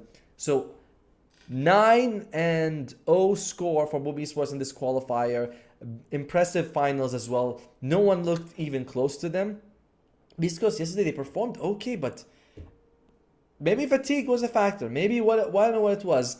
And Pakaz diving fountain. Firstly, classic South America. We have to say that every time. And secondly, just like it's so sad for Beast Coast. You're being dove into fountain. You're like, we can't. They actually doom him, and he gets the jump off with the shards. And you're like, oh, poor guys.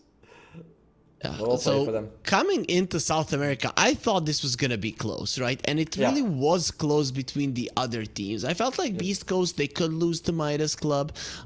They could lose in the lower bracket final as well. It was not out of the question there. East Star Backs are a pretty strong team, but Boom Esports were a level, maybe even 2 levels ahead of everybody. Yeah, it's kind of crazy because Heroics was beating Boom Esports in all these in the grand final qualifiers for multiple events, multiple ESL events, like Birmingham, Dream League. So we were not Dream League, sorry, another one, Bedroom Dasha or something like that. But Boom Esports was always like, all right, we don't see them in big tournaments because they're beaten by Heroic, but that doesn't mean they're a weak team. They're a strong team. They just has a stronger rival. And Beastcoast found that out today and yesterday. So kudos to Boom Esports. Beastcoast, they did get something. They get a little bit of money in their pockets.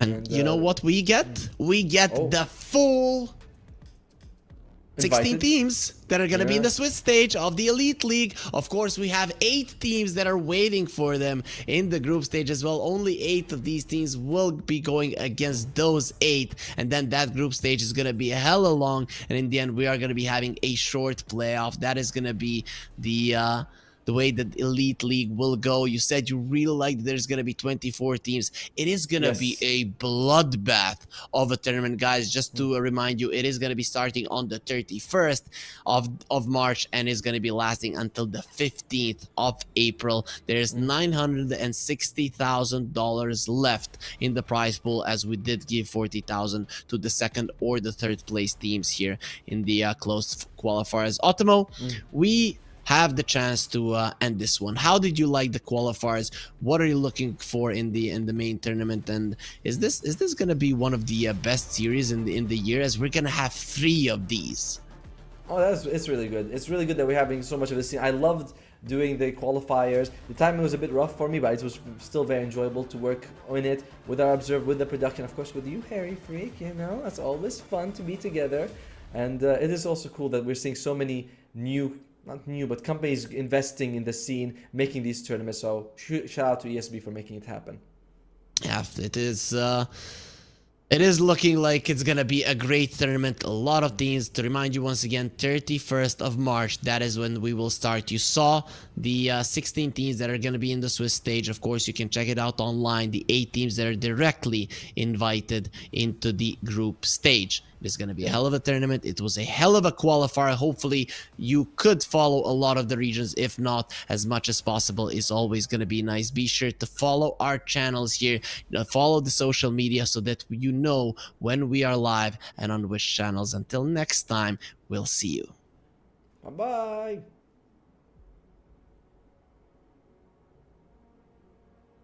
Bye-bye.